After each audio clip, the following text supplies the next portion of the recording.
Jean Ordenfall spent his childhood on his family's farm, just south of the Duvet Forest.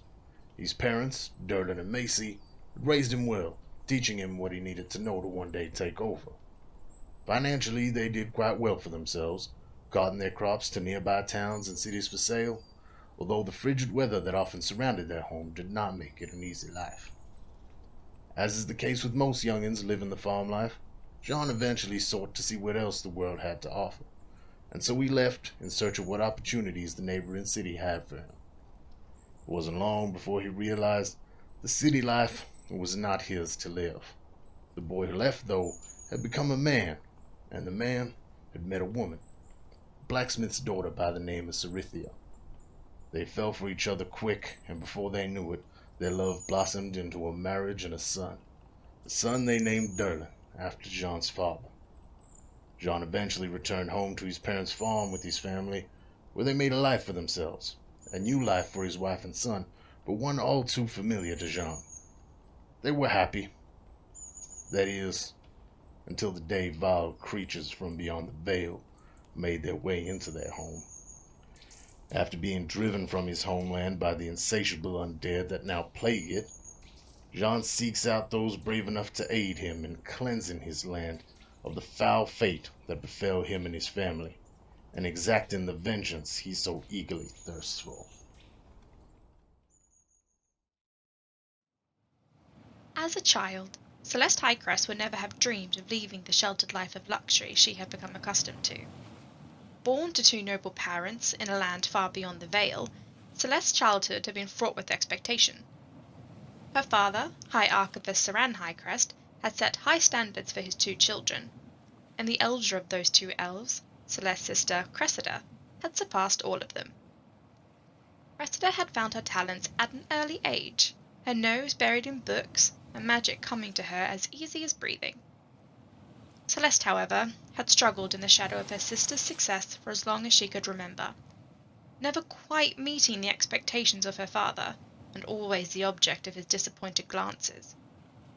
When the two elves came of age, they sat the entrance exam to join their father at the sanctum, to become mentored under his tutelage and scribe ancient texts in the archives. Cressida, to no one's surprise, had passed the exam with overwhelming success. Celeste, on the other hand, held true to her long-standing tradition of always being second best. It was rare that one should ever choose to leave their homeland, but never being able to escape the constant overshadowing from her sister, Celeste had decided it was finally time to break free of this tradition. For here, she would always be Cressida's sister, never her own person. But if she were to leave, perhaps she could finally forge her own path. She found her way to the dimension door, stepping through for the first time and finding herself in a land strangely familiar, yet unlike anything she had ever experienced. She boarded the first ship she came across, bound for the kingdom of Quell, and spent years travelling these oceans between continents, desperate to find something worthy enough to bring home as tribute to her family. Until one day, the news found her.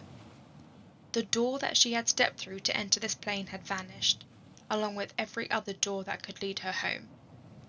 Now stuck, seemingly an entire universe between her and her homeland, Celeste is searching for answers, and some miracle that could lead her home again.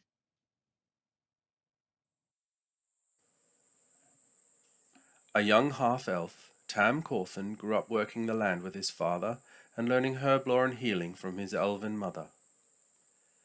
After a horrible childhood accident, he swore he would avoid violence, unless he had no other choice.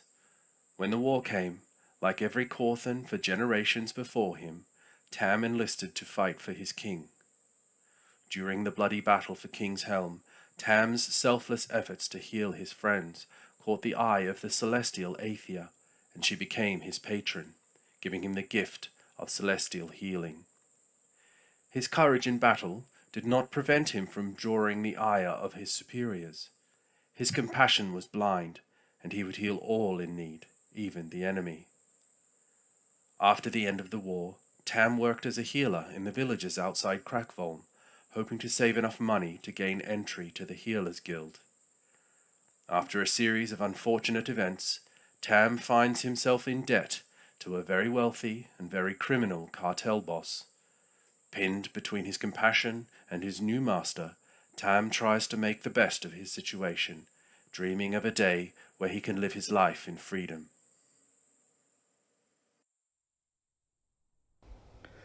Ingwe grew up in an exclusive, reclusive community of druids. His elders, ancient and wise, one of the greatest, his mother, was a great storyteller, and he grew up sharing their stories. While the community has very strict rules and customs and routines, each member is encouraged once in a lifetime to travel out into the world and experience the trials and tribulations, bring back their challenges to share and to tell the story of the world.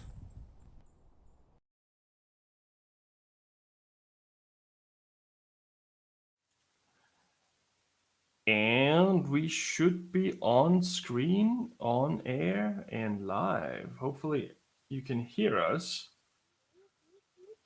Looks like everyone's sound is moving. Hopefully. Hello, chat.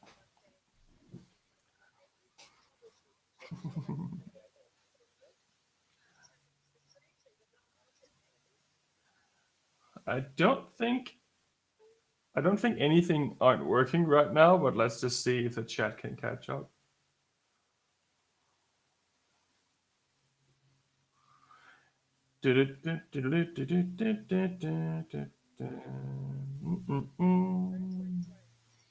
I can definitely see the voice meters move, so everything should be good.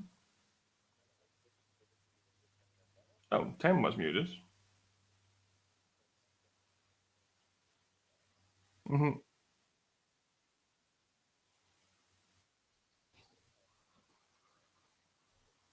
Oh. Mm-hmm.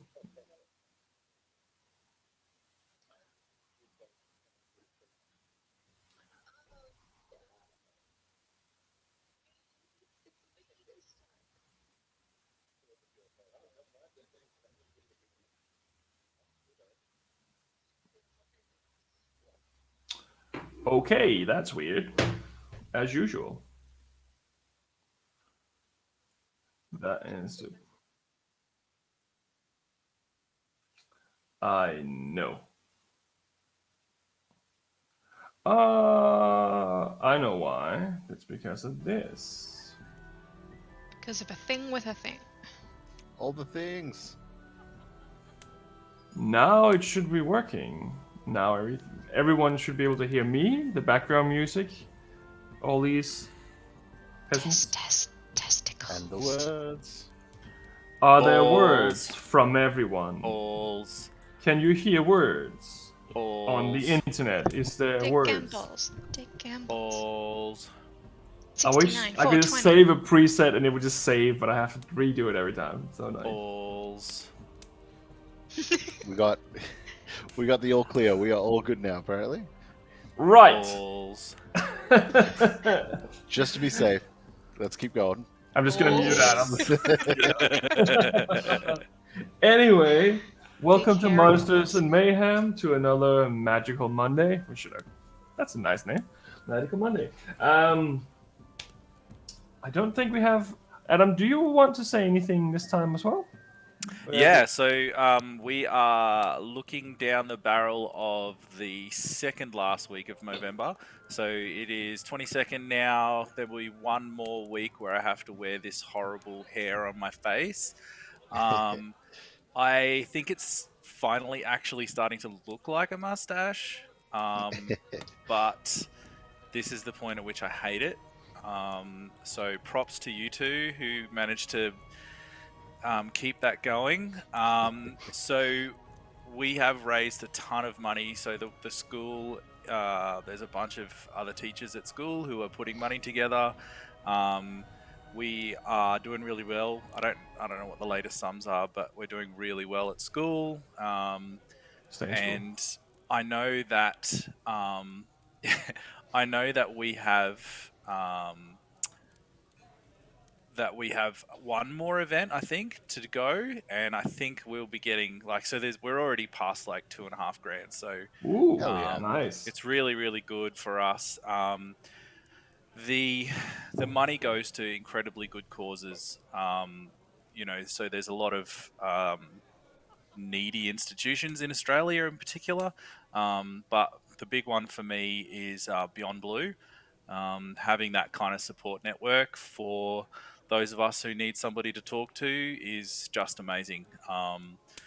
I encourage anyone who's out there, if you know anyone with a ridiculous mustache that they don't usually have, hit them up, send them some coin, make a donation, or you know what, if you can't come to that right now, if you haven't got any money, then just go and have a chat. Just have a chat.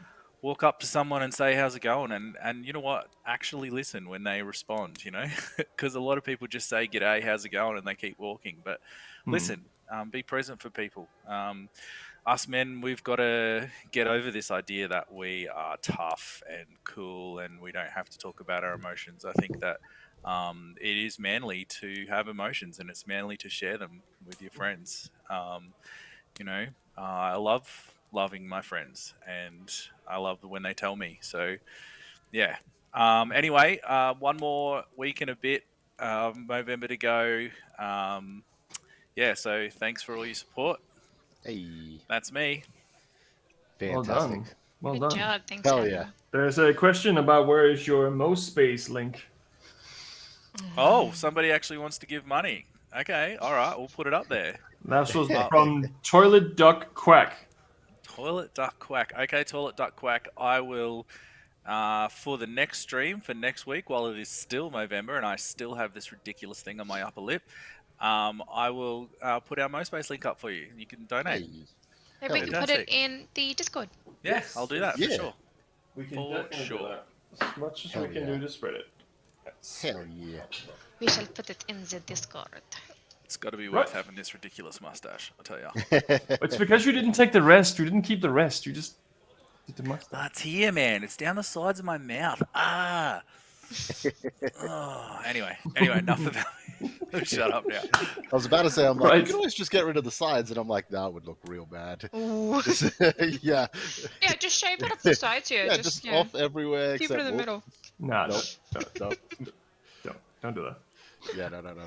Right. I don't think we have any other announcements this time, as far as I remember. My name is Tom.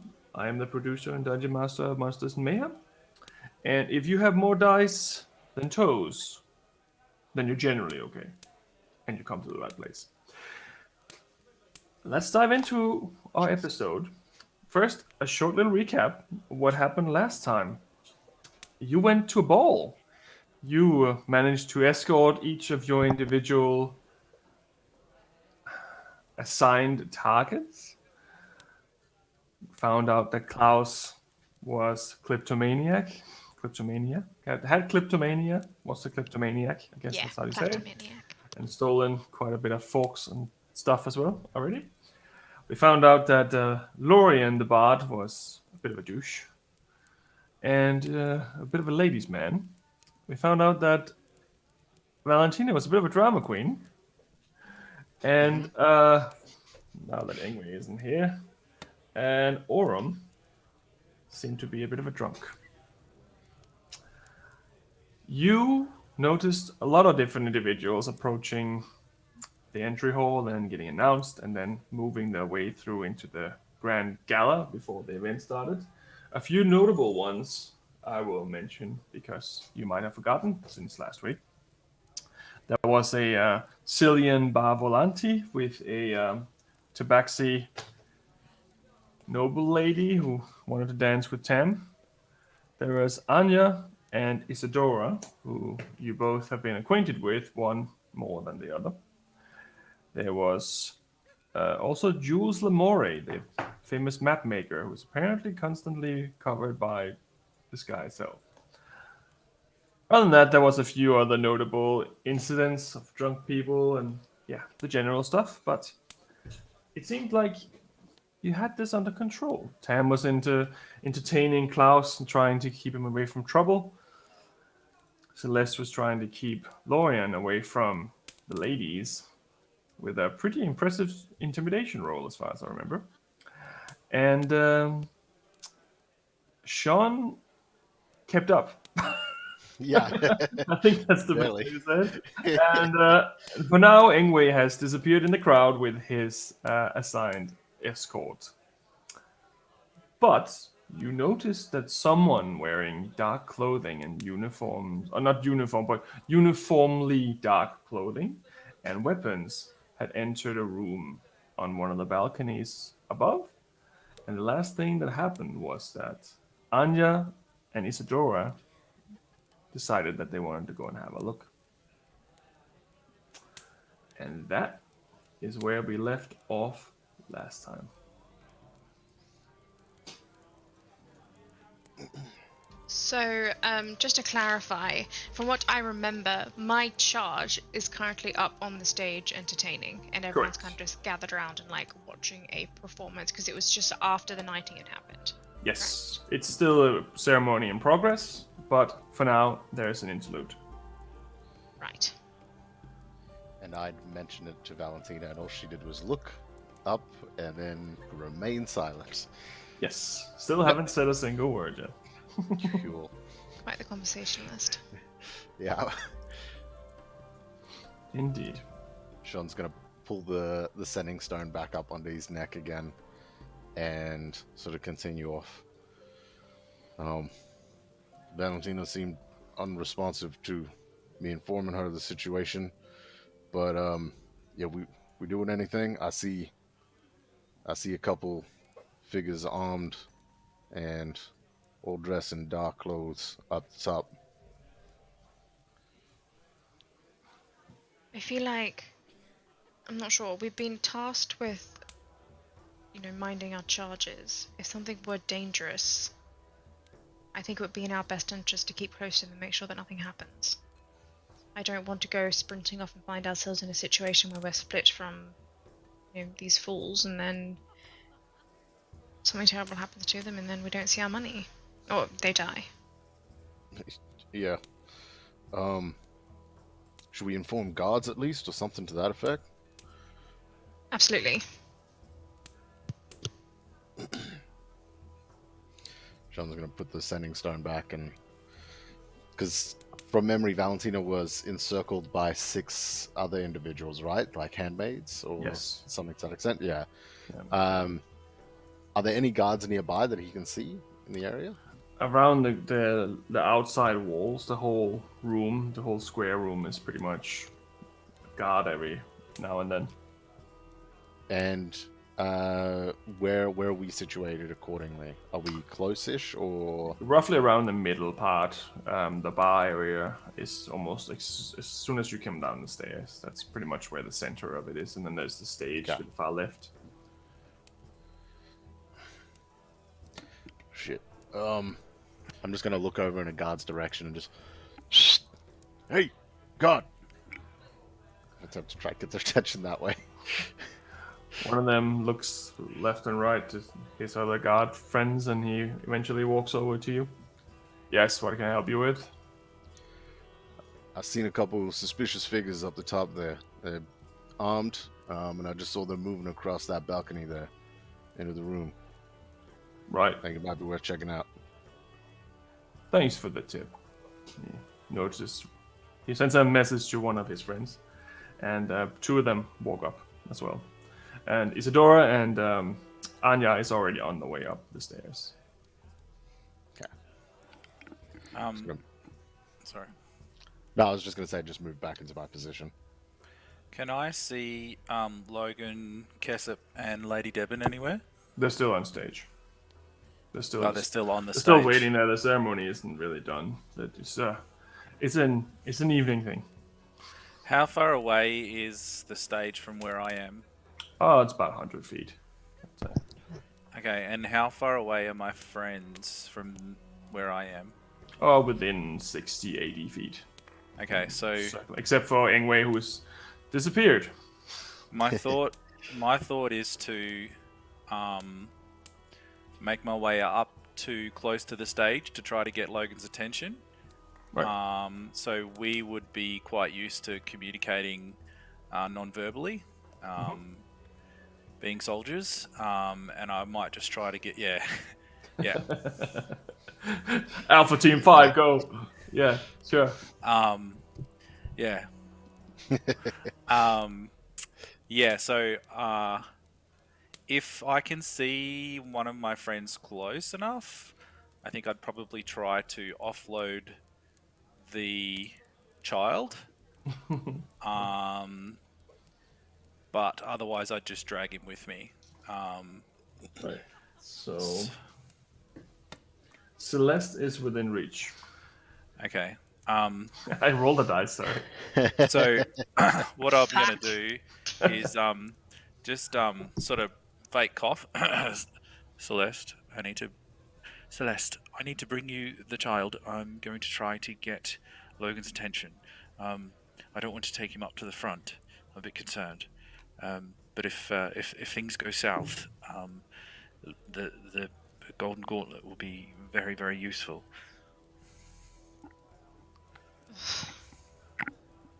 Fine. But as soon as you get back, I'm giving it back to you. Of course. Just watch your pockets, yeah.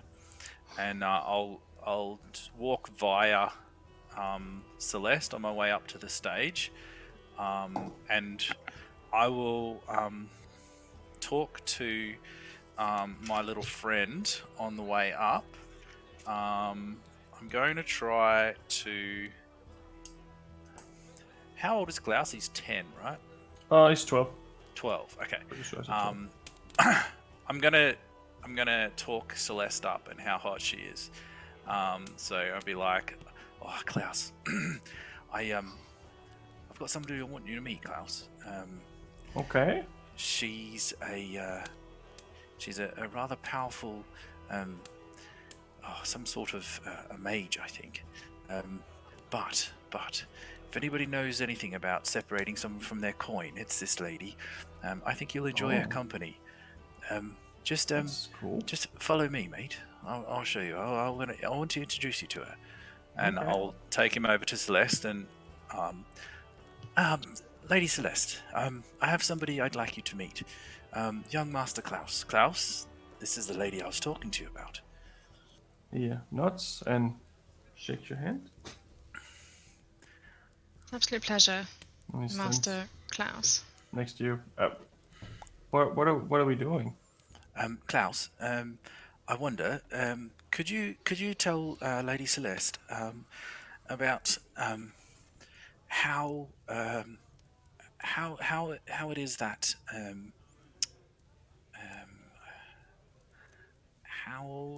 what's the best way you've found to separate a merchant from his coin? Lady Celeste, you have some interest in these matters, being a lady storyteller. Perhaps young Klaus here might be able to teach you a few tricks. And I'm just going to go and beat a hasty retreat. I'm going to make my way forward to the stage. Can I sort of push through people to get up to within sort of... You can. Mm-hmm. How much do you want to push? Push. Push? Mm-hmm. Okay. So, as you push through, one of these fair ladies doesn't have the right footing. So, as you push her, she falls over. Can I try to catch her? You can try. Make a acrobatics check, I guess. Mm-hmm. I guess it would be an acrobatics check. Mm-hmm.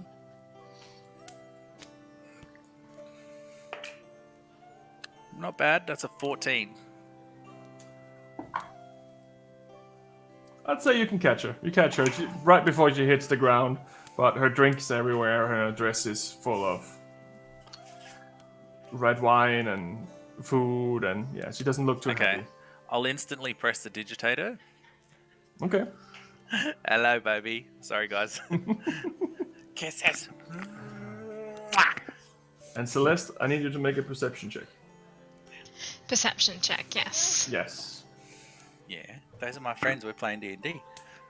And we have a guest star on the stream with us this evening. Can't hear them, though. Perception. Right, I'm going to use my big chunky boy. What's that? Natural 14 plus 3, 14, 15, 16, 17. 17. Right. Okay. Thank you. Right. So you managed to catch her and Press the digitate so she's completely clean. Clean spell. The cleaning spell. And I'm going to try to charm her. And make like I was just trying to break in on the dance. Right. Make a persuasion check. And what are you gonna say? Because she is about to lose her shit at you. Fuck. I Is rolled that a a 1? natural 1, yeah. Fair enough. So he gives you a complete earful while you're holding her 2 inches off the ground in what could have been a romantic dance move, but it's But it not wasn't. really. She's pretty pissed, and she just yells at you and walks away. And you can see a few eyes are like averting to you. The roll of the dice. Okay, so am I close enough to the stage to make eye contact with Logan now? You can make it closer to the stage to make eye contact with him. Yeah, that's He's my still like on the stage. There's a band, there's a bard playing, and there's some other individuals there. There's some guards around the stage as well because the king's brother is obviously there. Even if I can catch Kessip or Lady Devon, any of the 3 of them would be suitable. Right. What I'm going to try to do is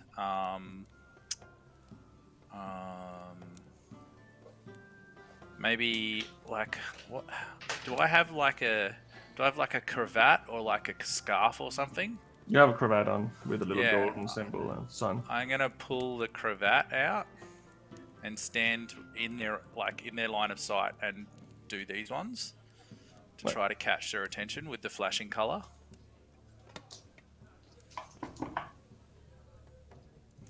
Logan doesn't see shit. Sasha does seem to notice you and just makes a weird, funny face at you. I'm gonna make the signal that we would have for danger, enemies, and I'm gonna point up to the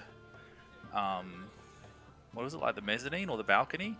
So there's a balcony going up, and then there's a Yeah. room that someone went into, and then there's a balcony in that room as well. So I'm going to point to the balcony in the room and hopefully get her to look and see the guards and Anya and Isadora heading up that way. And then I'm going to immediately, like so she can see me, turn and make my way quickly back to Celeste. Okay. So as you give her that message, make a perception check. See, that's a good roll. I think I could get that good roll before. Anyway, so a perception check. Playing multiple characters. Just one today. I've got a +3. Yeah, +3. So 19. 19. As she recognizes the hand sign, and she looks at the very dark balcony.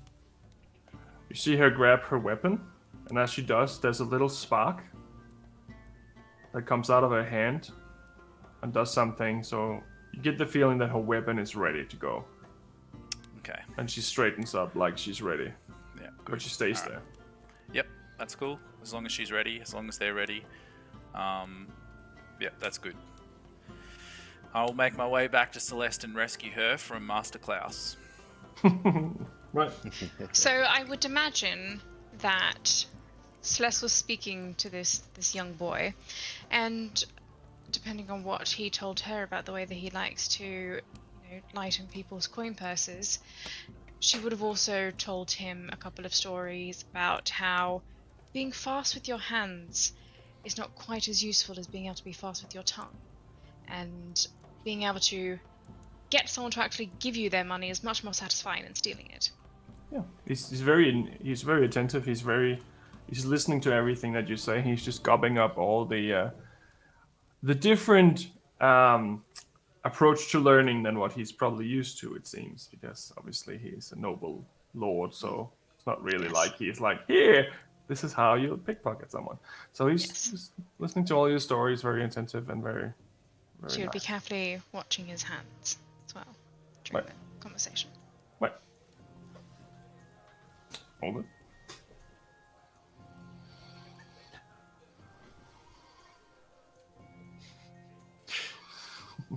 So, Tam, are you relieving me of this child? Okay, so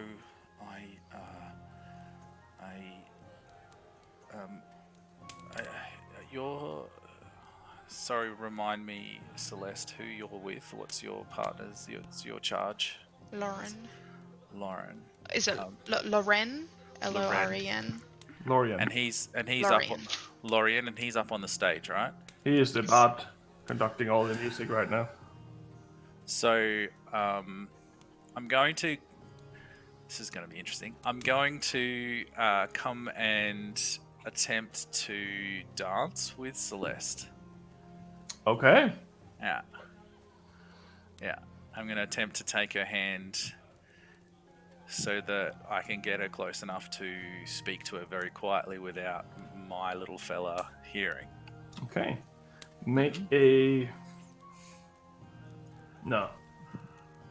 Yes, you would make one. Okay. You feel that you probably are able to do so? Okay. Does Celeste let me dance with her, given how pissed off she is at me? She would let you dance with her, but she would absolutely lead the dance. She would be the one, Yeah. you know, Oh, beautiful. making sure that your feet are in the right spot. And definitely, it looks like she's not leading, but you can feel her hand like pressing into the small of your back, like moving you.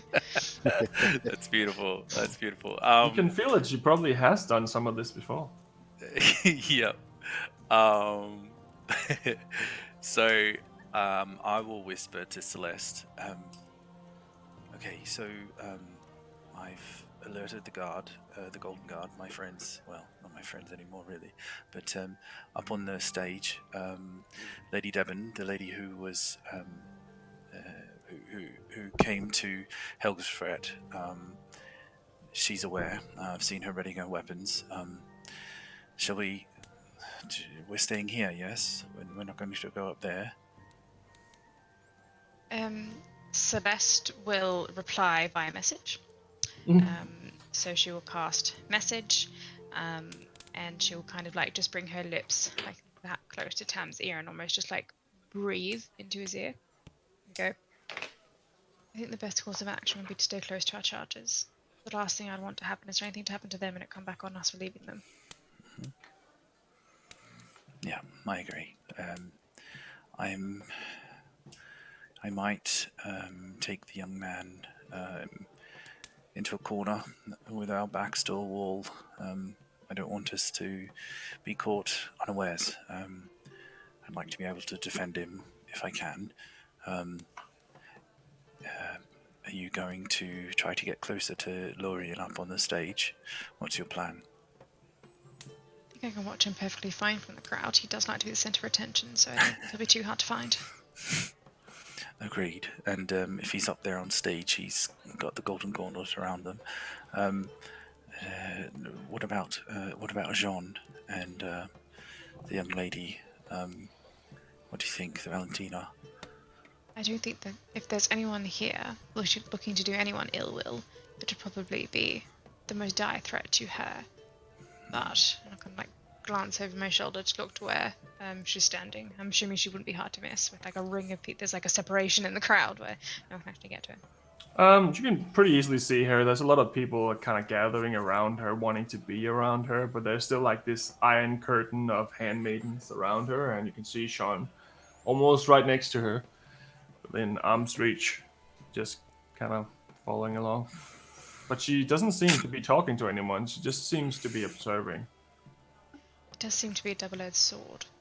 If anything does happen to her, people will likely notice, but who actually did it might be harder to pinpoint. So, and that drunken old fool that Ingwe's with, I have no idea where they are. He's probably up puking his guts out outside or something, while Ingwe's going to hold his hair back. Lucky Ingwe. Maybe you could make your way over to where Jean is, to keep an eye out whilst you're watching your canary-voiced friend up on the stage. I'm going to move over to that corner. Looks like it's relatively safe and quiet over there. Yeah, just keep an eye out, yeah. And I'll break the dance, and I'll reach down and I'll flick Klaus a coin. Right. He catches it, but you also notice that he is trying to stuff one of the silver trays into his pocket right now. Of course he is. It's obviously a little too big, but yeah. I'm going to grab the tray off him and put it back on the table, and I'll say, "Come on, mate. I got something better for you. Come on, let's head over in the corner here. I want to show you something." But it was shiny. Mate, it's a tray. What are you going to do with a tray? Come on, let's go. I don't have a tray. Well, you can buy a tray. Come on. It's not fun. It comes with you. So I'm gonna make my way to a corner far away from the balcony. Yeah. Sort of the opposite wall, I'm hoping, into the corner. Yeah. So the balcony is here. In front of that is the balcony is here. In front of that is pretty much the stage. To the other side, you can go to the other side. And you can also see both. You can see the two guards are going up now and standing on both sides of that door, leading into the room. And both Anya and Isadora is also up there, but they got overtaken on the way by these two, and they're standing there in front of the door. And one of the guards opened the door, and they both go in and close the door behind them. That's all you see. So I'm going to communicate telepathically with Sonus and tell him to head up there and let me know what's going on. And then I'm just going to sit in the corner and see if I can help Klaus pick out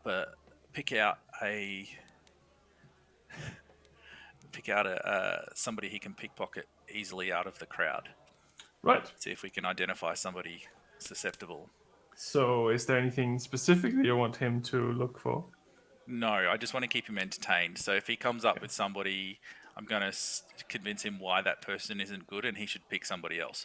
So the idea is that I'm just going to entertain him target spotting for as long as I can,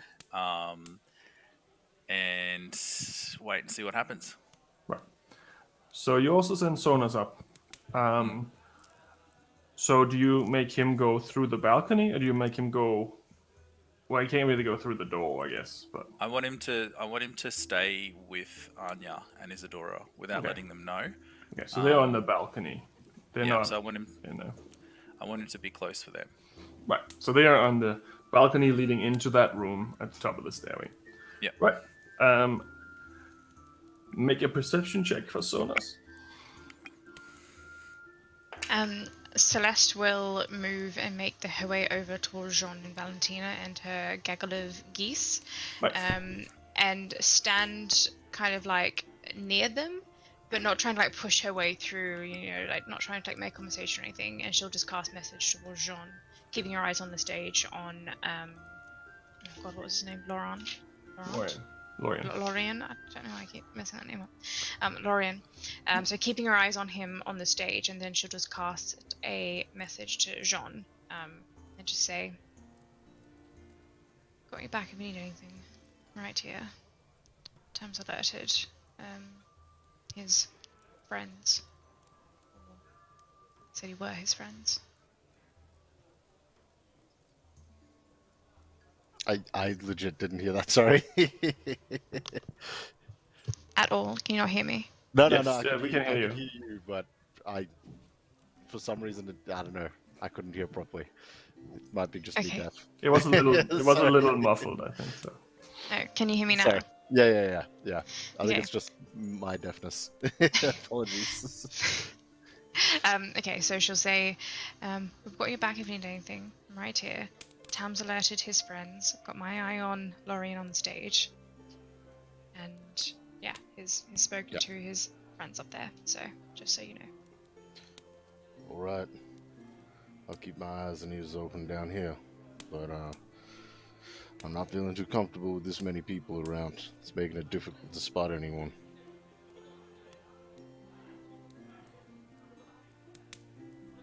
I'm just gonna keep holding my position there and just try to keep my eyes open for anything I don't like the looks of. Right. So, Celeste, you also notice that as you enter the area of Valentina, one of the handmaidens clock you immediately as you move across the area. Just kind of watches you immediately as you start moving in her direction. Doesn't say anything, doesn't do anything, but they just look at you. They just Right, stand sure. there, like with their dress, and just look at you. And just look at them and go.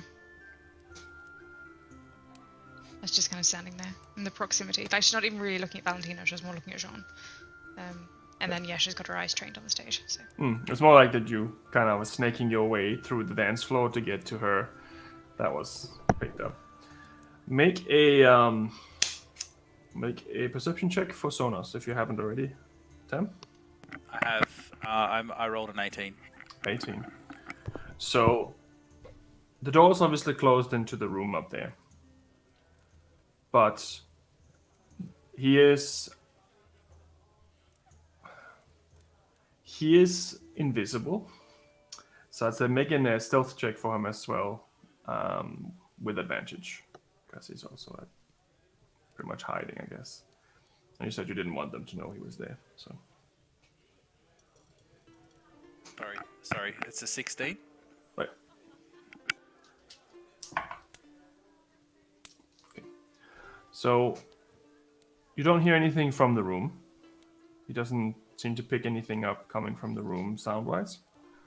He does hear a little bit of the conversation between Anya and Isadora. And Isadora says to Anya, "Are you sure that these individuals will be able to help us? They seem rather frail." And Anya then responds with, "Yes, I've seen them in combat. I know that they can help us." And then you see a little green flash under the door. And then another little green flash. And then nothing.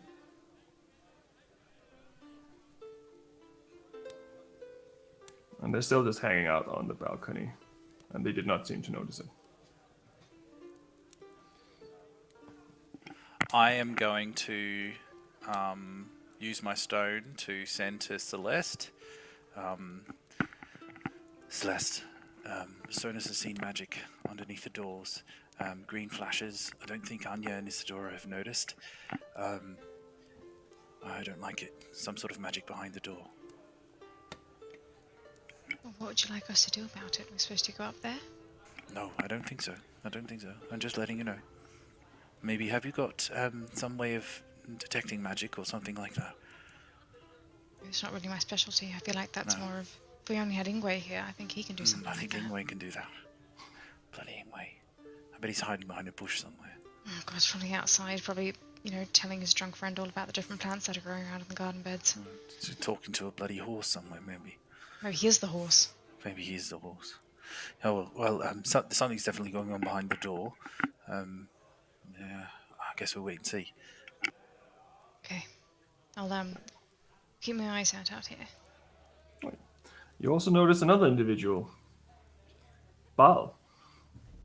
Bal has arrived, and he is on the dance floor. He's a little hard to see because he is a rather small figure.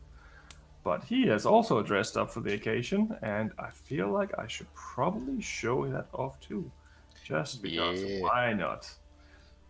And he is such a charmer with his comb over and little golden tooth. No, he is dressed up to the nines. And with a cup of ale in his hand. And it doesn't take him long before he spots you. And he comes over to you, Celeste. "Hi, Oh, I'm so glad you made it. Oh, it's quite a gathering, isn't it? Yes, it's been most interesting. And she'll cast message. She'll just say, "We're just on the alert. There seems to be some movement overhead. Strangers that no one else seems to have noticed. We have told the guards, but Seems rather spooky. that's why we're keeping an eye out. Staying close to our charges." Right, yeah, yes. I mean, you were supposed to keep them out of trouble. I mean, we didn't get paid to defend them. I mean, Well, That's wouldn't not that be the really- same as keep them out of trouble? well, I mean, the problem wasn't so much that they were gonna get in trouble. It was more that they were gonna get other people into trouble, I guess, depending on how you look at it. But good on you for keeping your word. That's very interesting. I'm not quite sure what's going on up there. Well, if you wanted to, you can go and talk. There's some acquaintances of ours upstairs. If you wanted to make your way up there and find out what they know. The two ladies up there. Yes. Oh, sure, I can definitely do that. Yeah. Just let me know if you need me for anything. If not, I'll be drinking a lot. Yeah, well, if you just want to go up there and just let them know that you're with us. Right. And just ask them if there's anything that we can do to assist from down here. Right. And he walks up the stairs and stands next to the two individuals. Right. Yeah, Celeste will just be keeping her eyes on the stage and just keeping an eye out just to make sure, no one comes out of that room. No one, people don't start streaming in and rappelling down from the ceilings or anything like that, obviously. For now, it seems dead quiet. There's no lights, or a very vague light, coming from the balcony in that room. No one's exiting. No one's moving around. Nothing that you can see. It's just quiet. Valentina seems to be more and more swamped by suitors. And at one point, you can see for just a second that she's nervous. She starts moving away. Away from the stage, as far towards the other side as she can. And her handmaidens are kind of forming almost a triangle in front of her. And as they move through, they start pushing people out of the way. Some of these individuals they're pushing out of the way are a lot stronger than you are. But they are just parting them like the sea until they place themselves next to another one of the bars that are in this massive open area. And she seems to calm down slightly. And for the first time you hear her say something. She orders a drink. She says, "Excuse me. I would like a white wine, please." And she looks at you.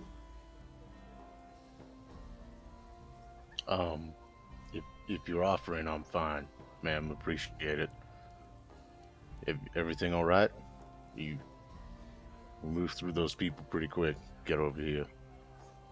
And she just smiles. And nods. And takes a drink. Starts drinking. Wonderful. And he's just gonna. He's starting to get a bit frustrated, but he's keeping an eye on her, and he's keeping an eye on the surroundings. He's in full defense mode. Yeah. He's just gonna stay right up next to her type thing, and just keep an eye out on anyone coming up. I don't like the look of him. I'm just gonna walk up and be like, not right now, not the time, not the moment. Right. Ceremony commences again. The music stops briefly. Lorien stays on the stage. And Prince Bastian comes out again. Seems like he's had more to drink this time than he did previously. As he left it, his sword was still laying on the ground after having knighted these three individuals in a display of splendor.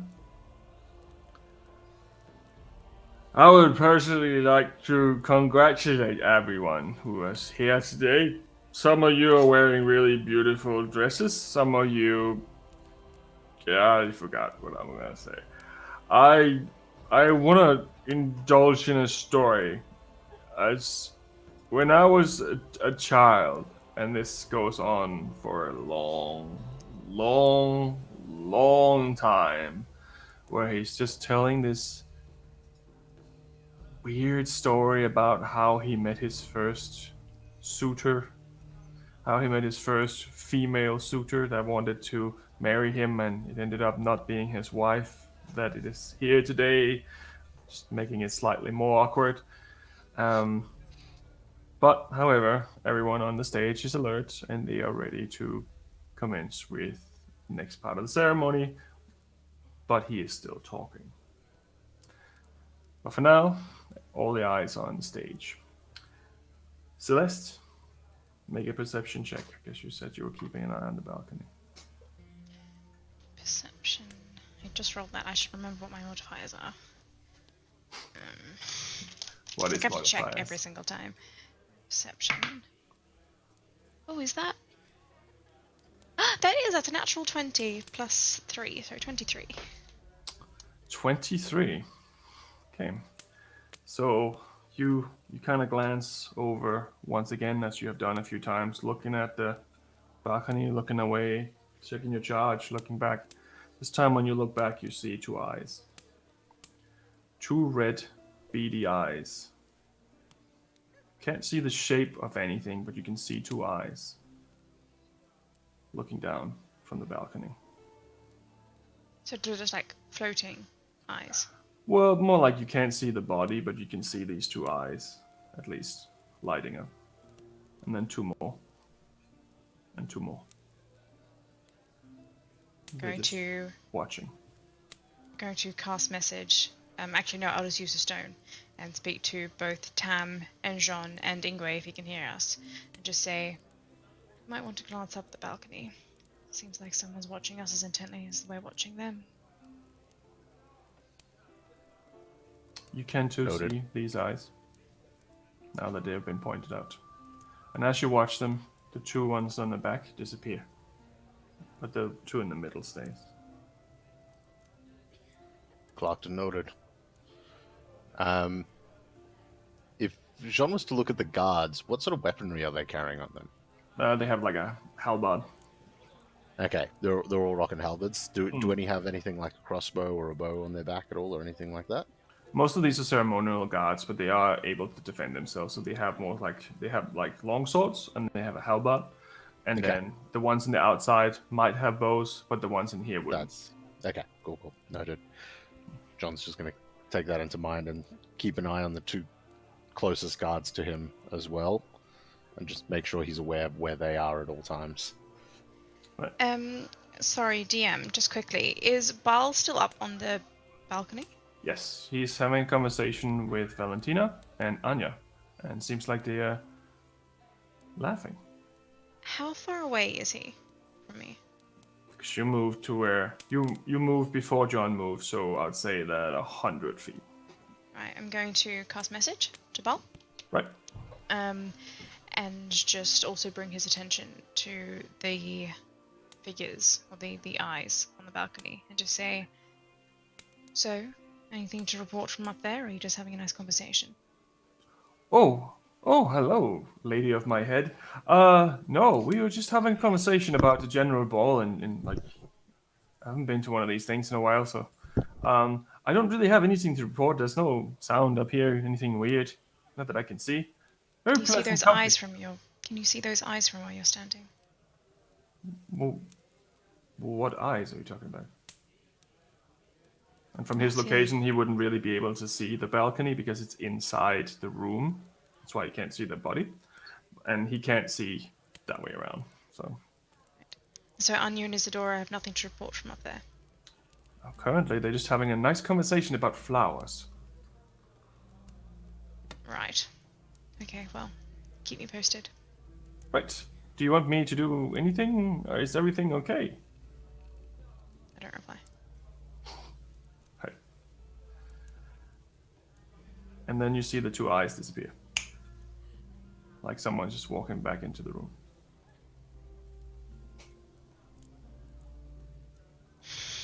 Right, lads. Seem to have gone for now, but something's definitely up there watching, waiting. Sean, I get the feeling that the time hasn't come. I need you to make a wisdom saving throw. Woo! Uh-oh. It's a good roll. 5. I was gonna say, this is not a fucking good, never a good roll when you say that. Before the eyes disappear, you see an image as clear as day on that balcony. Cerithia. She looks just like she would on a normal day. She doesn't look like your last memories of her. And she's pointing into the room.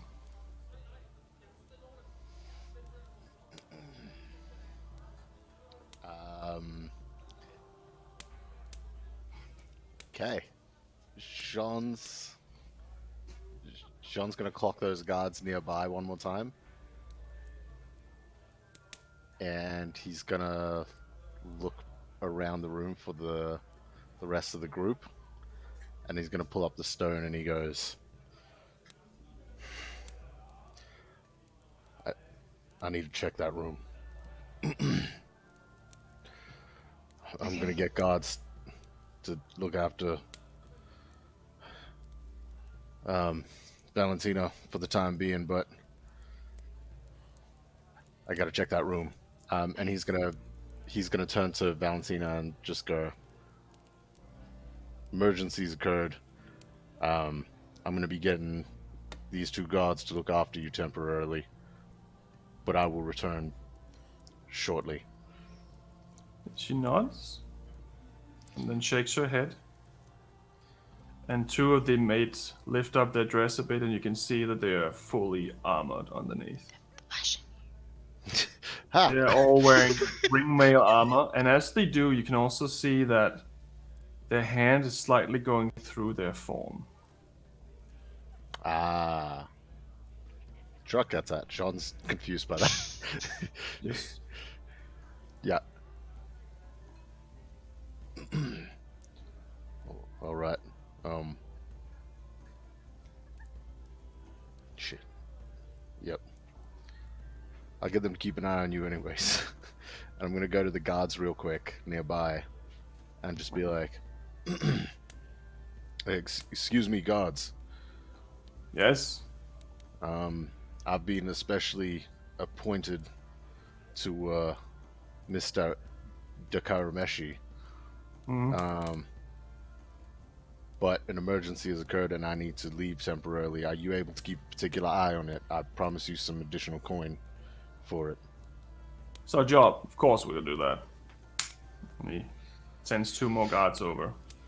All right. And they are unable to penetrate the shield currently around Valentina. So they are standing around 20 feet away from her at this point. Sean will clock that in and nod. And he's going to start making his way up towards the room. Right.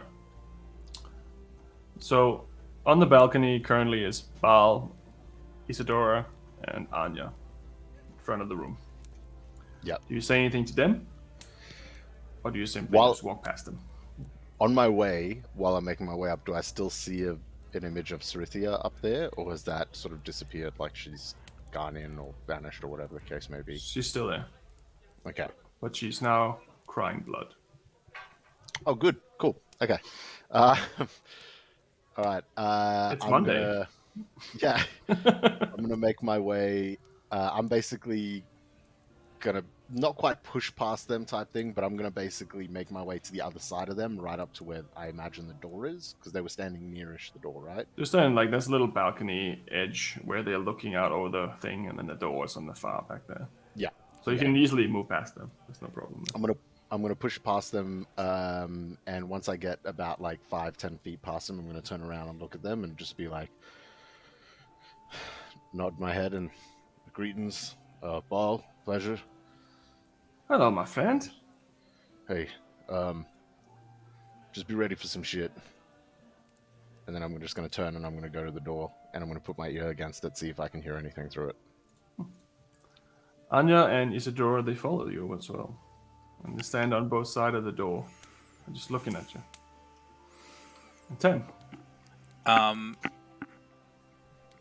Just on the off chance that he gets attacked while he's on the outside of the door, can I hold Eldritch Blast if I see something attack him? Because I'm not going to move, but I know I can hit. I know I'm pretty accurate, and I know that I can hit something if I see something. But you're also 1 floor down. Yeah, but I can still see it, can't I? You have line of sight to the balcony, you don't have line of sight to the door. Fuck. Yeah. But normally, yes, you could have. But you'd have to or- move to a different position. Oh, I know what I can do. I know Or what you I can can use do. Sonos too. I can use Sonus. Yeah, you can do it too. I'm just going to I'll message into my rock. John, I'm going to send Sonus in on your shoulder. He will see, and if anything happens, he'll tell me, and I will be there to support. Appreciate it. Stay safe. I'm going to send Sonus to go and perch on John's shoulder, But and feel that familiar. plonk Plonk. on his shoulder, and then you have to bear with me. I just have to check the rules in terms of, can I ready an action through Sonus? I can't see why not. But I would say that if you're doing so, you would also need to blind yourself in a period of time while you are in his head. But I can still hear, right? You can hear, but you cannot see. You Okay, only so see I through will- distance. I will listen for my little friend, Klaus, and hopefully he's still talking, but I'm going to look through Sonus's eyes as we go in, and I'm going to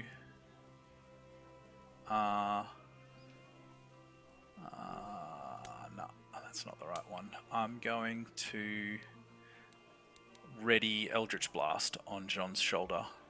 Right. Just if only if something attacks him, like Right. or he attacks something. If he attacks something, I want to hit it too, or if something attacks him, I want to hit that too. Right. You can definitely do that. Okay. Make a perception check. With disadvantage. With disadvantage. Okay.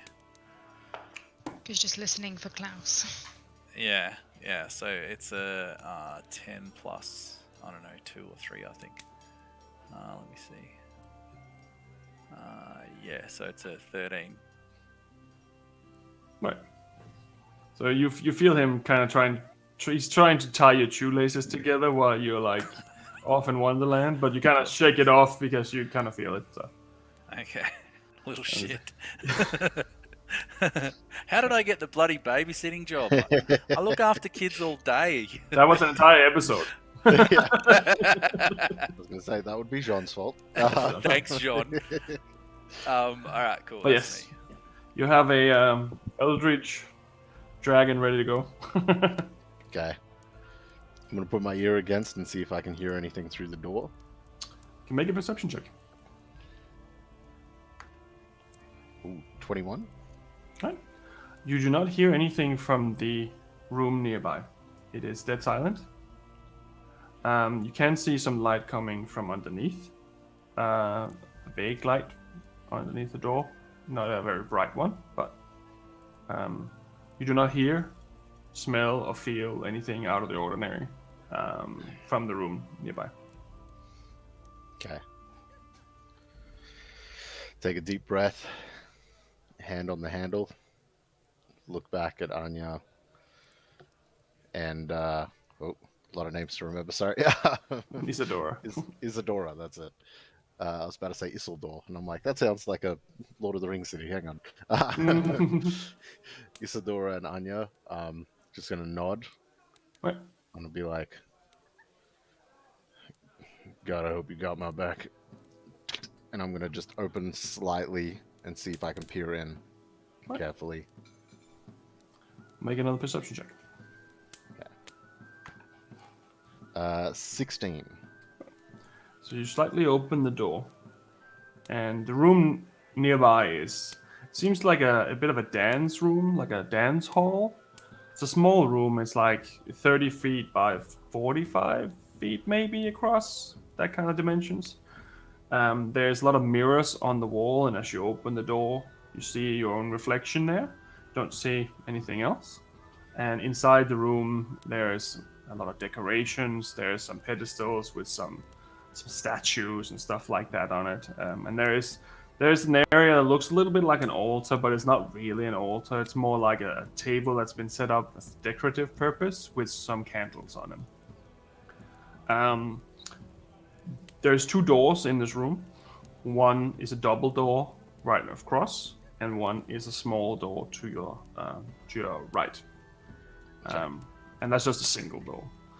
The room itself is poorly lit, but lit, and because of the mirrors, the giant mirrors in this dance room, there is some light in there. Okay. There's giant chandeliers hanging as well. So this is probably like if a lord and a lady wanted to have a private dance during a ball like this, they would go here, and then they would do that with their servants keeping guard, or. And is this room also the room that balcony was attached to? No, that would be the next one over, right? Another room. Or it seems, yeah. Okay. So you enter here. You know that the balcony is to your right, somewhere over there. And then there's a double door to the left, and a door to the right. And the door to the right is a single door, the other one's a double door. If that makes sense. Yeah. Can I see where the source of green light from under the door would have been? Is that coming through from this room, or? You can't see any green light now. Yeah. It was more like 2 flashes. Yeah. Okay. Cool. All right. I'm gonna push on carefully. And make my way over to the next door, the one on the right. Basically trying to head towards that balcony as whatever would seem the most logical route. Right. Yeah, I'm going to head over to that door, and I'm going to again try listen through the door first. Basically, I'm trying to listen out for anything weird, including possible crying. Possible crime. Yeah, crying. Oh, crying. Yeah. Right. All right. Also possible crime, I guess. I guess so. That's what I heard. As you get closer, you're about to go to listen through the door, kind of thing, and then you get surprised. You get jumped because Isadora is right next to you. And you didn't expect that because you were relying on the mirrors. And she does not have a reflection, and neither does Anya. And just jumps you for a second, but you can see that she's right there. But she's not there. It's a bit odd. However. Yep. They're just there. They're not like telling you to go anywhere. They're not trying to stop you. They're just following you in to this dance hall. Yep. And they're like taking in the room as well. Make another perception check. Okay. Math 18. Put your ear up next to the door, and you can hear a little bit of sounds from in there. It seems like a dripping sound, like it could be water, it could be blood, it could be ooze, it could be drool, it could be a lot of different things. And you do hear a faint sound. It sounds like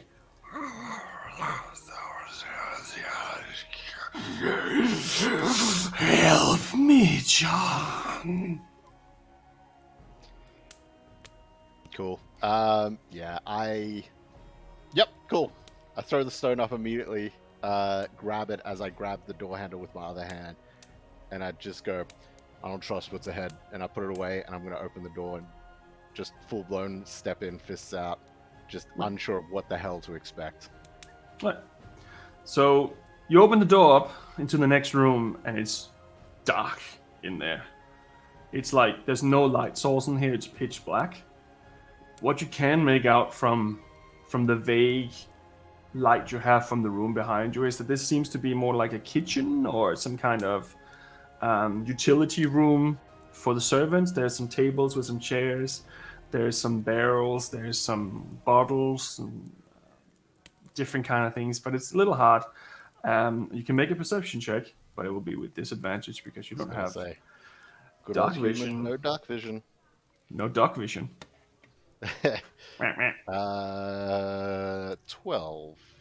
Thankfully, Sean's got good ass perception regardless. You vaguely can make out the outlines. The room isn't huge. It's like 30 feet across. You can see these utensils. There's like a broom with a bucket, and the water seems to be dripping from there. There's a barrel in the far corner where there's some spillage as well. And you can make out another door to your, as soon as you look in, to the left side. You make out a door to the left side.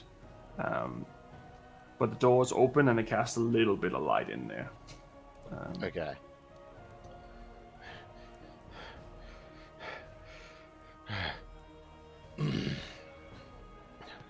Would you like us to come up, Sean? So, What's happening? You were right, you sound out of breath. no,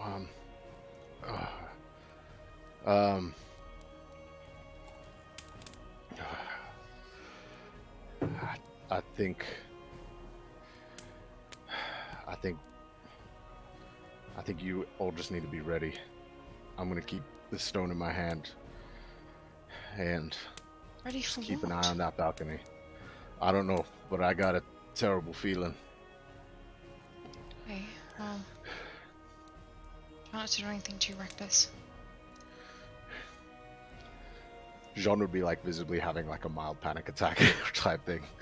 Like, Yes? Sonus has dark vision. Right. Can he Sonas see anything? can. So make a perception check for Sonas as well.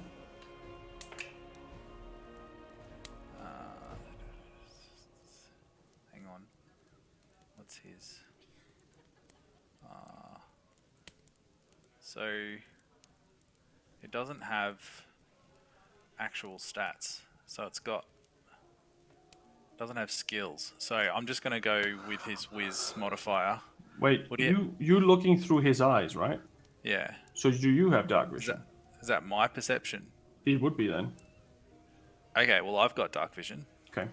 So just make a perception check then for yourself, I Okay, guess. so I'll do if it's me, then it's 16. Right. You clock again. The room is like a utility room. Seems to be a place where people can make quick food, drinks in case someone needs it. There's a barrel in the corner with some kind of liquid dripping down it. There is a door on the far left. There are some bookcases. There is mops and brooms and stuff like that. There's a table that seems to have been set up with a book on there. There's a open bottle of something, and there's a whole bunch of different things. The room itself is dark. It doesn't look like it's been used tonight.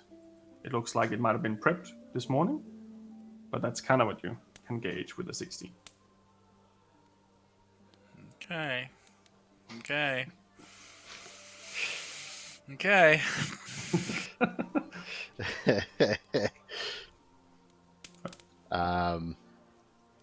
Jean's gonna sort of slowly make his way over to that next door. Try to continue down the path. Oh, I forgot my dog's in the room here. He's starting to bark. Give me one moment. I'll get the door. Whoa. And you hear a dog in the room. Completely forgot before he started. He was asleep on the couch. That's fair. Yeah.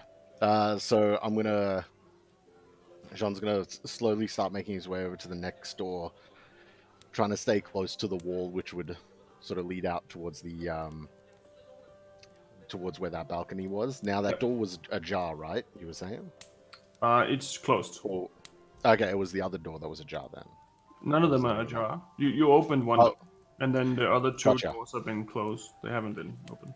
Okay, cool. Gotcha.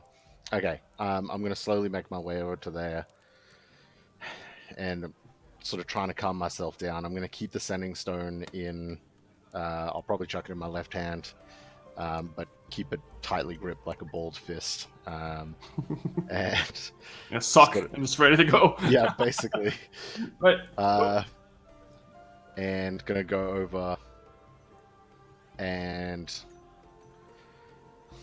like, I feel like Jean at this point would probably try to listen through the door, but in his panic state, I think he would even have difficulty sort of like concentrating on it. Right. And after a second or two, I think he'd just like creak the door open and peer in, Right. as quietly as he could. So you go to the door, and you put your ear up, and then you feel something cold on your side. Armor class 20? 12.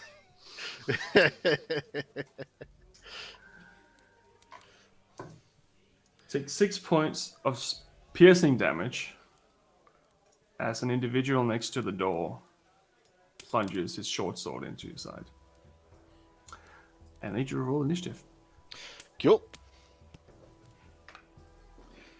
Does that- Thank. Does the Sonos D&D get to attack days. at that point? As a reaction, you probably would, yeah. Okay. But, Hey. what do I see? Can I see whatever it is that stabbed him? Because he didn't see it. If all of you can roll initiative, that would be easier. Oh, yeah, okay. I was just hoping to just stay down and just have a nice night drinking downstairs while these boys took care of business, but Welcome to D&D. Well, I hope Yep. you roll better than me, mate, because I rolled a 2. I can't Plus see on these 2 dice. is a 4. Don't worry, Jean. Two things Jean's good at: looking for things and initiative. He's quick on his toes. What did you get on initiative? I got a 24. 24. 23, sorry. 23. Damn! It's good. Nice. Yeah. And Celeste? 12. 12. So, Now, right. I don't know how this would work with this. I'm happy to take the damage as it was and all that, but just for the purpose of mechanics, if there's anything you need, like if you need to be aware of this for anything. But Jean is very much the type that's always on his toes and never trusting, so he does have the alert feat. Right. So he can't be surprised in a sense of mechanical sense. So Right. So it wasn't a Roll that. sneak attack, so that wouldn't have done cool, that perfect. part. It Awesome. was more like the Yeah. sneak attack. Open the door. Cool. Right. So Sonas gets to shoot as a reaction because you were holding an Eldritch Blast for this guy. And both of you can see that this guy is one of those black-dressed individuals. He's standing there with a knife, a dagger, and a short sword, completely covered in black. You can see parts of his face. Some of the skin seems to not really hang on to the bones right. Cool. What? Okay. Oh, fuck, man. Sorry, excuse my language. This fucking dice can fuck Throw off. it in dice deal. What did you get? I got a 1, a natural 1, again. Oh. So is Oh, I there a got a chance you might hit something else then? Nah. I'll say for this one, it's a reaction that just goes straight across the ceiling. And a little, I guess it's a green flash or it's a golden flash? It's golden flash, right?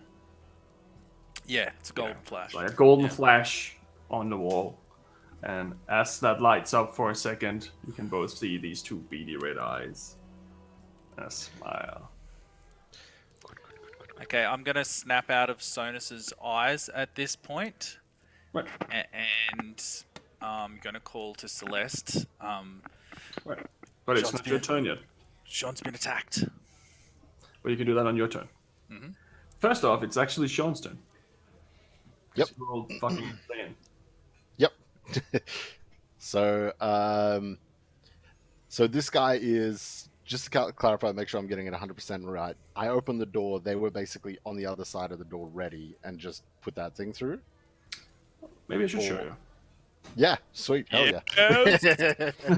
Yes. Yes. I baked this cake in advance. This one I prepared earlier.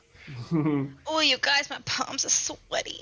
Knees weak, These weak arms are heavy. Spaghetti arms, spaghetti. Because there's literally like nothing, and we're like so far away from all of this. Hey, can we take a break before you pull the battle map out, Tom? Yeah.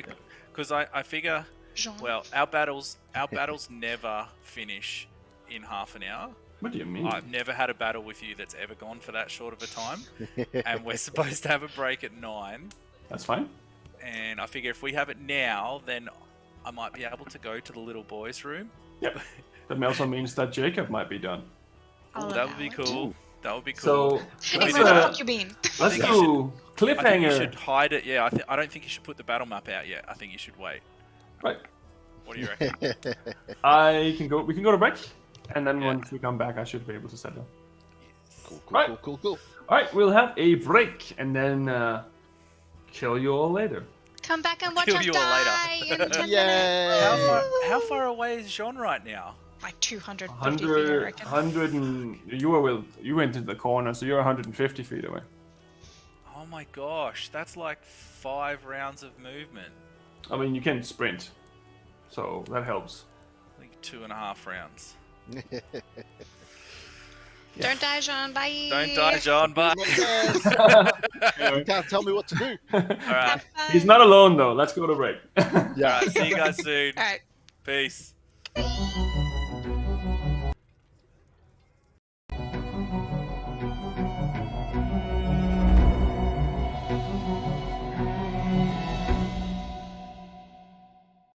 Are you looking for a more exotic or sophisticated choice in dice? You should check out Level Up Dice, the company of experts in specialty dice, made from materials like semi-precious stones, aluminium, and even have options for wood and bone dice. The designs are so beautiful it's hard not to find something which fits your next character. Level Up is an Australian-owned company and also run the Level Up TTV Twitch channel focusing on broadcasting tabletop role-playing games. Follow a link below when purchasing from Level Up Dice. It will greatly help support our channel and also help an Australian local retailer. Level Up Dice, the sophisticated choice.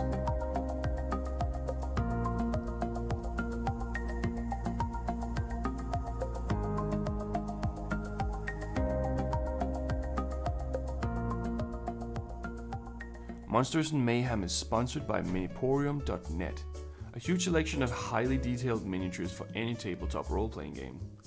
Check out the beautiful miniatures, and if you use the code MAYHEM, all capital letters, at checkout, then you receive a 30% discount.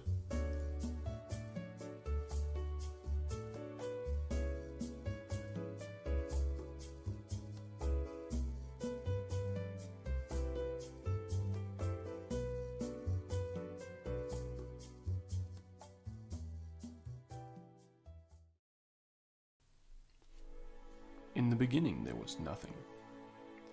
From the nothing sprung forth a something. The something was not a who or it. The something simply was. The something began roaming the nothingness and found itself alone. In solitude the something became the somethings. Multiple somethings sprung forth of the something, each with its own voice and presence. The somethings, as great as divine as they were, all needed something to measure their own greatness by. They created the first earth, and by doing so, became gods. The first earth was not perfect. In fact, it had many flaws. Because it was made as a circle, most things placed upon it would fall off the sides into the nothingness. The gods grew furious about the earth, and they cut it in half to make it flat. The excess was simply pushed aside and forgotten, at least for a while. The second earth was perfect, flat and vast. Each god began to populate it with creations and land masses of their dreams. each god creating beings of their very own. Soon the world was full of inhabitants, and they all began to watch over their creations with anticipation. However, many creations did not turn out the way the gods had hoped for, and a lot of animosity was born over the first few years. The creations would go to war with each other and even themselves. Some of these wars even spilled into the realm of the gods, where the gods themselves would command their creations to destroy another god's creation. The gods were eager to prove themselves better than another, and a long bloody war was fought throughout the first era of the first 3,000 years. A massive war for survival was fueled by the gods themselves as the world began to burn. They started to see their own mistakes. The gods made many sacrifices and separated some races from others by magic or by using the elements of nature. They tried to stop their creation, and slowly a peace of sorts came to be. And such the second era came to be, with peace and kindness as its goal. Not every god nor every creature followed the peaceful ways, and some even broke away from their gods after such events. But for now the god wars were over, having successfully separated their creation to an extent, minimizing the overall doomsday and averting full chaos. For almost another 3,000 years, the races had been completely separated. The gods had made a plan. The God Gate, located now in the Kingdom of Quill and where the borders of Okorlan is, had been inscribed with one of the family's life forces, the Karameshi. Once a descendant of that family were to attempt to open the God Gate, all races would once again have free reign. At the end of the 3,000 years, an unknown member of the Karameshi touched the God Gate, unlocking the prophecy. The mountain chains and oceans dividing the races all came down all over the realm. Great panic and rejoice at the same time, as creatures that had once only heard fairy tales of each other now once again stood face to face with one another. The gods had hoped that the last 6,000 years would have been enough for everyone to learn to coexist. But from the start, the tension already started building again. Wherever fragile peace was on the table seemed to crumble and regather from time to time. But the time of the wars was surely not over. There was now other entities who spread darkness across the world. Maybe the world had learned its lesson, or maybe it was doomed to repeat it. Welcome to the world of Epidos, where adventures are born, heroes are forged, and villains are always up to mischief. The Kingdom of Quill lies in the middle of it all, the heart of human civilization, at least if you ask them. To the north lies the cold Shadanon, where Northling constantly test the borders to the kingdom with raids and invasions. To the south lies the desert lands of Zahani, ruled by self-proclaimed princes and empresses. The tension is at an all-high after a failed invasion into the kingdom years ago still sends trouble both ways. To the southeast lies the Dragon Empire, a proud people ruled by the Dragon Emperor, who according to legend are a descendant from a real dragon. The empire has been locked in a cold war with the kingdom for generations, blocking all travel from entering the nation. But for the common folk, it's Monday. The birds are flying low and it looks like it may rain.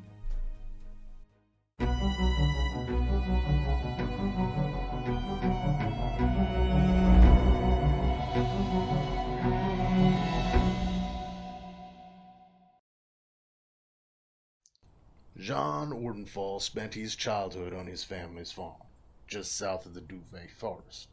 His parents, Durden and Macy, raised him well, teaching him what he needed to know to one day take over. Financially, they did quite well for themselves, carting their crops to nearby towns and cities for sale, although the frigid weather that often surrounded their home did not make it an easy life. As is the case with most youngins living the farm life, Jean eventually sought to see what else the world had to offer, and so he left in search of what opportunities the neighboring city had for him. It wasn't long before he realized the city life was not his to live. The boy who left, though, had become a man, and the man had met a woman, a blacksmith's daughter by the name of Cerithia. They fell for each other quick, and before they knew it, their love blossomed into a marriage and a son. The son they named Derlin, after Jean's father. Jean eventually returned home to his parents' farm with his family, where they made a life for themselves, a new life for his wife and son, but one all too familiar to Jean. They were happy. That is, until the day vile creatures from beyond the veil made their way into their home. After being driven from his homeland by the insatiable undead that now plague it, Jean seeks out those brave enough to aid him in cleansing his land of the foul fate that befell him and his family, and exacting the vengeance he so eagerly thirsts for. As a child, Celeste Highcrest would never have dreamed of leaving the sheltered life of luxury she had become accustomed to. Born to two noble parents in a land far beyond the Vale, Celeste's childhood had been fraught with expectation. Her father, High Archivist Saran Highcrest, had set high standards for his two children, and the elder of those two elves, Celeste's sister Cressida, had surpassed all of them. Cressida had found her talents at an early age, her nose buried in books, and magic coming to her as easy as breathing. Celeste, however, had struggled in the shadow of her sister's success for as long as she could remember, never quite meeting the expectations of her father, and always the object of his disappointed glances. When the two elves came of age, they sat the entrance exam to join their father at the sanctum, to become mentored under his tutelage and scribe ancient texts in the archives.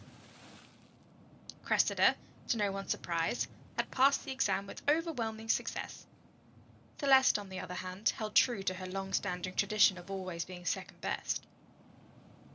It was rare that one should ever choose to leave their homeland, but never being able to escape the constant overshadowing from her sister, Celeste had decided it was finally time to break free of this tradition. For here, she would always be Cressida's sister, never her own person. But if she were to leave, perhaps she could finally forge her own path. She found her way to the dimension door, stepping through for the first time and finding herself in a land strangely familiar, yet unlike anything she had ever experienced.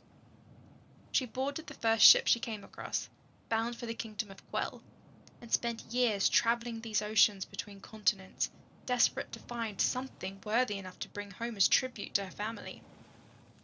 Until one day, the news found her. The door that she had stepped through to enter this plane had vanished, along with every other door that could lead her home. Now stuck, seemingly an entire universe between her and her homeland, Celeste is searching for answers, and some miracle that could lead her home again.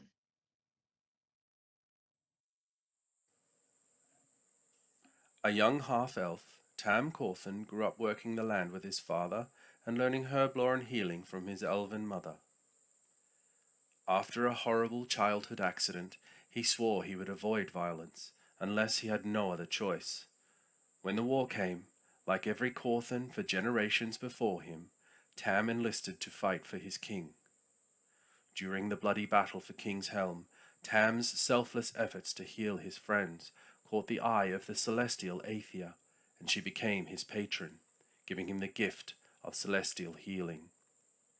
His courage in battle did not prevent him from drawing the ire of his superiors. His compassion was blind, and he would heal all in need, even the enemy. After the end of the war, Tam worked as a healer in the villages outside Crackvolm, hoping to save enough money to gain entry to the Healers Guild. After a series of unfortunate events, Tam finds himself in debt to a very wealthy and very criminal cartel boss. Pinned between his compassion and his new master, Tam tries to make the best of his situation, dreaming of a day where he can live his life in freedom.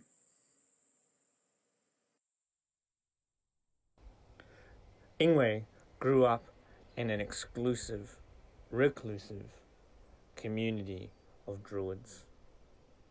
His elders, ancient and wise, one of the greatest, his mother, was a great storyteller, and he grew up sharing their stories.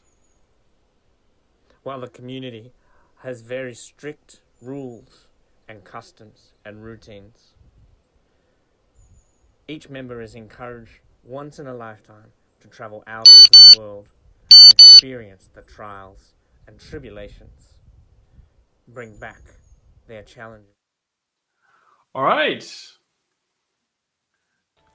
Yeah. We should be back again, and Jacob has joined us once again. I will just Surprise! throw in his camera here, and hopefully everything goes according to who cares, who knows.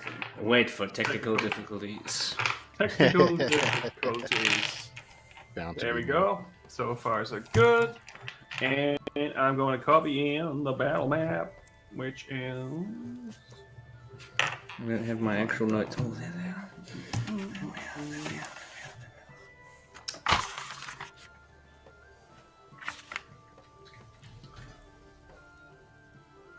Alright. I'm ready to watch John die. Sorry, I just had to add it in here manually. There we go. Like, that's gonna be the Okay, are these the correct notes? It says redneck scarves for bouncers. That's my notes from last session. cool. Yeah, you're pretty much up to date at that point, I think. That's all we need to know. Nothing different has happened. Jump on into it. I feel like my notes are off if that's the case. Fair. Anyway, the battle map is now on the screen for those of you. We're in battle. Yes, you need to roll initiative, Jacob. Roll initiative. Welcome I will to the just stream. mention while Jacob is rolling initiative and coming back into the stream, if you want to catch us on Discord, feel free. There'll be a link in the chat to our Discord channel. Come and hang out with us and talk about random shit. Adam is currently doing a you can see his little caterpillar above his upper lip. He's doing some Movember stuff, and we'll be posting stuff about that in the Discord. And also, if you just want to come and chat and hang out and talk shit, we would love to have you there. So, Yeah. Yeah. Indeed. Good time to be had. What did you roll, Jacob? I rolled a natural 20. For a total of? I think it's 19, but I'm just checking. Sorry, I don't have my character. I literally just sat down and made it in time to come to the stream. Good timing. Good timing, though. Yeah. With literally like 30 seconds before going live again. Couldn't be more precise timing. Gotta get rid of. Yeah, -1. I'm a 19. 19 for initiative. Right. So I'm gonna put that. still on. makes you like near the top of the round. Yeah, which is great, seeing as I don't know what's going on. Well, I mean, How would Ingwe react in that situation? Basically the same as if he knew what was going on. well, I can say that there's a few people between Sean and Ingwe, but let's see what happens. So, top of the round. Currently, it's only a battle between Sean and this individual, with some assistance from Isadora and Anya. So first off, we have Sean. Your turn in battle. As this individual, I'll explain it to Jacob as well. This individual has been hiding in the corner and stabbed Sean as he was trying to open the door without his dark vision. There was no way he could see this person. And then it was like the skin on his face weren't really attached.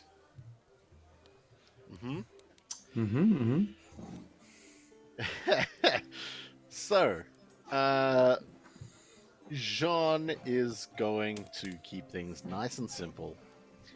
And he's going to use Old Lefty with the sending stone still gripped in hand. He's going to send a message.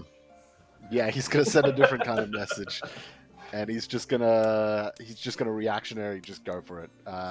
Go for it. So, he is... let me just make sure I get it right, because he gets different damage based on what he's holding. So he is currently unarmed, no shield. Sweet. Okay, so it's a D8. Oh, that's a good one. 22 to hit. Hits. Okay. And D8, D8, D8. Where are you hiding? There we go. That is a total of 6 bludgeoning damage. 6 bludgeoning damage. As he clocks him. This is probably a dumb move to do, but he's going to do it anyways because, you know, urgency. He's going to use an action surge.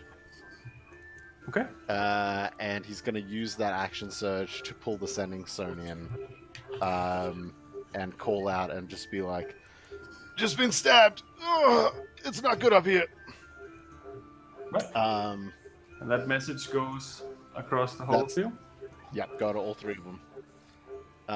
And yeah, he's not going to disengage. He's just going to ready himself best he can. Just pull up his dukes. Right. That's his turn. Right. Does one of you have a dog in the background? It's a frog. It's a frog. toads. Okay, that's fine. As long as it's not a clown or a car alarm. So, well, you could get sheep noises in a minute, so. Very druid. Yep. So, next up in this line of combat is actually Isadora, and then after that, Anya. So what happens is you're the only one who sees this, Sean, and I think that Tam, you are no longer in eyes of. Nope. So you drop that. You're ready to run. Right. So Sonos will see this, and Sean will see this. As Isadora, she grabs a little metal object the size of a matchbox from her little garnier. I think it's called Ghana. Something like that. A stocking from her stocking. And she throws it into the air. And as she does that, she bends a little bit to the side, and Anya, in a first move, pulls off the bottom part of her dress, then jumps over Isadora's shoulder and catches the matchbox in the air as it turns into a sword. And she's going to take a swipe at that guy as well. Badass. That's natural one. It was all in the feeling. Let me just see. Nah, it's all good. She hits the bookcase because there's very limited space, so she just hits the bookcase instead of that guy, and he just barely manages to dodge out of the way. That's both of their turns, and now it's the guy in the corner who is going to attack you with his dagger and then his short sword. Cool. Also a natural one, so his dagger hits the bookcase and are currently stuck there. And he hits for... Where are you? There. 17 to hit with the short sword. Mm-hmm. So he hits you for 7 points of slashing damage. And he's holding up there with his one sword still in his hand. That was technically the end of one full round of combat. In the meanwhile, what are you two individuals downstairs doing? Okay, so we heard that message from Jean, correct? You all received a message from Sean through the sending stone saying, "It's bad up here, I've been stabbed." I think that was the correct words. Am I, I did have I an make idea it to of the something party? that... Sorry. I'll get to you afterwards because I'm you're in a different place. Yes. That's good.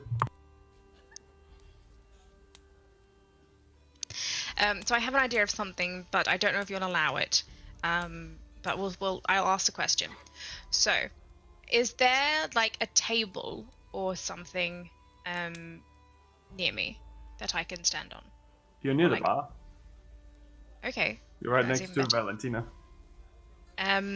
Is that near where that balcony is with that door, or is it on the other side of the room? Opposite. Okay. That's the opposite side. So from where you are now, you can't technically see the balcony that well, but you can get to an elevated position if you start going up the stairs. Okay, so maybe my idea won't work. How far across is the balcony from the room where I'm standing? Like across the room. It's about 120 feet. 120 yeah. feet. Yeah, 120 feet. Well, my dope idea is not going to work then, because I'm far too far away. Sorry. I'm sure it was amazing. It was really, really cool, but I'll save it for another time. Right, so I guess I'm just going to start running up the stairs to get as close to the balcony as I can. Right. Like What to is make my way up. your full movement speed? And are you using your action to run as well, or just? Yes, so I'll use my action to dash. Right. I will use my full movement speed, and I will also use another 30 feet of movement to bonus action cast Misty Step and move an extra 30 feet. Right. So 90 feet total. 90 feet total. So that would get you right in front of the door. Technically, you would be 30 feet away from the door, which is right outside of this visual here. I will try to show you there is another little entry there. I would say that I can put you right on the edge of that one there for now. So entry room here, on Right. the way in there. But I'll move this back so we can see a little bit better maybe. It's hard to get all this in the camera. There we Fine. go. And then as my free action, I will just speak back into the stones, kind of like as I'm running. And I'll just say, Jean, hold on. We're coming for you. Right behind you. That's it. It's my turn. Right. Tem. So, I'm really torn here. It's a good song.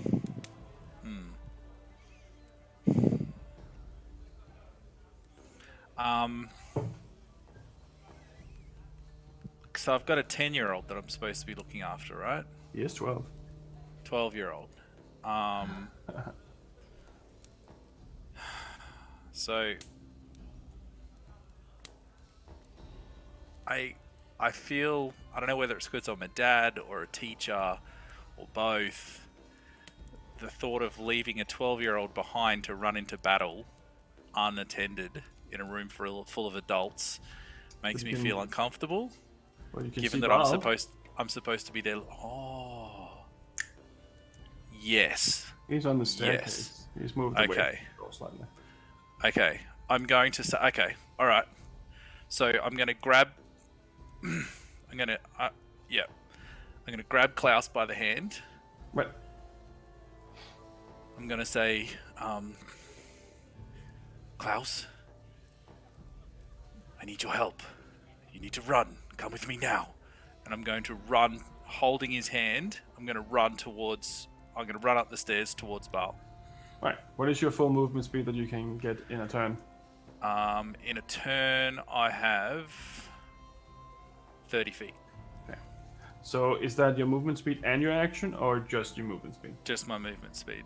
Okay. So you can get about 30 feet closer.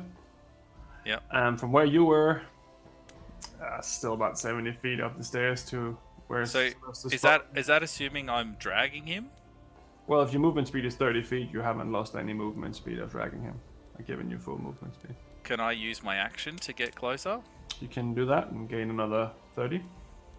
How far away is he? Baal? Yeah. He's about 80 feet away. Okay. Yeah. I'm gonna use. So you can get 60 feet away, so 20 feet away from him. That's within shouting range. Yeah. Definitely Yeah. not leading anyone into an ambush. Yep. Yep. Tom. Okay. Yep. Yep. I'm doing it. Okay. I'm using my action. Right. This is gonna be a bad idea. Okay. I'm using my action. I'm running towards Baal. That's it. Done. Right. Okay. Done. And can I yell out to Baal? You can. It's a free action to yell. I'm gonna say, Baal, come and get the boy, quick. Right. And he seems to be waiting for you. Like, what's going on? Come. Right. That's my action.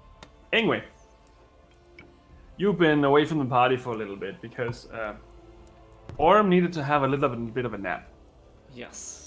So he knew that there was one of these rooms where there usually wasn't a lot of guards, a lot of people coming through. So he went up the stairs and he went into this side room, and before you know it, he's sleeping on the floor.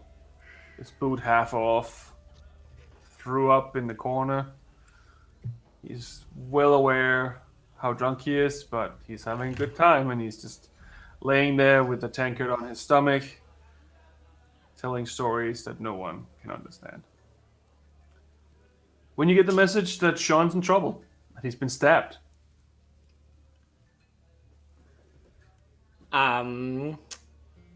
So I'm in a random room, and I've been there, so I haven't seen any of the pre-work up to this. No. I think you would also have received a message earlier of them clocking a group of individuals going into a room with weapons on a balcony somewhere. That's Okay. pretty much the only message I think was sent to everyone. But you would have gotten that before this message. Okay, side note, we're in combat, but I will have robbed Aurum. Right. Okay. We'll do that one later. But yeah, sure. We can definitely do that. No one's told me stealing's banned yet.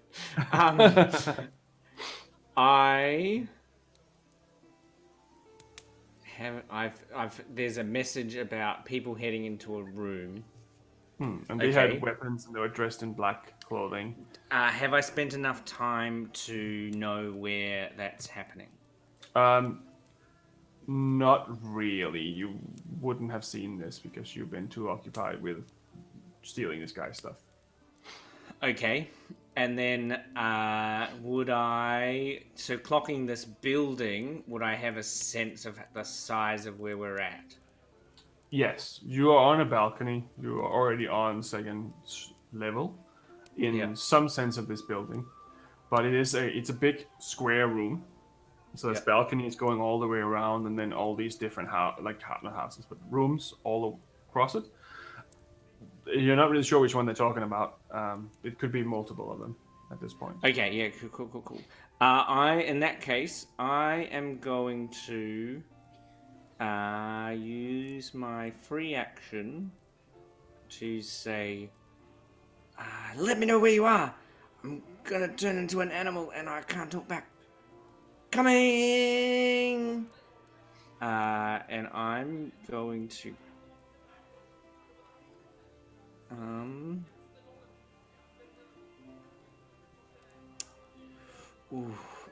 going to cast... Got no useful spells right now. I'm going to cast Summon Beast. Right. What are you summoning? I'm going to cast mechanically it's the same thing every time, but for flavor, I'm going to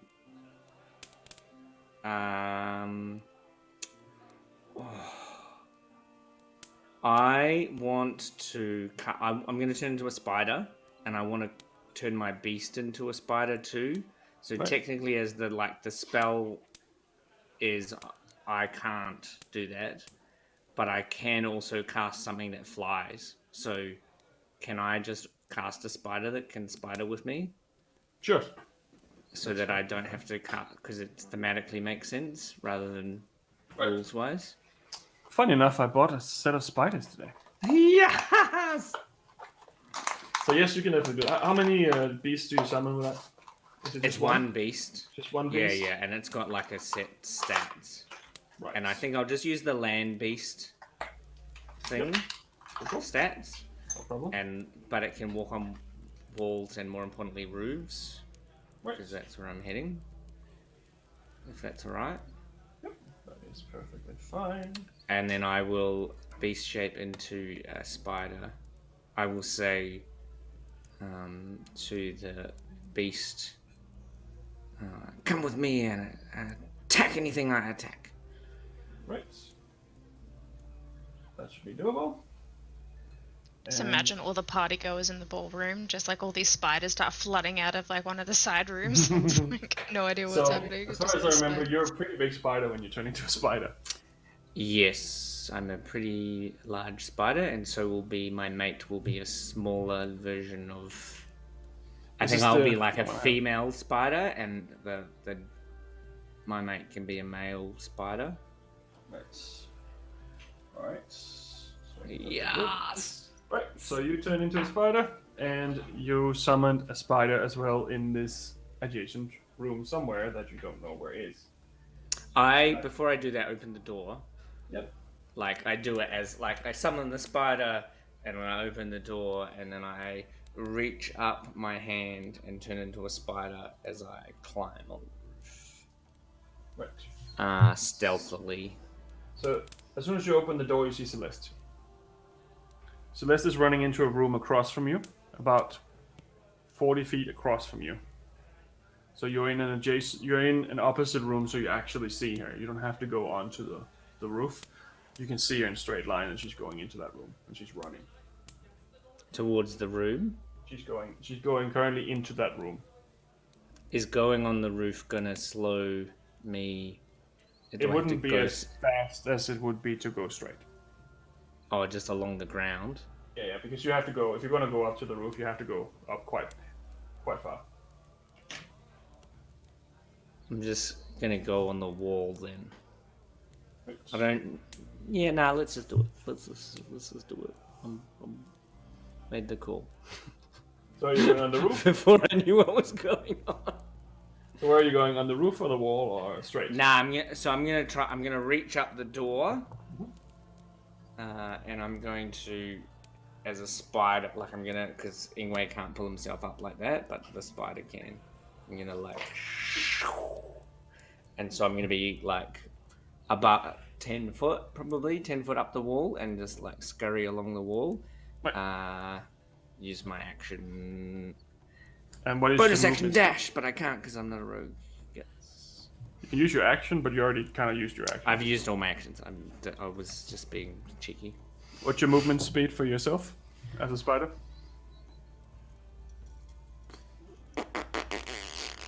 I'm sorry, I'm normally very good at keeping all these stats alive, and I don't have them. I think it's 40. Right, we'll say 40. Yeah. So you get to where the door is right behind her, but you do not enter the next room yet.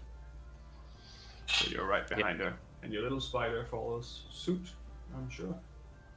So that is 30 feet. 30 feet. 30 so that's feet. 10 feet behind you. Cool. Yeah. Rightio. So now let's use initiative from here on. Sean, top of the round, you. Yep. All right. I am going to first and foremost. I'm going to sort of push off them a little bit. I like just to get half a foot back. Take a deep breath in, and sort of focus for a moment as I use my second wind. Right. So that is a D10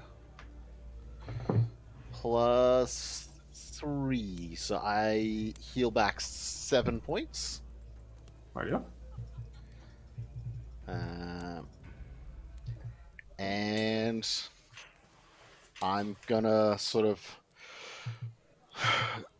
And I'm just gonna lean in forward and go for an elbow into the sort of the whatever would make up this thing's nose. It looks human though. It looks human. Yep. But just not alive anymore. Good. That's a good one. It's a good one. It's a 22. Definitely hits. Holy shit. I've rolled pretty well with the attacks. And decent damage. That is 9 bludgeoning. 9 bludgeoning. They're gonna clock my elbow into Very good. the bridge of their nose. Right. So that's you. Yeah, and at that moment, I am going to risk it because I don't like the circumstances, and I'm gonna attempt to move about 20 feet back towards that table. If I need to sort of dance around. Yeah. No, that's Anya. cool. So Yeah. that's possible. So you're getting an opportunity attack, which Yep. is definitely hits 17 plus stuff. Yep. So you take another 7 points of slashing damage. Sweet. All right, back to where I was. Sweet. I'm gonna take it. Yeah, and I'm gonna move. Actually, instead of 20, I'll go the full 30. I'll go my full movement to as close to that table as I can. You can get all the way to the table if you want to. Sweet. And is it still Sonos? You're still sitting on your shoulder. Sweet. So you're aware? Yep. All good. So that is Cool, your turn. Alrighty. Yep. Yep. So next up is actually someone else. Woo. So an individual comes up from the barrel in the corner and takes a shot at Isadora, but misses. She pulls out a fan, like a normal fan, and just blocks the attack as the arrow just shoots off. But there's now another individual in this room behind you. Next up is Ingwe. So Ingwe, you're kind of stuck behind Celeste right now, dressed as a huge spider. Can I see Jean? No, you cannot, because Sean is in another room. So in this room here, there's a door right there. There's another big door there and a door here. He went into this room, which is not really very well lit. Technically, there should have been disadvantage of some of those attacks, I think. But that's cool. We'll leave it for now. Let's say that the door's open, there's some lights coming in. But currently, you're behind Celeste here. You can see Celeste in the corner right here. Okay, yep. So you're right behind her, and I can say that there's enough room for both of you to be able to get through, even you being a giant fucking ass spider. Yeah, so what I'm imagining is I appeared up on the wall, and then I've gone along the wall, and I'm how far away from the door to get to the door and peer in? How much movement is that? So there's two rooms. The one that you're currently in now, you've just gone through the doorway. Yeah. You can either go through the big double doors right in front of you, which is, let me use that to see here. I'm going in the door that Celeste is looking in. Yes. That's. This room here is where Celeste is looking in. You are already at the doorway. Of that room. So if you use your movement, you will go into this room now. Okay, so what can I see in that room as I start to go in? So the room itself is a ballroom. It's like a dance studio. There's like mirrors on the wall. Yeah, so there's a big room there, and then there's a room next to it as well, where John went into the side room, which is a utility room. This room here is like a dance room with mirrors on the walls and statues on the walls and stuff like that. It's really fancy. And you can see that there's a door to the right that's open, and a door in front of you, like right in front of you, that's still closed. And the door to the right is a small door. The door to the front of you is closed, and it's a double door. The door in front of me is closed. Which is the door that Celeste is trying to go through? That's the door into this room. You see all these white and black dots? That room. Is it closed? It's open. Yeah, so I'm just gonna go through the door, and so that's a big public room. There's lots of people there. No, it's a closed off room. There's no one there. Okay, sorry. I'll just try. Yeah, so I'm gonna go wherever Celeste is going. I'm heading that way because I don't know what's going on. So I'm just gonna look where she's going and go that way. And so as I walk through the door, if it's not full of people, like if it's not the ballroom and I have to hide because I'm a giant spider, no, there's no one. Then I will just barrel into the room with my Spider-Man in tow. Yep. Is there someone that I can see that I can attack? No. And I can't see John. There's a door that's open to the right, where you can hear some scuffling. The door in front of you is closed. You can hear some movement in there too. But I have dark vision and blind sight. 15 foot of blind sight and dark vision. Do I see John? No. Huge enough. You do see Isadora. And an arrow laying John's at her feet. person. Isadora is the person John was supposed to look after. Nope, Isadora was the one that Anya, the ranger you were fighting with, wanted to introduce you to. The vampire lady.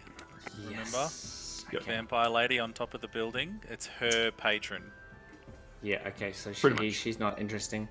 I use as much of my movement to get to the open door. Right.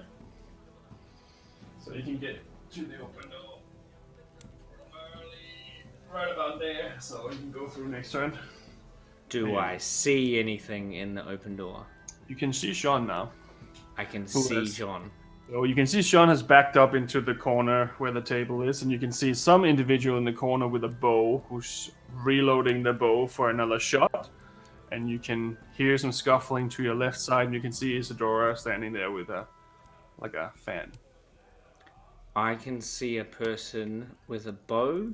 Mm-hmm. Do I still have an action? You have only used your movement so far. And I can see an enemy. Great. Yes. I will web the guy with the bow. Right. So that's attack roll from you or dex save from me? Pretty sure it's a dex save from me. Sure. No, it's an attack roll. Okay. I'm gonna attack it. I'm gonna attack it with a web. 5. It is a natural 1 plus 5 is 6. So you get a good shot at the bookcase, realize, probably should be wearing some glasses in your spider form. Yeah, okay. And my the giant spider with me is going to use his action to move forward. Right. To attack. He's not going to pay attention to anything else in the room except that I tried to web. He can get to roughly there with his movement speed. Yeah, he's going to try and attack crossbow man. But can you reach? Does he have any ranged weapons? No. He has no. He's going to use his action to attack, to move, so he can't attack. But doesn't have enough movement speed to attack as well. Yeah, absolutely not. No, wait, no. So he's in the room. That's as far as he can get. He's in the room, but his instruction is to attack the things that I attack. Right. So he can't web because he's not really a spider. Right. So there's now a flammable web across the bookcase, in case anyone was interested. Oh, it went on fire. No, it's just flammable. Oh yeah. There's Oh, yeah. also no light source in this room. Yes. Okay. Yes. And you also notice that the individual coming out of this barrel also has the skin slightly detached from the face and 2 red staring eyes where the eyes normally would be.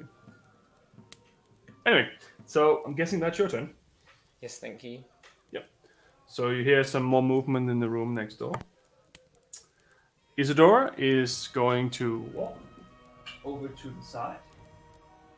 And she's going to walk backwards up onto the wall. And she is simply going to stand. I'm going to move this one away. She's going to stand on the wall. It's like spider climbing. And she's just standing there with her fan, instructing Anya what to do. And you're going to hear her giving out commands like, left, right, come on, this is the way we trained it, let's go. And then Anya will attack. With a 2. Apparently she's not very good at listening. So, next up is someone else. Celeste, it's your turn as this giant spider just mauled its way past you with a small spider next to it. And you can hear lots of fighting, scuffling, and weird noises from these rooms. Right. I'm assuming that because Ingwe told us I'm going to transform, tell me where we're going so I can't reply, that I would know that that's Ingwe at this point, even though I didn't actually see him. You've seen him turn into a spider before, so I'd say that it makes a logical thing. Yes, Also, it moves right because past it you. moved past me. Yeah. All right. Yeah. Cool. All right. Just wanted to make sure. Nope. All right. So she will move her full movement towards the door. Right. Which one? The double door or the small door? The small door, so towards where Ingwe's going, and there seems to be things happening and web shooting and things like that. So she will move there. Right, so he's currently blocking the door a little bit with his big form. Right. Okay, that's fine. How far away from me? Wait, can I see into the room? I'd say you can see into the room, yeah. Do you have dark vision? You do have dark vision, don't you? So you can see Isadora standing on the wall with a fan. And you can see spider web's been sprayed across the bookcase, and a guy or someone in the shadows with red beady eyes with a bow ready to shoot. And Sean standing against the table from where you are. You can also see the little spider on its way in. Right. So as I kind of like move to the door and look through and I see that figure standing on top of the barrel, I'm going to look at him and my eyes start to glow this like really bright orange.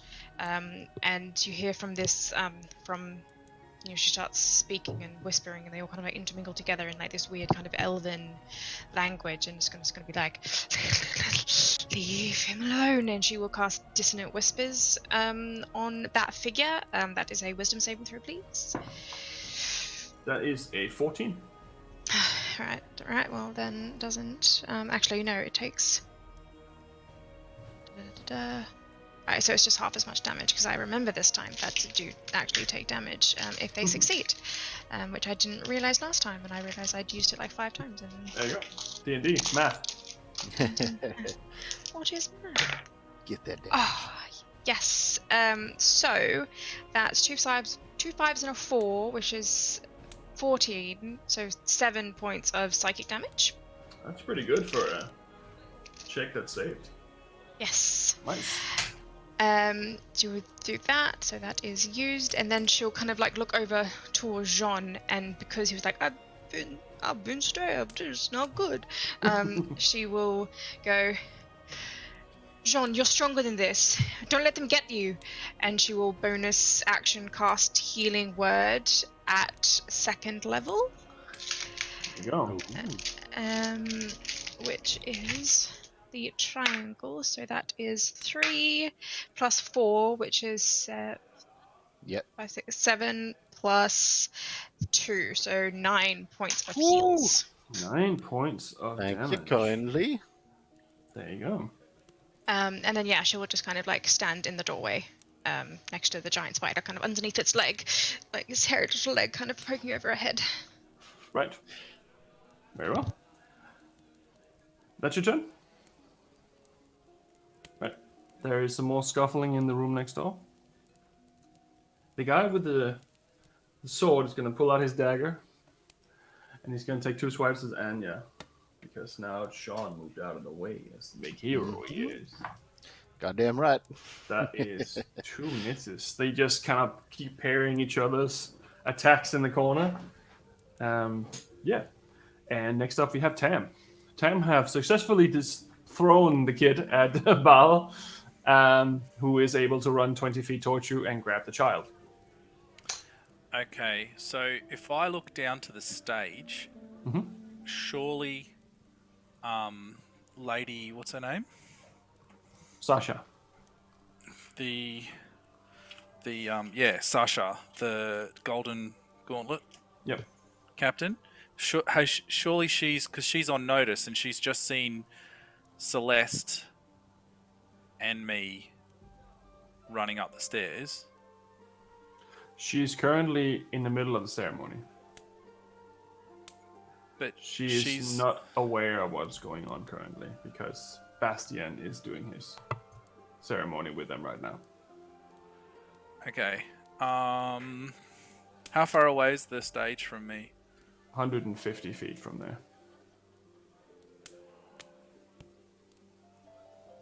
Um,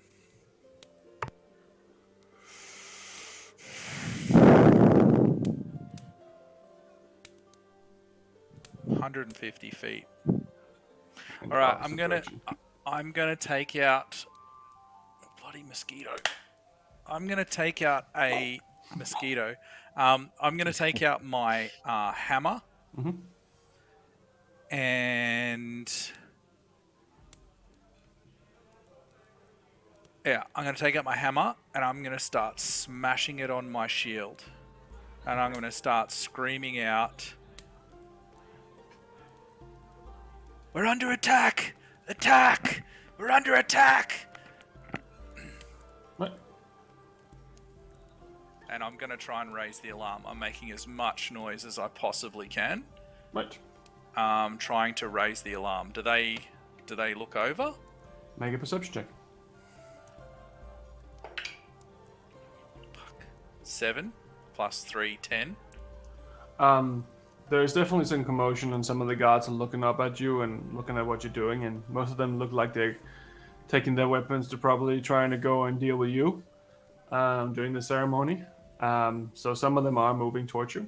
You do notice that Valentina's guards instantly just lock in a circle and are just standing there like they're holding swords, but you can't see any weapons. Okay, I'm going to scream at Baal to get the boy out of here. Yep, he's already running towards you to get the child. Okay. Can I use my movement still? Yes. Okay, but I've used my action, right, to make all that ruckus? Yeah, I would say that kind of counts as an aid action or a scream for help action. So you have 30 feet of movement, which can get you to the door of the first room. Here. So just to clarify, they're all in the room that comes off the storage utility room, right? Yes. Everyone's fighting in there. Is there another door? Because there's a door leading into the ballroom, the private ballroom. There's a Is there another door? Yes, there's a double door straight across. And does that lead out onto the balcony? You don't know. We don't know.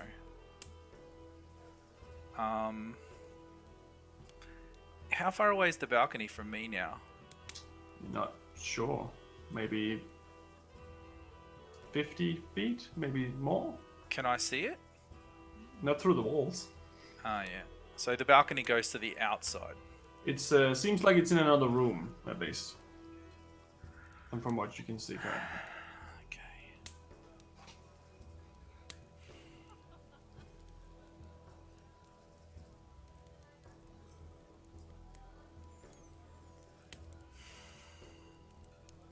I don't want to get us all trapped in that room. I don't want us all to be in that room at once. Because there's only 2 assailants in that room now, right? Yes. And there's John, Ingwe, Anya, Isadora. Mm-hmm. And a spider. And a spider. And Sona. And Sona. So they could probably take those... Well, 1 or 2 of my team could take those 2, probably. Mm-hmm. Maybe. You also still haven't seen what they're fighting. Except for what you saw through Sona's eyes. Which was something.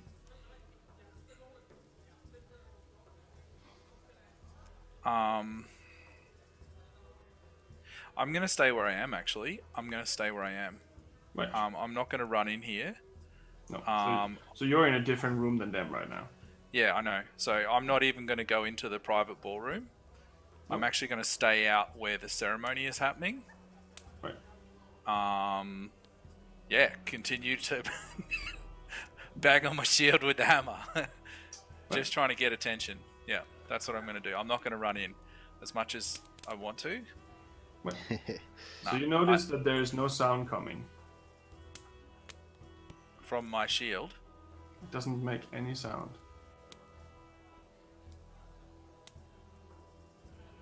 They've like cast silence on you or something. Just stop you from... And I haven't used my movement yet. Use your movement to get to the door. Bonus action! What? The fuck, Tom? What? Fuck, Tom? Fuck. You fucking... Tom? Mm-hmm. You always fucking do this. I do. You fucking do this every time. Mm-hmm. Fuck with my shit. Alright. If it was easy, it wouldn't be fun. The Tarrasque. Yeah, alright. Well, you know what? I'm assuming that I've raised the alarm before they cast the silence spell. Because they noticed me, they turned around, and some guards were coming. And I'm gonna get into a biff with the guards, probably, but I'm gonna stay here anyway. That's my turn. Done. Right. Even though you're fucking with me, I'm gonna stop. Okay. I know you're fucking with me. I'm always fucking with everyone. Anyway, top of the round we have Sean. Sweet. And Sean. you notice one thing on your turn. The door opens into the adjacent room. Leading straight across from you. Up by the one I went to initially open as I was stabbed? Okay. Opens and the room inside is also dark. Okay. Jean is gonna place his hand on the table behind him Mhm. and attempt to lift himself up onto it. Right. He's then gonna turn and look at the guy in the corner with the bow and arrow. Mhm. And he's gonna run across the table and leap and attempt to Superman punch this guy on the other side of the thing. Give it a go. Alright. Don't fuck me. Hey, not bad. Not bad. 17. Hits. Hey. And that is for 5 bludgeoning damage. Rightio. So, as you punch, you also notice that you hit skin, but it's mostly bone. As you clock the jaw, and you hear it like a little bit, and you see it, the face is deformed slightly after the punch, and it just looks back at you with these red, tiny eyes. Just Is there looking back at anything you. familiar about this type of visage? You haven't seen this before. Okay, cool. They do seem no longer living of that type, if that makes sense. Seems Yes, like something's definitely going on with them currently, other Okay. than being alive. They have like red eyes, which is not very normal for a humanoid creature. Sweet. Yeah, in that, there's not much I can do with the bonus at the moment. I've pretty much burnt all the things, so I'm just gonna hold my ground, Right. and yeah, that's it. I'm just gonna bang off, land back down, and just hold at the ready. Very well. All right. So, next up, you hear something from the adjoining room. And I'll see if I can get this to work. Bear with me, this is a test.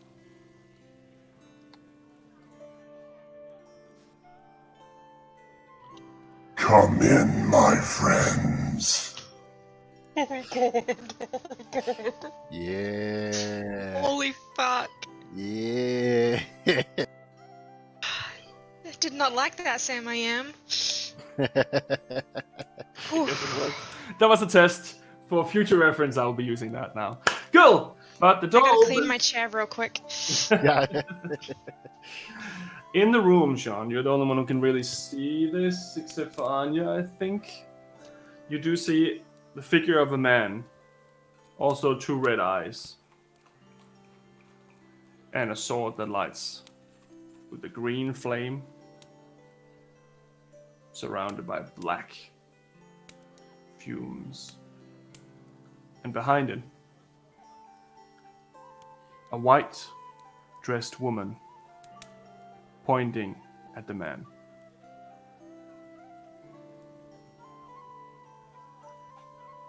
That is his turn. Shaman, you've already had your turn. So next up, we have the bow and the barrel, who will try to attack back at you with a sword. I don't like it. 16 to hit. 16 hits. That is going to be 2 points of slashing damage. Whew. As a dagger cuts across your shoulder into your very nicely made clothes. And you can see this individual is smirking in the jaw is dislocating slightly. Cool. Next up is Ingwe. Ingwe attacks the bowman. So does the spider. Right. So I move the spider over here. Well, I guess the spider can go up on the thingy here. I'll move this a little bit out of the way. So it's a little easier to... The spider's a small creature. It's just more or less not a lot of space here in the back. And I'm a large creature, so... Okay. That's why I do it this way. So you can definitely attack.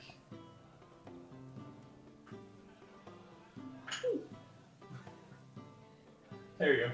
You can attack with both.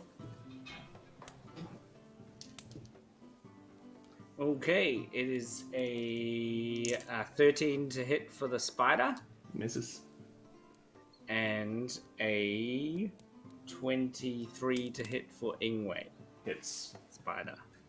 So Ingwe spider does 11. No. 9 piercing damage, and it needs to make a con save.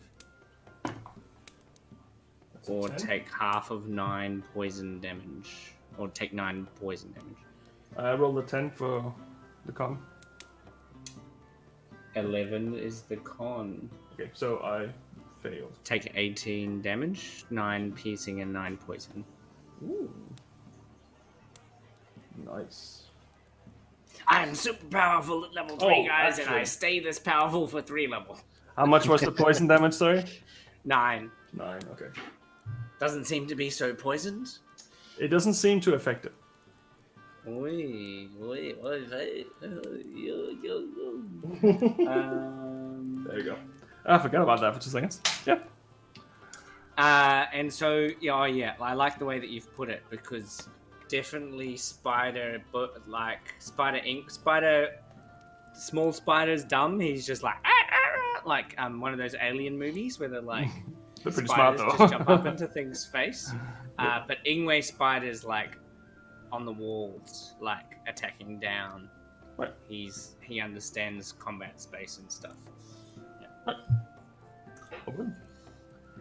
Next up,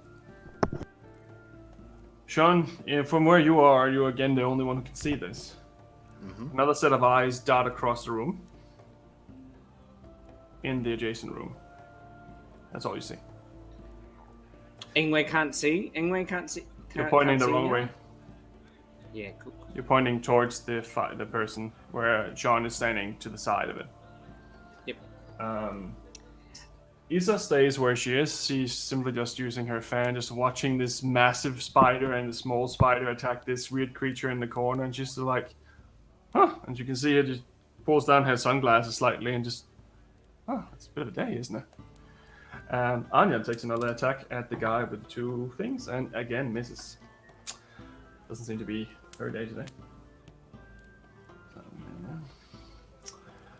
And a arrow is fired at Ingwe. I'm a class 19. Yeah, it's beast not that amorous. So you take 8 points of piercing damage as an arrow comes from the adjoining room. And it hits you right in the leg. Next up we have Celeste. Okay, so I am assuming that I heard the first part of Tam's ruckus Yes. behind me in the hallway. Yes. And you're making perfectly a lot of noise in there too.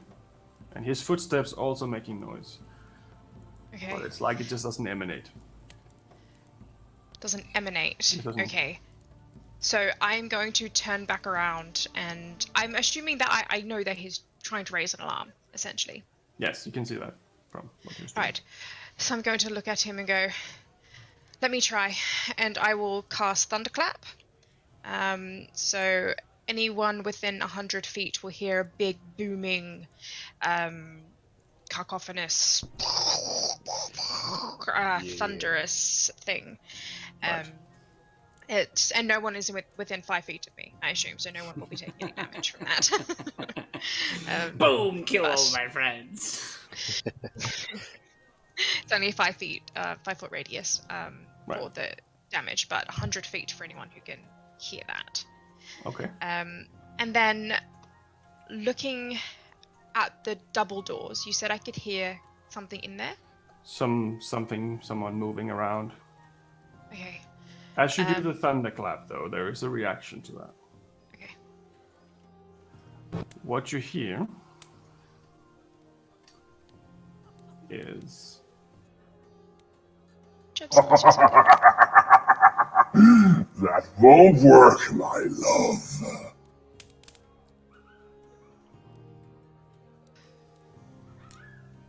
Okay. using.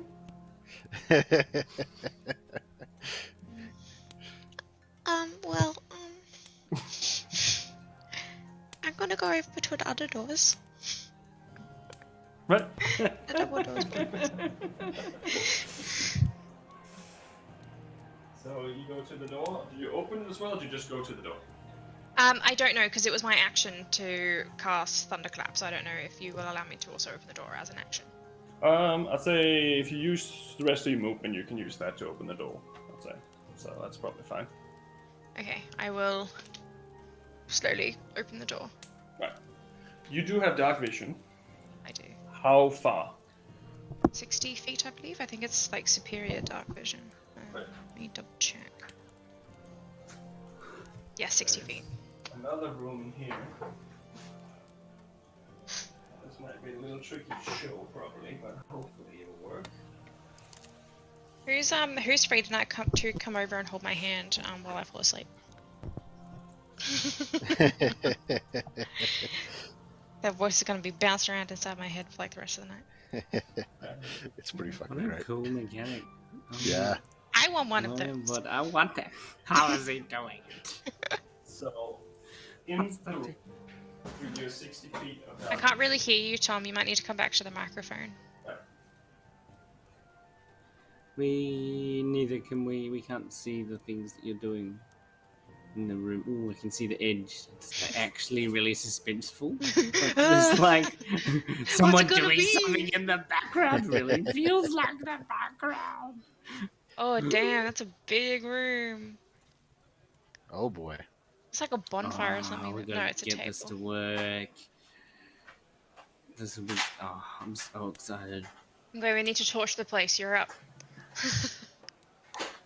I drop my spider form and cast bonfire Bonfire! in the room that the person I was supposed to protect was. Oh wait, shit.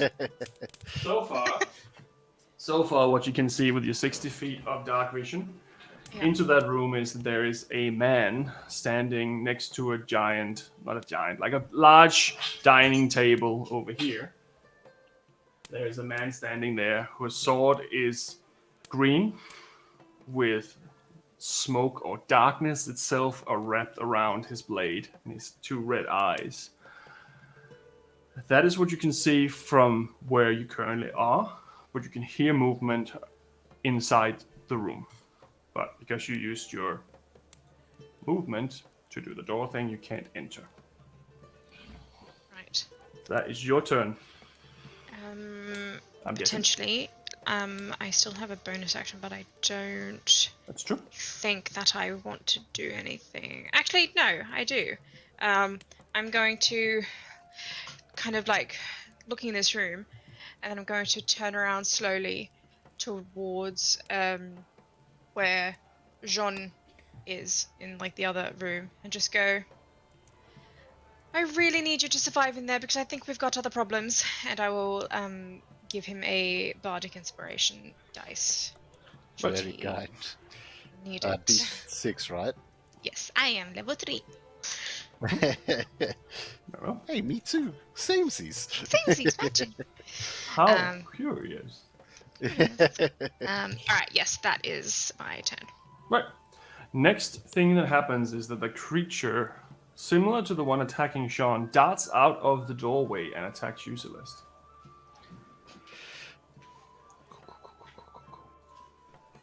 As a similar creature, also looking like he has seen better days, takes 2 swipes at you.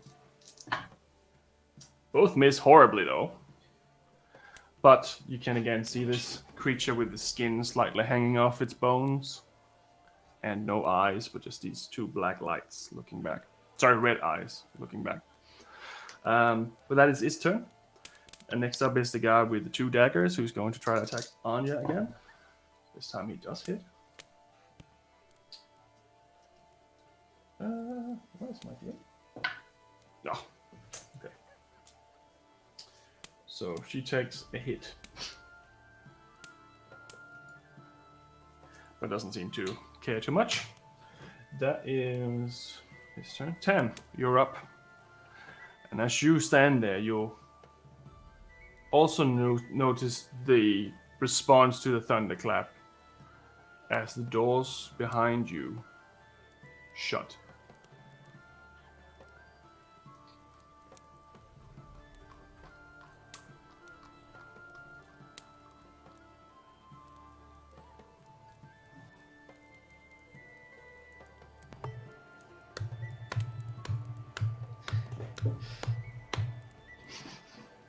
First time I seen you all so silent. What?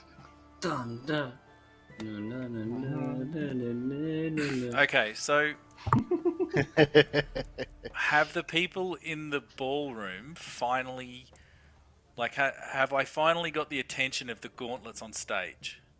You don't know. The door Did is the closed. Thunderwave? Oh, so You heard it inside the room. I'm in But the you don't room with the know. black and white squares. Yes, and the Okay, doors so are I'm closed inside behind the door that's shut. Mhm. Okay, that changes things. All right, I was like, "Fuck!" I'm on the outside, and they're in facing whatever the fuck it is with. The No, green no, and it black closed sword. right behind you. Like you're standing right in front of the door, and it just moved you like a few inches into the room. Okay.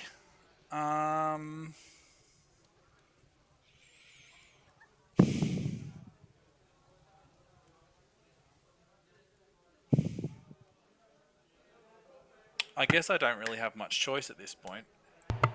I'm gonna have to go in and fight. You don't have to, but Well, I can't get out, and well, maybe I can. Scary. Okay, so can I take my crowbar and try to open the door? you can make an attack roll. I'm assuming that it's spell locked, but Tam probably won't know that yet.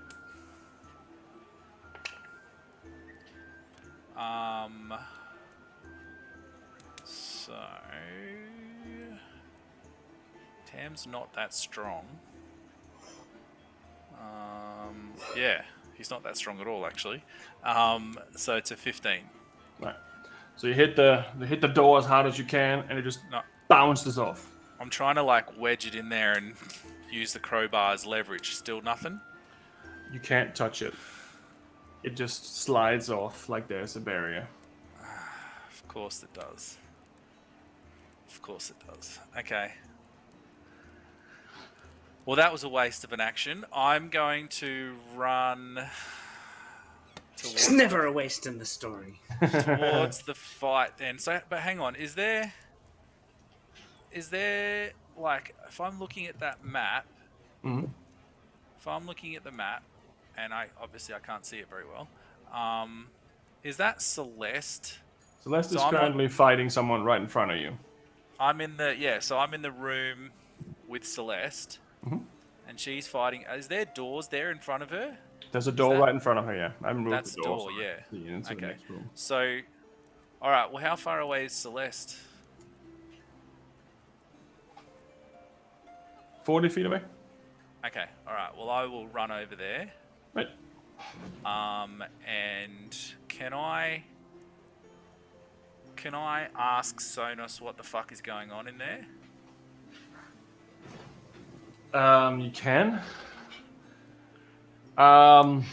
Your response is, Sean's punching barrel dude, large spider, small spider, weird lady on wall. I don't know. Okay. All right. That's more information than I had before. I'm going to. Can I use a bonus action to bring him back to me? Yeah. I'll do that. I'll just bring him back to me. I don't want to do anything with him. I just want him with me now. So he pops up right next to you? Yeah. No problem. Yep. That's me. Right. Travel around, Sean. Sean's gonna do what Sean does. He's gonna take another swing at this figure in the corner there. Yeah, they're looking pretty beat up. I'm hoping so. Let's find out. 19 to hit. Hits. Okay. And D8. Now, Celeste isn't a bard of... Is it Valor? Where you can add the inspiration to damage, right? No? Nah, she has a law. Okay, cool. I am the law. Judge Stripper. Yeah. That is 6 bludgeoning damage. Right.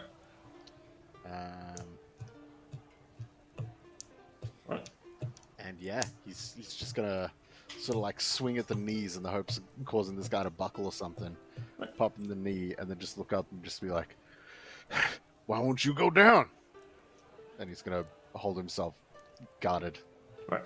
As you punch, you hit the kneecap, and the kneecap actually bends backwards. You see the whole leg just go, but it doesn't say a sound, and it's just standing there. Cool.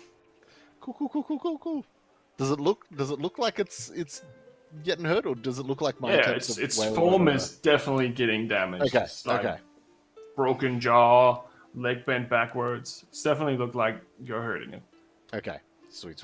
It's just not reacting to damage in a sense that someone who feels pain would. Yeah. Sweet. Yeah. That's about it. I'm gonna hold my ground and keep my dukes up, and just looking over. As a bonus action, am I able to sort of try look further into that white dressed figure? Yep, you can make a perception check. I can. Yeah. Okay. Could be better. 13. Well, that's pretty good. You don't have dark vision, so it's not easy to see completely. But Yep. there is definitely someone right next to this man. Okay. It looks. Should I have done that with disadvantage then, or? Now you roll a 13. It's fine. You can't Okay, really see. You cool. can just see that there's someone in there. Okay. Some white dressed figure, and the man doesn't seem to take notice. Okay. Noted. Cool. Yep. Clock that and just keep where I'm at. Right. So it's your turn. Next up, we have another individual who pops out behind the table and darts over to this door and takes a shot with his little hand crossbow at Anya. That is hit. Another. I have to remember to write this down. There you go. So she takes a small crossbow arrow to the chest. It seems to do some damage. She doesn't seem to flinch much because she is obviously used to be a fighter. But she is definitely getting hit by this guy.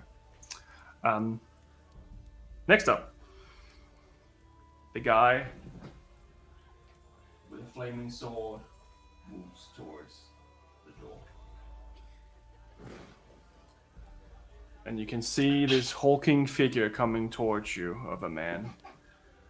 Plate mail, black armor, singed by fire. No skin, just bone. As he raises his sword up.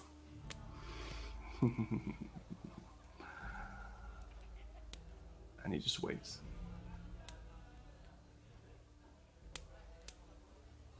The one in the barrel takes another attack at Sean.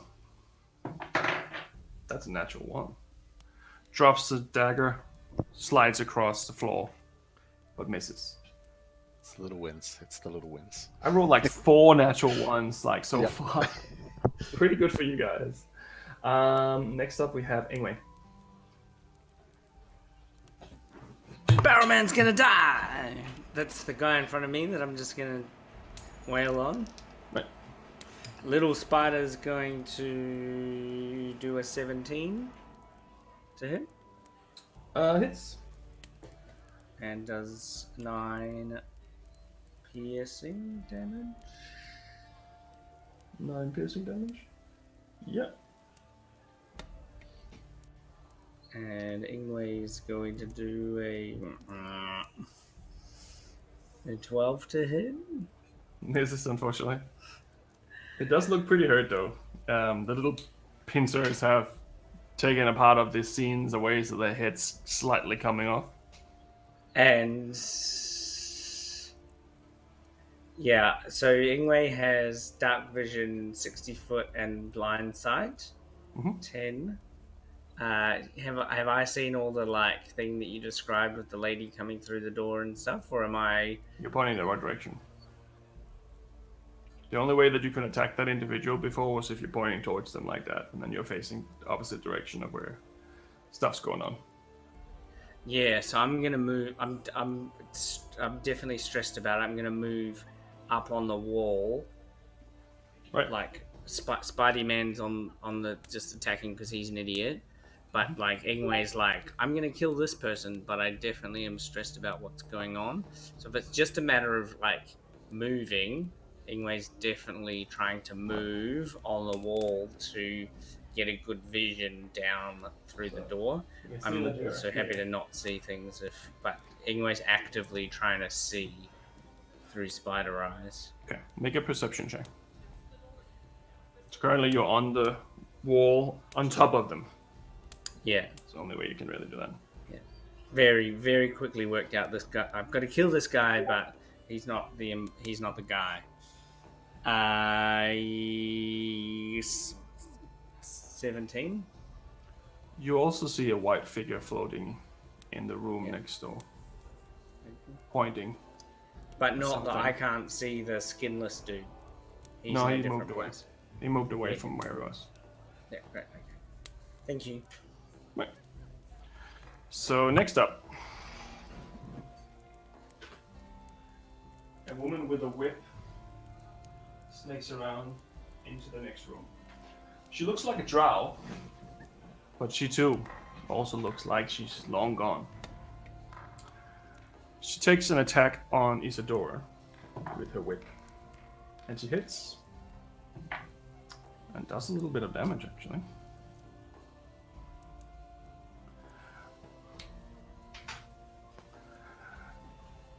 Isadora doesn't seem to mind much. She's still kind of conducting how Anya should fight, but she does seem to be irritated that this individual hit her. Next up we have Anya, who's attacking the guy in the corner as well. Definitely hitting this time. 5. Right, so he's taking some damage there. So that is... Right. That is... Celeste, you're up. Okay, so I can see that man kind of moving towards me through those double doors, correct? Yes, correct. And I've got this other guy next to me who was trying to hit me, but I kind of just like dodged out of his way. Yes. I'm going to lift up my hand and kind of like trace a sigil in the air, and then silver mist starts emanating from my fingertips, and I'm going to cast Cloud of Daggers directly in front of me to fill up that like cube, so it's 5 feet on each side. So you're filling up the door? Pretty much. So if I cast it 5 feet in front of me, and then it'll be a 5 foot cube, like 5 feet on each side. So kind of like this? Yes. Going to cast that there, maybe a little further in, and I'm going to look towards this figure, and I'm going to say, "Who are you, and what do you want?" If he chooses to reply, then he can reply. So you drop the Cloud of Daggers on top of the other guy, right? I could. I was just trying to get it to block the doorway. So depending on where that guy was, I thought he was at my side. No, he's in front of you. Okay. Yeah. Well, then I'll do that. Right. So give him some damage first. Or maybe not damage, depending. Okay. Cool. Let's see. 4, 5, 6, 7, 8, 9, 10 points of slashing damage to that. 10 points of slashing damage. Right. He takes the hits, and you can see bits and chunks of his skin, muscles kind of fall off. But he's still standing, still fighting. He seems annoyed that these daggers around him are stabbing into his flesh. The reaction to what you said.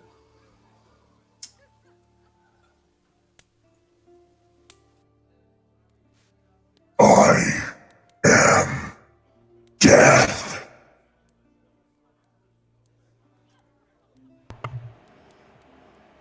That was only. I also asked, what do you want?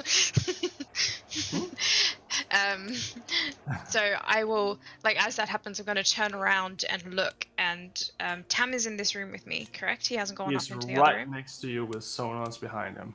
I'm not sure if Right. Sonos is visible or not, but that's up to Tam. So I'm going to turn around and look towards Tam, and I'm going to kind of like reach out and kind of like take his wrist a little bit and kind of like look to him and just go, I feel better with you by my side. And she will give you a point of Bardic Inspiration as a bonus action. Ooh, nice. And Nice. she won't move, she'll stay there. Right. That's me. That's you. So red cat guy is attacking you. Does he have to do anything on his turn? Who, sorry? The guy inside the cloud of daggers. Is he moving out of it? No, he's staying there. Okay, sorry, let me can't just really- pull it up again. Oh. Or if he starts a turn in there, he also takes. So upon entering the first time, which is when I cast it, and then if he starts a turn there, Right. he also takes the damage. So give him damage again. 2, 3, 4, oops, 5, 6, 7, 8, 9, 10, 11 points of slashing damage. Alrighty. And again, chop, chop, chop, chop, chop, and he's like, ah! Ah! Ugh. Yep. But he's going to attack you twice. A 16 and a 22. Yes, both hit. Well, oh my dice. I'm missing one of my dice. 14 points of slashing damage. Total? Total. And I'll roll 2 constitution checks for the 2 attacks. So first one is an 11 and the second one is a 15. So Cloud Dagger stays up. Great. Oh, good. So that is your turn, his turn. The guy with the 2 daggers is going to try to attack. Again, just hit this time. So he's hitting Anya again. Keeps rolling the same thing. Right. Tam, you're up.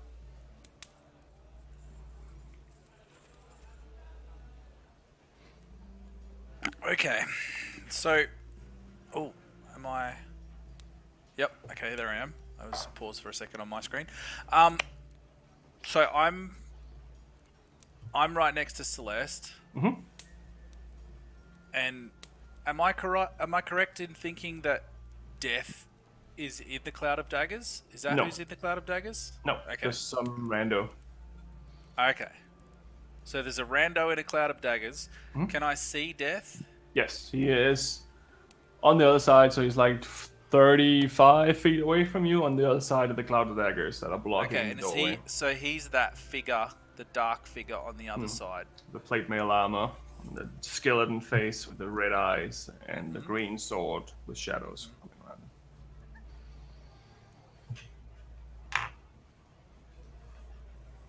Can I shoot an Eldritch Blast through the Cloud of Daggers? Yeah, I don't think that obstructs your view in any sense. No, it's essentially just like silvery mist. It's Okay. Alright, well, I'm going to... Yep.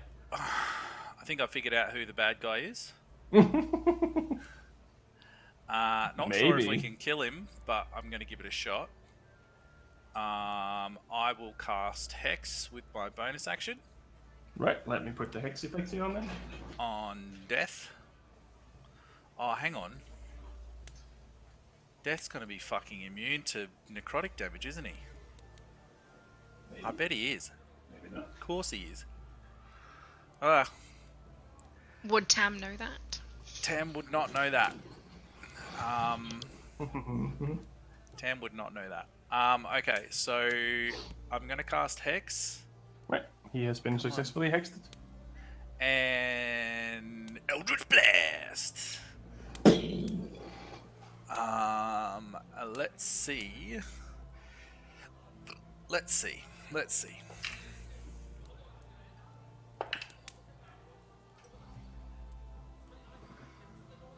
That's an 11 to hit. Right. It just flies wide and hits the wall on the backside. Yeah. He just looks. Yeah. I will tell Sonus to try to get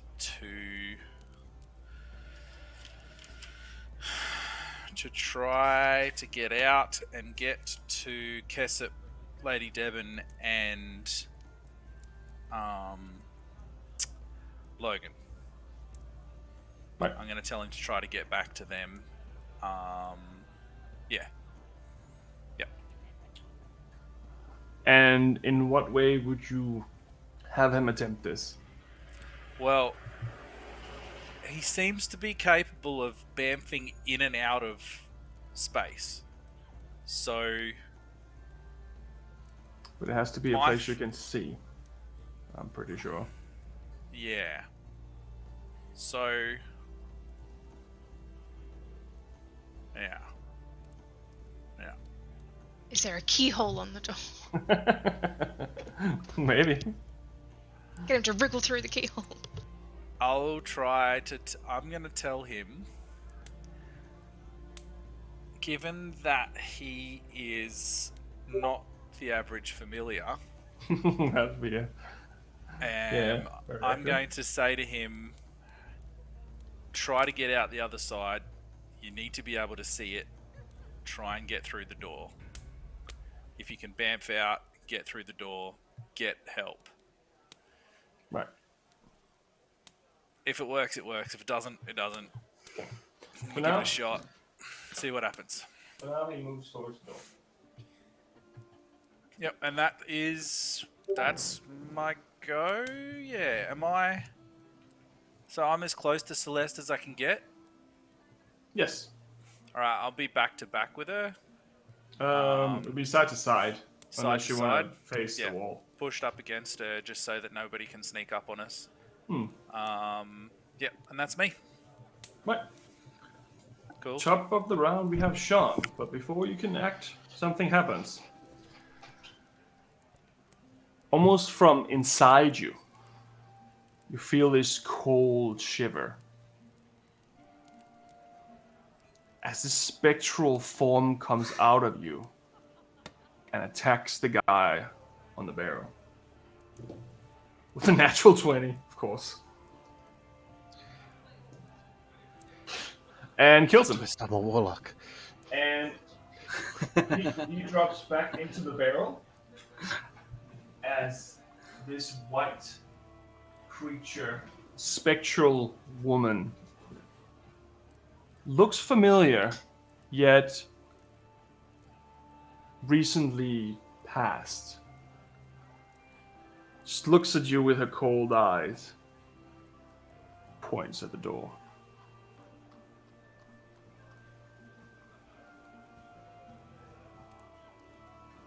Save me, Sean.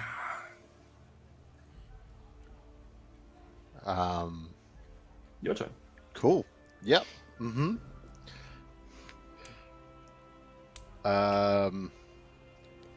Just completely stunned and frozen as to what the hell happened. I'm gonna reach out for her, try to place my hand on her cheek.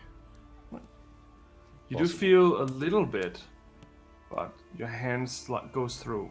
It's not real, it's not there, but you do feel something is there.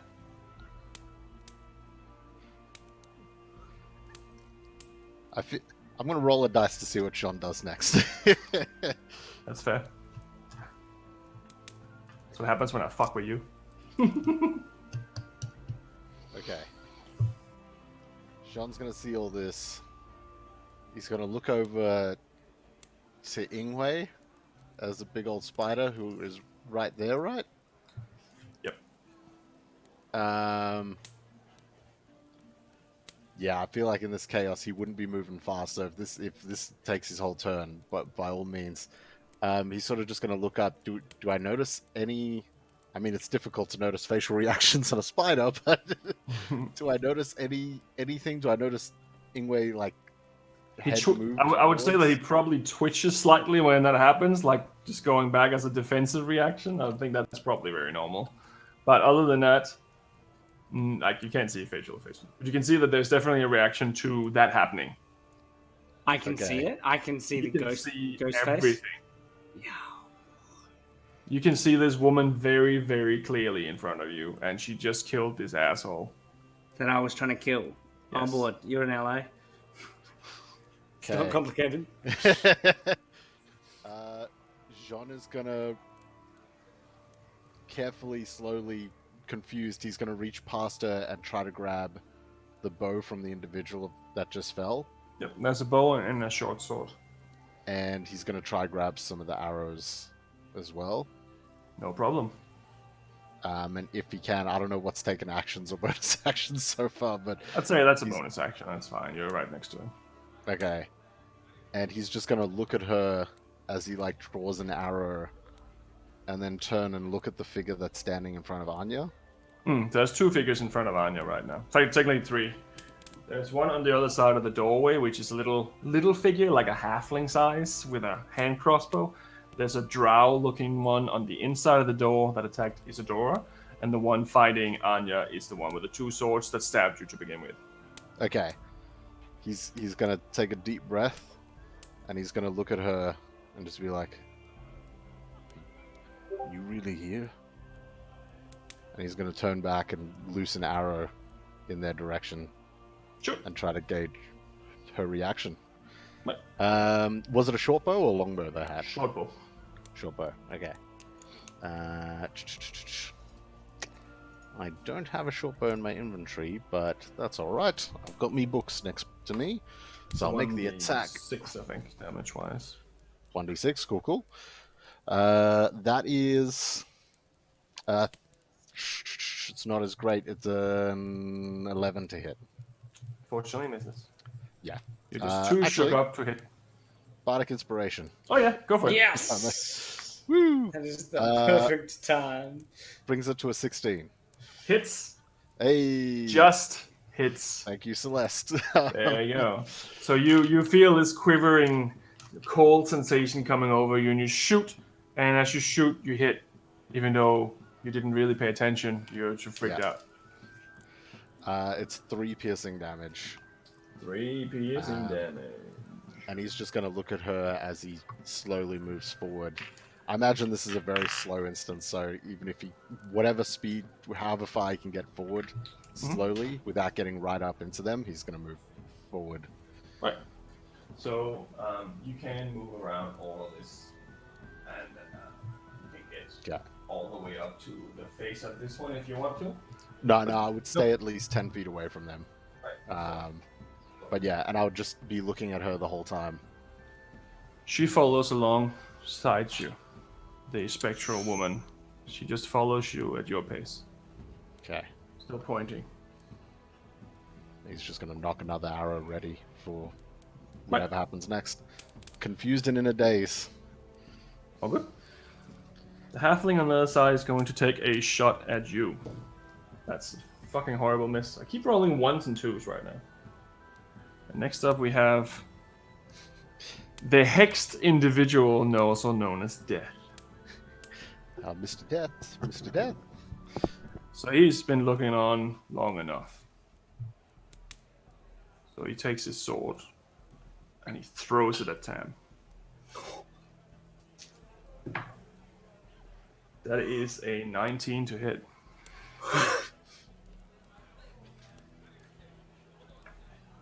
Right.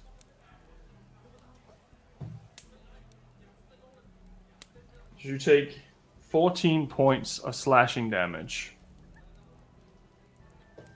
and 2 necrotic as the sword slashes into your shoulder, and you can see this shadow starting to try to strangle you as a sword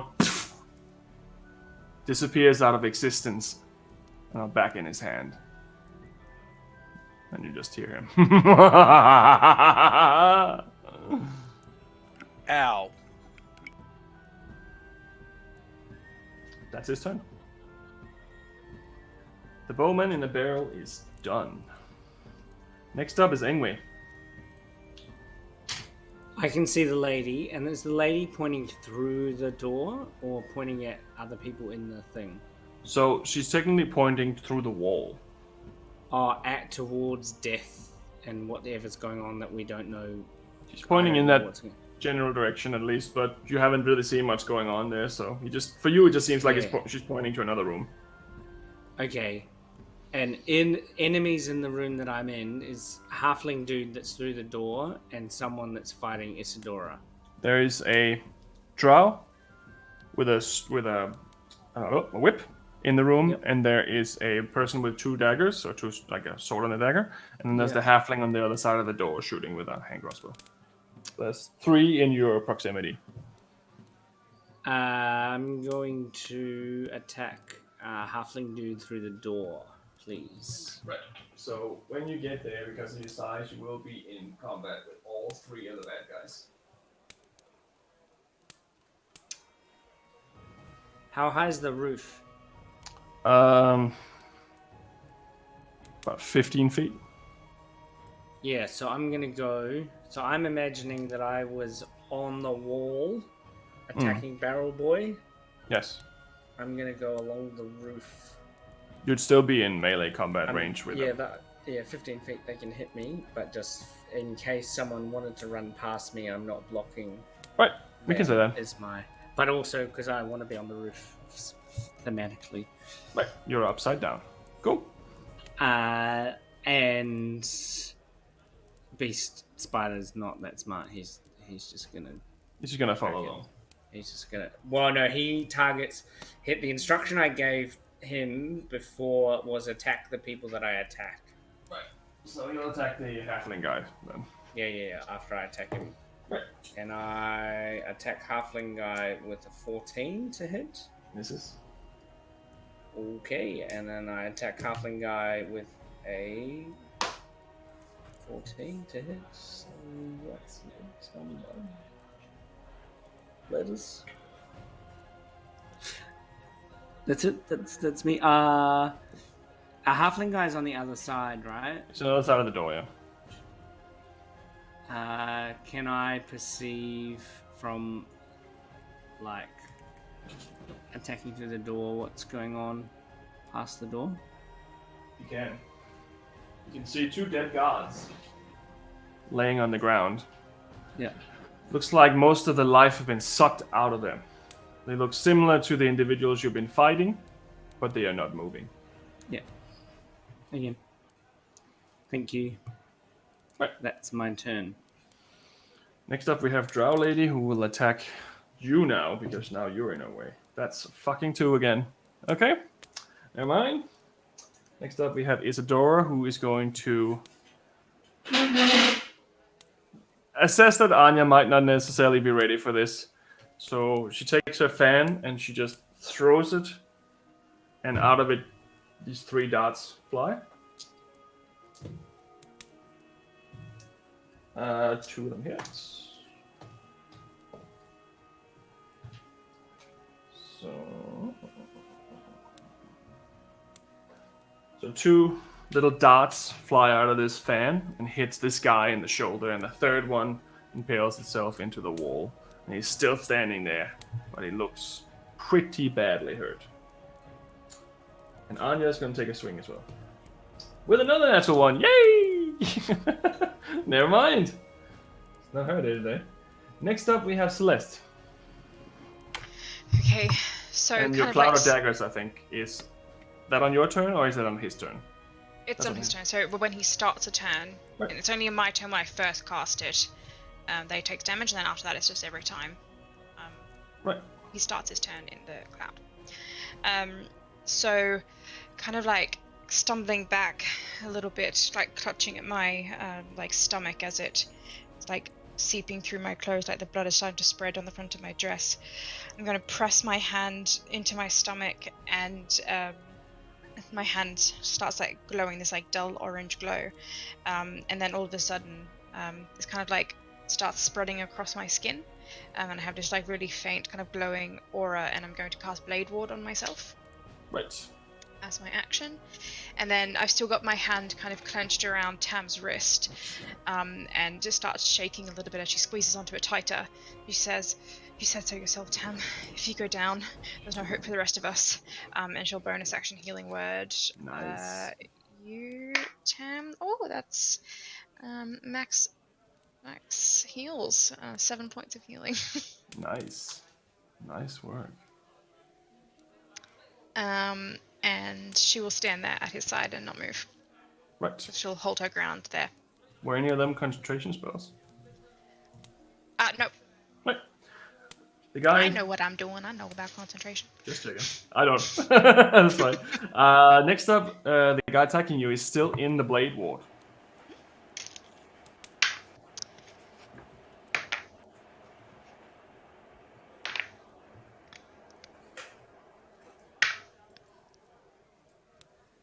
14 points of slashing damage. It's looking pretty rough. But he's still hanging in there. And he's going to try to attack you twice. Fucking hell, I roll like shit today. Never mind. He reaches out, but the blade attacking him kind of hits his weapons on the way out, and he can't really land any purpose on there. So unfortunately for him, it does not hit shit. The guy with the 2 daggers is going to attack Anya again. Oh, that's a d12, not a d20. That one here. Roll. Should take some more damage. Right. Next up, we have 10.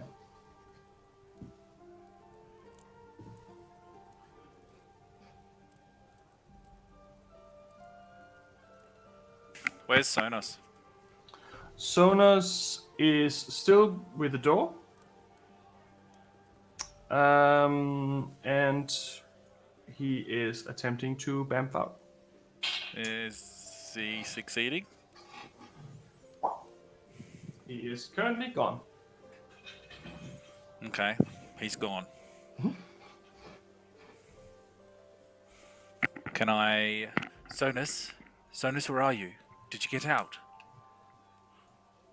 Yes, I'm here with Baal. Okay, tell him there's some kind of undead creature, some kind of being. It's very powerful.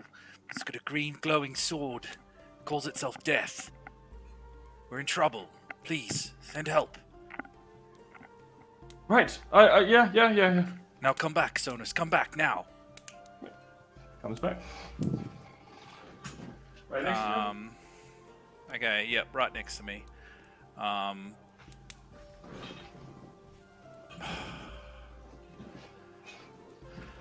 going to try and hit him with the Eldritch Blast again. So Tam is going to say a brief prayer to Aethia. Right. Clench his fist, and it'll glow gold, and he will say...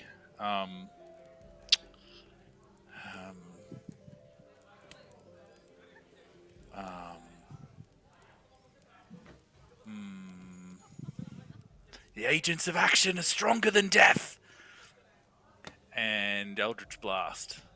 Right, go for it. Hell yeah. Just got a hit now. And he casts a 1. Fucking hell, sorry.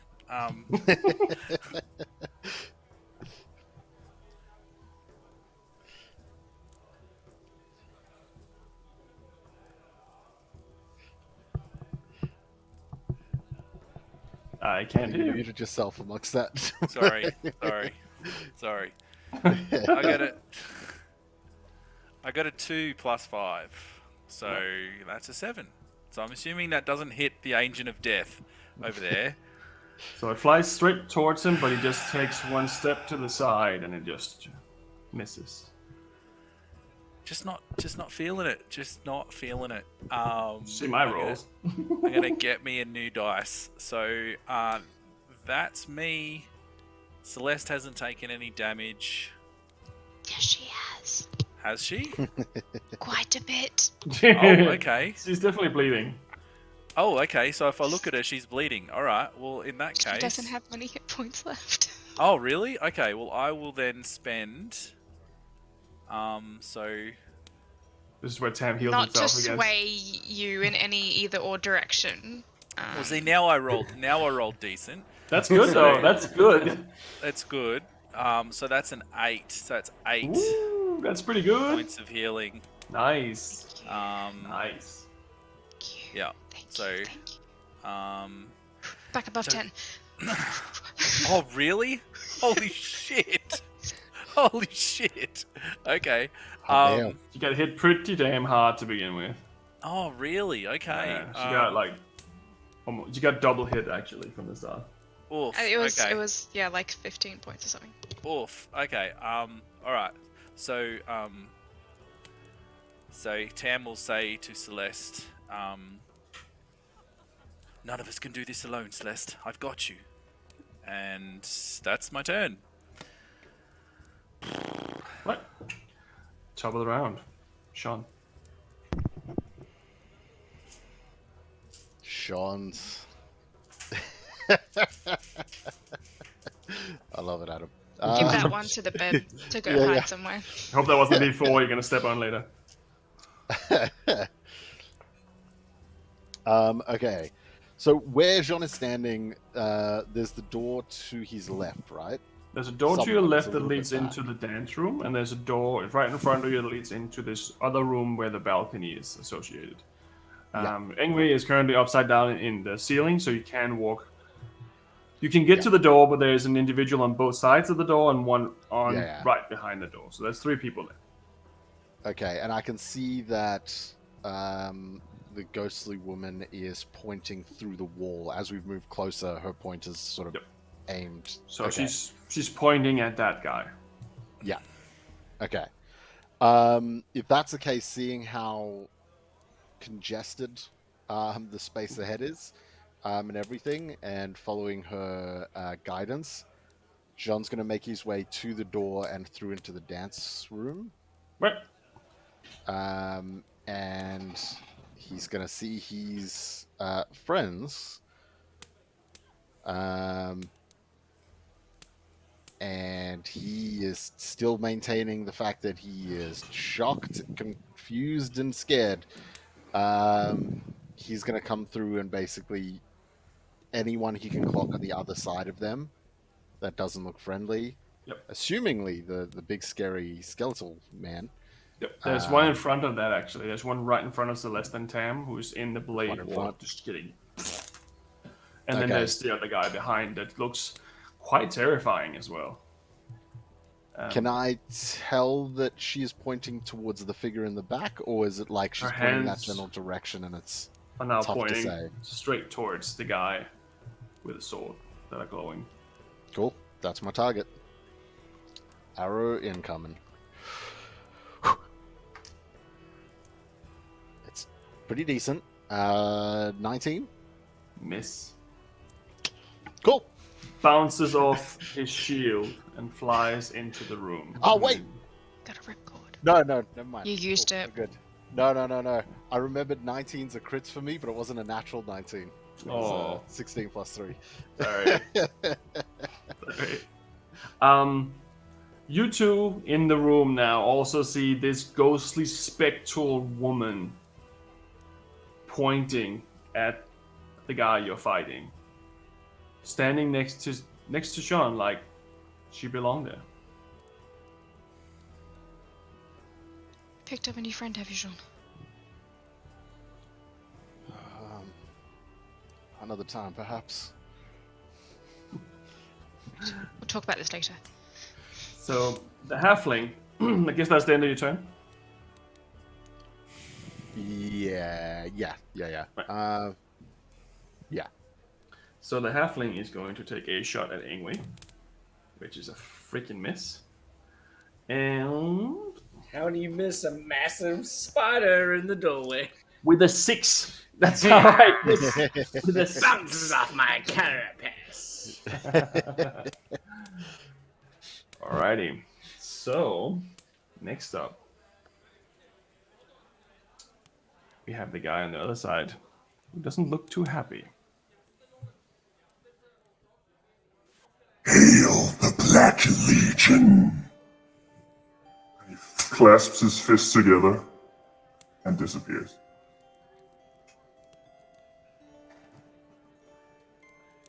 He's gone. Okay, bye. Okay. Catch out of Tom. There you go. If I can, reactionary. In the instance that it disappears, do I see the point change? Does the hand drop? Does she vanish? She reacts to him disappearing. Okay. Her reaction is I don't know what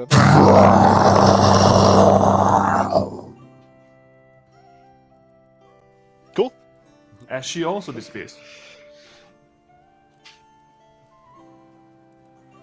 Excuse the fuck out of me, sir. Yeah. Okay. John notes that, puts it in the old man.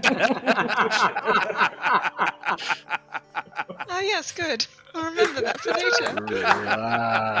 I'm so glad I didn't warn you about this shit. Whoa. Fucking hell, Tom.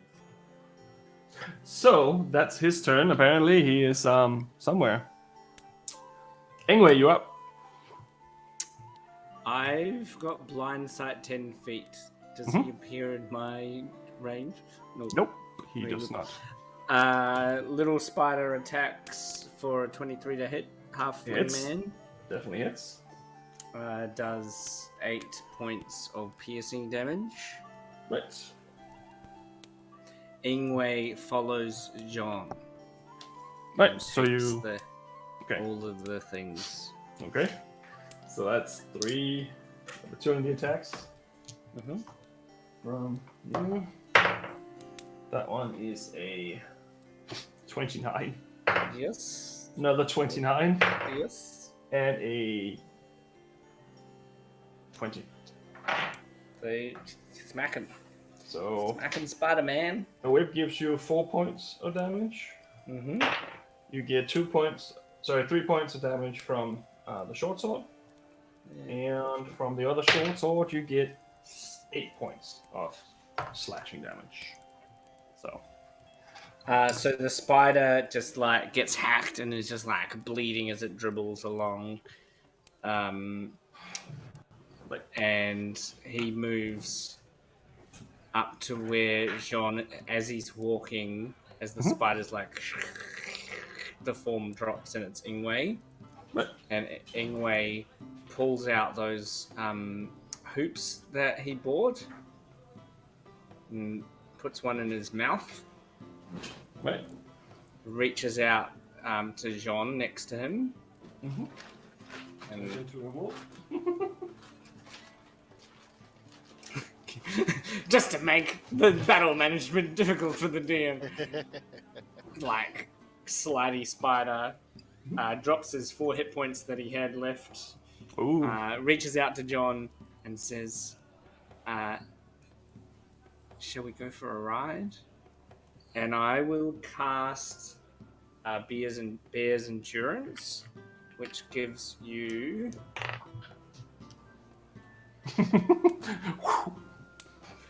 10 temporary hit points.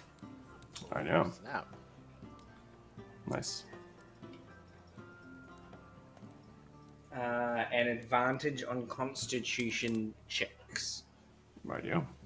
Ooh. And then I will turn into a wolf.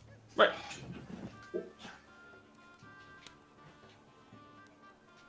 Go. So as a wolf appearing in the space where I think it was pretty obvious that as I turned into the wolf, the rings became like a thing that you could hold on to and ride, like You also explained it, I think. So I think that they have last episode. Yeah. you had this conversation about it. So, yep, cool. Just in case that wasn't obvious. That's cool. That's you. So your little spider friend is staying where he is, attacking the halfling. Spider's long gone. Spider's Okay. capped it. So he's dead. Is that what you mean? No. I changed. Concentrated on giving. Gotcha. Oh, good. I probably would have lost. I didn't roll Constitution checks because I knew that I was going to drop it anyway. Okay, that's cool. That's okay. Whichever thematically order that happened, but yeah, Spider's gone. But yeah. So Whip Lady is going to attack Anya, and does hit for once actually. It's like playing D&D with myself over here. All right. So that's her. Just gonna roll some dice here. Jesus Christ. Okay, he's dead. So the guy with the 2 swords is getting pinned to the wall with another 3 darts and is dead. As Isadora throws another 3 darts out of her little fan, and Anya moves on to the halfling and gives him some damage too. Right. So she moves into the next room here. And takes an opportunity attack as well.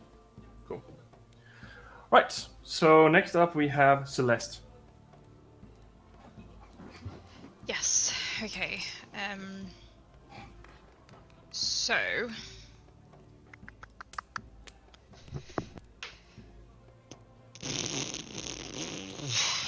She farts. Roll for constipation. Because Tam is directly next to her, so that won't work. And she doesn't have anything else. So she is going to reach around into kind of like underneath her dress, and kind of like hoist it up and pull the dagger out of her garter, and then just fling it towards the man that's standing in front of her. Go for it. Just like hikes it up. Kill And- him. Oh, I don't think this will kill him. It's not. It's just a little dagger. What's that? Please let that be doubles. So that's a dirty 20 to hit. 15 Hits. plus 5.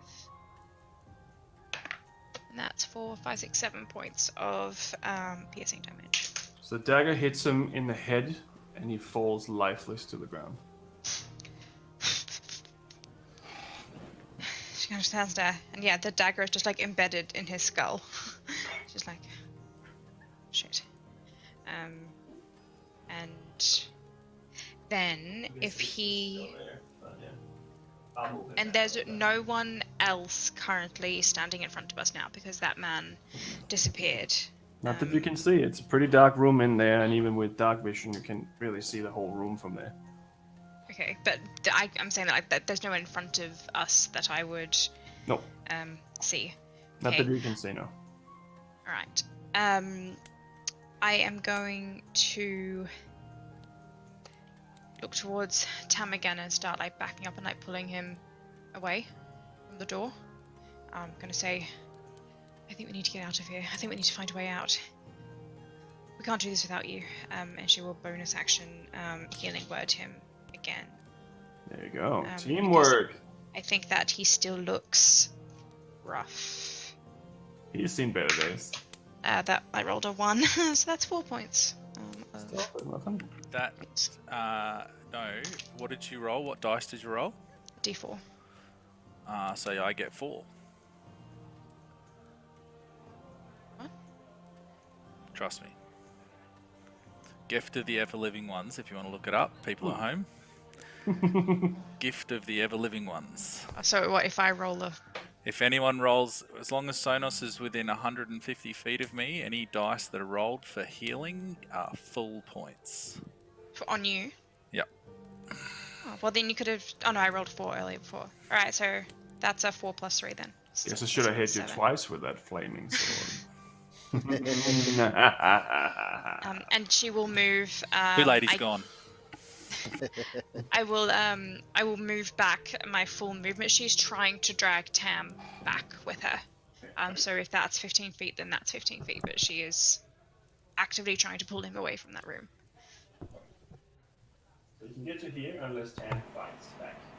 Is Tam fighting back? Does she need to roll strength? Okay. Right. So now there's an open doorway with a whole bunch of still going on. She will leave that up just in case anything tries to come through. Right. So that's your turn. That's it. Next up is 10.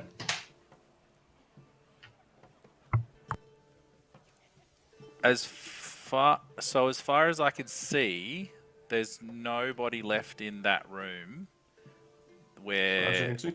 Death was. Mhm. Okay.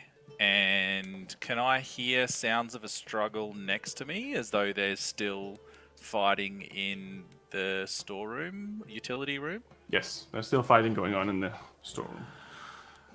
And Okay. someone telling someone else how to fight. Okay. That's weird. Okay, so I will say to Celeste, before we can go anywhere, we have to get out. We have to get Jean and Ingwe. Is John in the room with us now? He's They're both right behind us. you. Oh, that we're all together. All four of you are in that room. Fighting in the next room is Isa and Anya. And Do I know that Anya's in there? I don't know. Oh, I do, because You would've he seen was it in there by with now. Jean. You probably heard her screaming as well, or heard her yelling, I guess, at least. Every time she Okay. missed. Okay. I need to go and help. See if you can find a way out. The door was magically locked before. I couldn't even touch it. Sonus managed to teleport out, but I've got to go and help Anya. And I will book it into the room that Anya is in. How far away is she from where I am? So, you think she's in this room over here, so...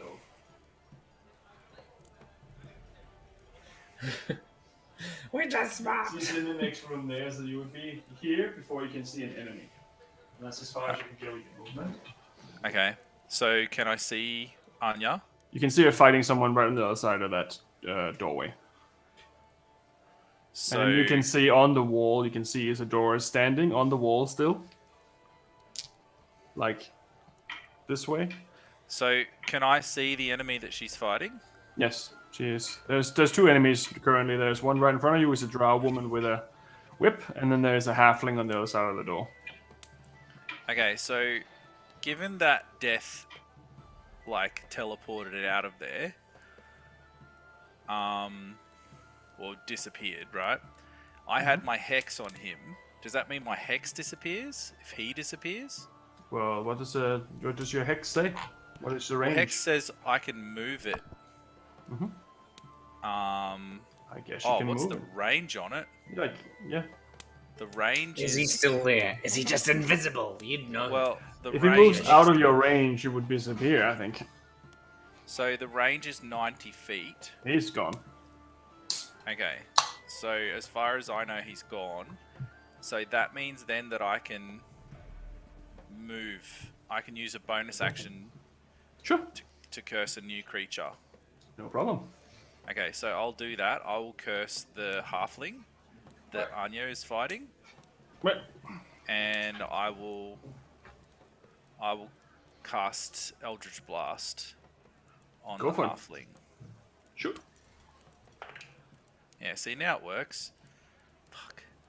So that's a 16. Misses. What? It just misses.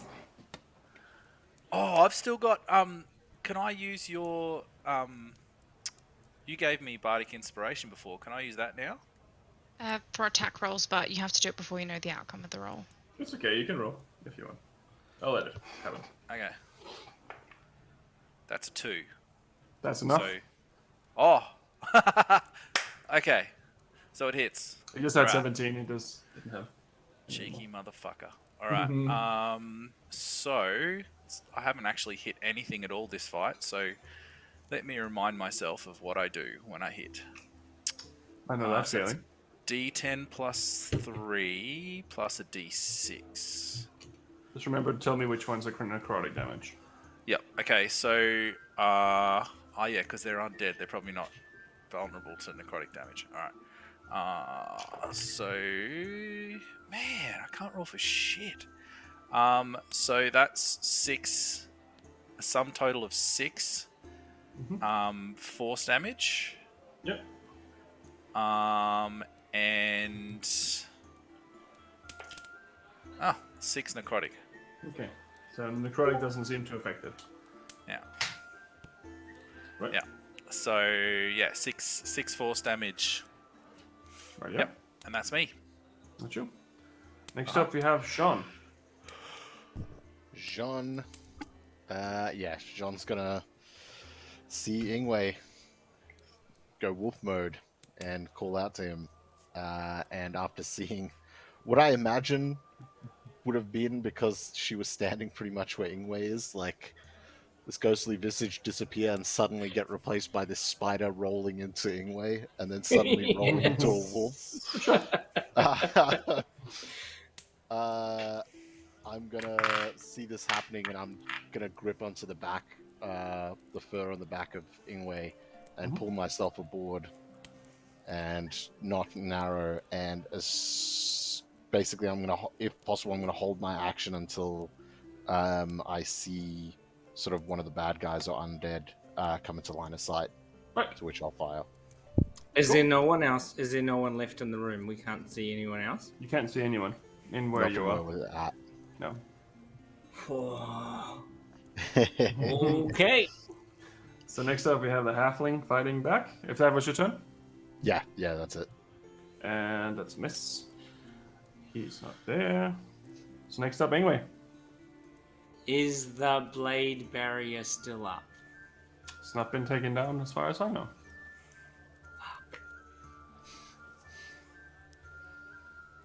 It's only a little bit of damage if you go through it, you know. Yeah, Ingwe's heading that way.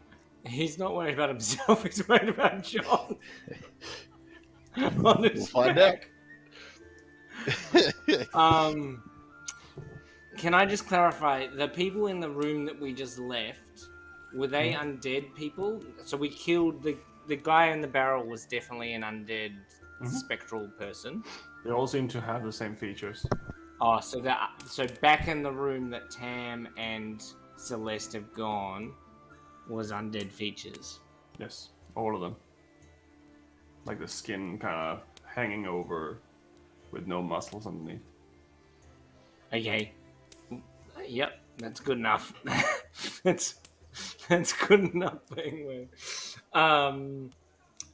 Okay, so I'll go back into that room. Which one's that? The storeroom? I'm gonna follow Tam. Right. Okay. Not go to the blade barrier where I was heading. As soon as you enter the room, Sean, you get to fire your arrow at a drow lady.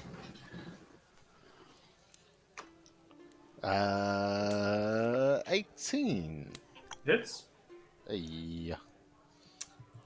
That's a 1 on the damage die, which brings it to a total of 2.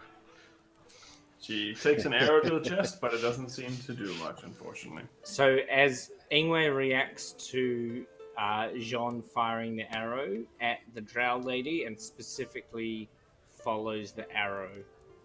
There's 3 targets, but he's really clearly targeting the drow lady. And so we'll run over there together. And it's a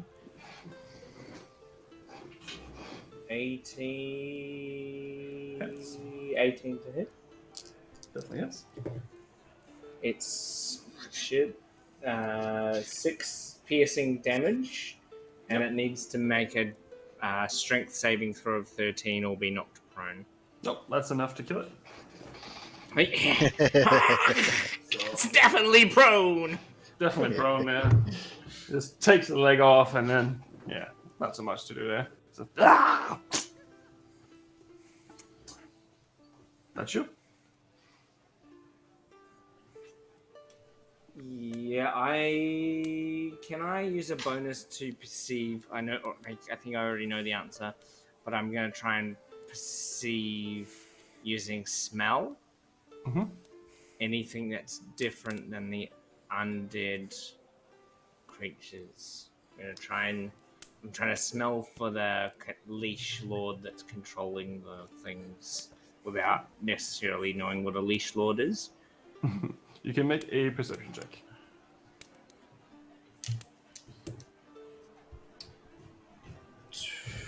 24. You do not smell what was once in this room. Yeah. Can I smell like a horde of them hiding behind the table that we haven't seen yet? You can smell undead around you. Coming. Yeah, cool. Coming from Isadora, from Anya. Oh, from Isadora. Are the same as the creatures that we're trying to kill? Different. Different, but the same. Yeah, okay, good. Yeah. I'm done. Thank you. Right.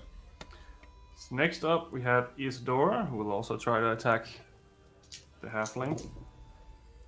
That one, yes.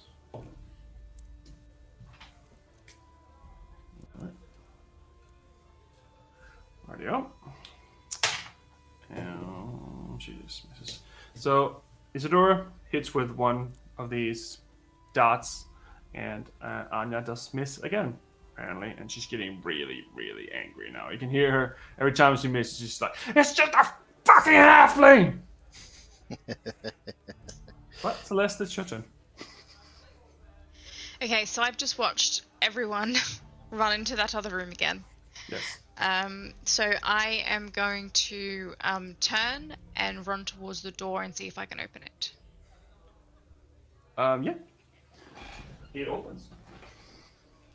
And I'm going to move the rest of my movement to kind of like lean over the balcony and see if anyone is like coming up. Is anyone noticing? Is everyone still just looking at the stage? Is anything happening out there? Is everyone turning into swarms of undead? Is the guy out there?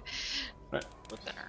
As you open the door, the first thing you see is Baal getting pushed back from the door because he's been trying to open it apparently, but he's not been able to. Behind him is little Klaus holding quite a selection of silvery wares. Behind him, you see the 3 golden gauntlets running up the stairs, Logan in front with his sword out and soldiers behind them with halberds just ready to fight. But they are on the way up the stairs now, so it will take a few seconds before they get there. But they are definitely coming to the rescue. Right, I just wanted to make sure that while we were in here, there wasn't a horde of undead eating the partygoers alive. Cool. Make a perception check as well. Perception. Don't tell me Klaus is going to try and stick his fingers in my pocket. Oh, do what? Yeah, definitely. Send a swarm of zombies in to eat the crowd while we're in there fighting death. Perception. You won the battle and you lost the war. Killed all the It's a innocent natural people. one. Natural one. Oh, God. You don't sense anything else from the crowd than that. Yeah. Anything else you want to do on your turn? Nothing. I'm just going to just look at them and just go, "You took your bloody time," and then turn and begin moving. And then I'm going to say to Baal, "Leave the child out here." All right. Unless you sorry. want him to be eaten alive. No, that's bad. Yes. I'll take him downstairs then. And he'll start Yes. moving down towards the upper end, trying to get out of the way of all these soldiers suddenly running towards the rescue. And then she'll just kind of like keep the door open, and then move. I think she's used all the movement, but she'll just stand there and be like, Right. "Yeah." Yep. Tam, you're up. Okay, so that fucking halfling is still up, right? Yes. As Anya would have said.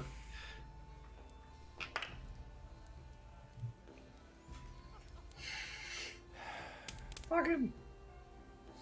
I have to do it. I missed again. I missed. I missed. I missed.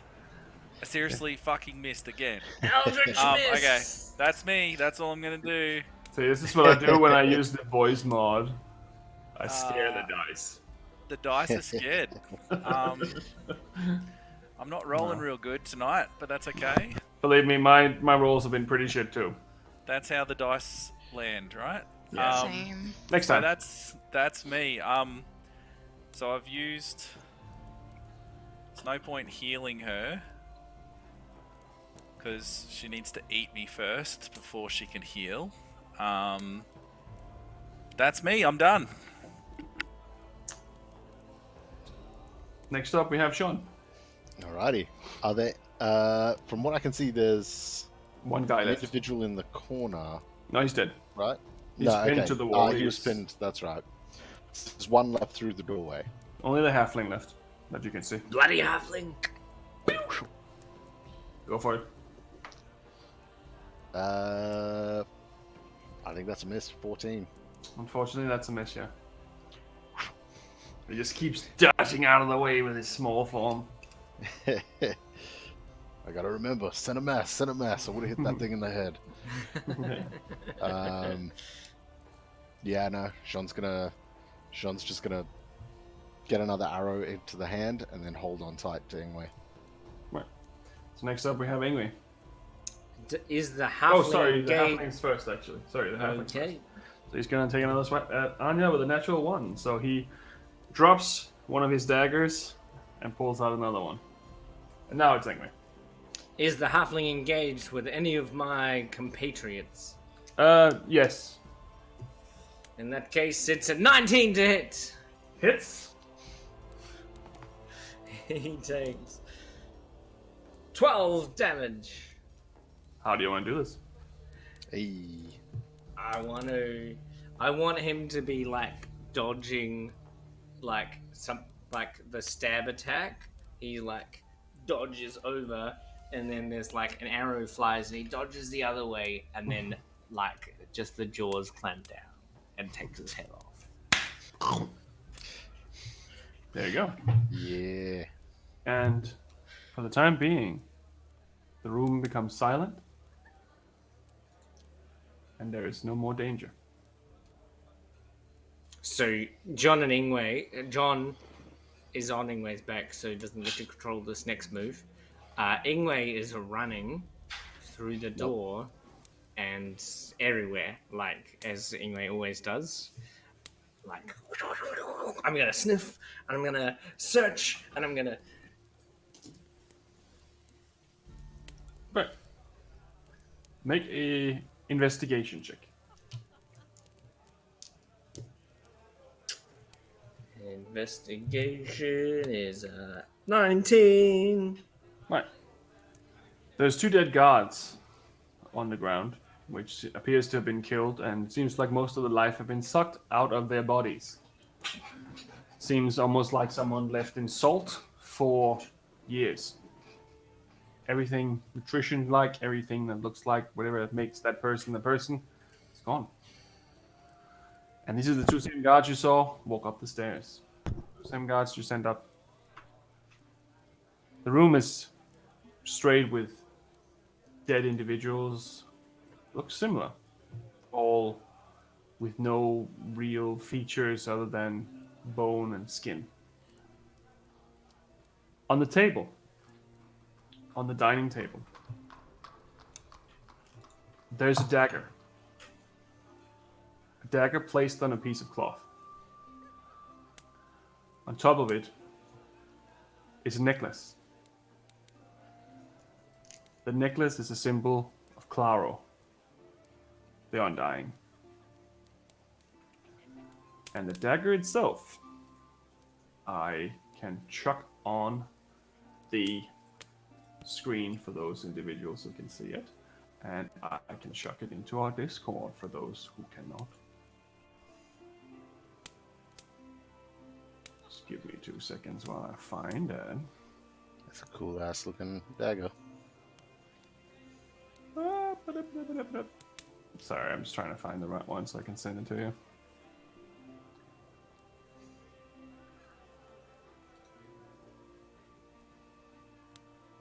Let's see. Why is I not?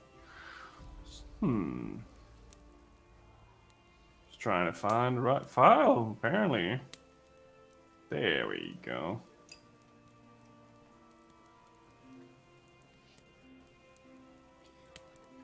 Looks really cool.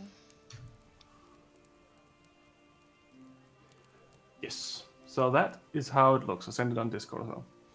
The dagger itself is laced with a purple leather hilt. Not unlike something else you've seen that are purple. It has a skull in the end. It seems to be carved from granite. Golden hilt with a giant green orb in the middle. Smaller orbs are placed throughout the blade, and the bigger orb seems to be slightly twirling.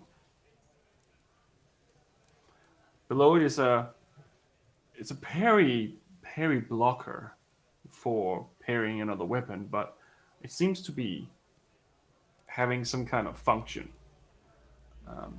The blade itself is very well decorated and looks very ornate.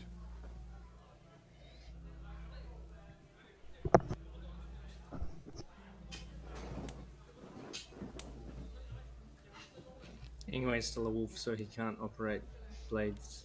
Very interested in this description. I was gonna say if you That's if a you good stop. thing. That's a good thing. We don't want Ingwe to touch the death dagger. If you stopped near that and investigated, Jean would have probably, if you stopped for long enough, hopped off at that point.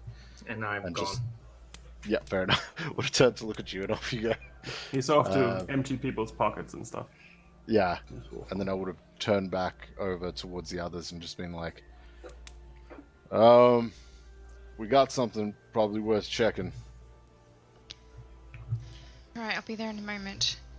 And Celeste will kind of like, she's like ushering the people like into the room and kind of to the side. Yep. And then she'll walk back towards those two double doors.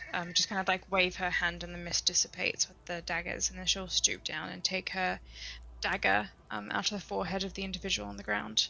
Right. Pick it up. And as you do that, they start filling into the rooms, and Logan, Sasha, and the other one starts investigating themselves what's going on here.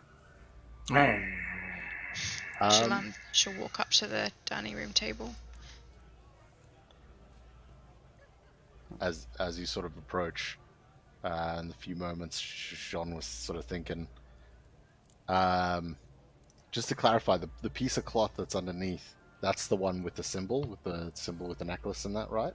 So there's a piece of simple cloth, then there's the dagger on top, and then there's a necklace next to it as well. Oh, okay. Sorry, I understood the necklace was like an image on the cloth. Nope. Okay. It's a necklace similar to the one that you got from the Drider.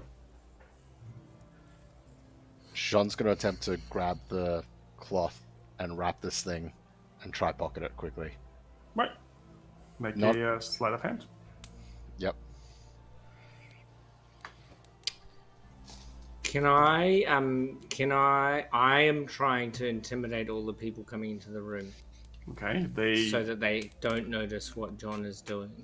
Okay, they are well armed and they are surrounding you. I just want their attention in the hopes that my compatriots can fulfill the task that they want to fill. Right, but you are a wolf and they do not know you. Yes, if they attack me, then that's alright. I'm more hoping that I can draw their attention. draw the attention of others so that if someone was trying to do something that they didn't do very well. Right. So make a stealth sleight of hand with advantage. With advantage. Whew. All right. Oh, much better. Much better. 16. Right. You think you did it? It's hard to really tell these things until someone approach you, but yeah. I don't know if Celeste would have seen it as she was approaching or not. You can make a perception check if you want. That. No, that's a 2 for a 5. No. I will immediately turn to her as she sort of approaches and just be like, you know what? Maybe it's something worth checking out later. Just what? Oh, right. The thing. Right. So as the room gets filled with guards, eventually they form a circle around Engway. But he doesn't seem to aggressively attack them, but they are holding him back because currently they still don't know what's going on. Sorry, this is our friend. He has a unique talent of being able to transform into animals in order to defend himself. And you see Logan stands forward. Okay. Let him be, I guess. What's going on? Tam, what did you do this time?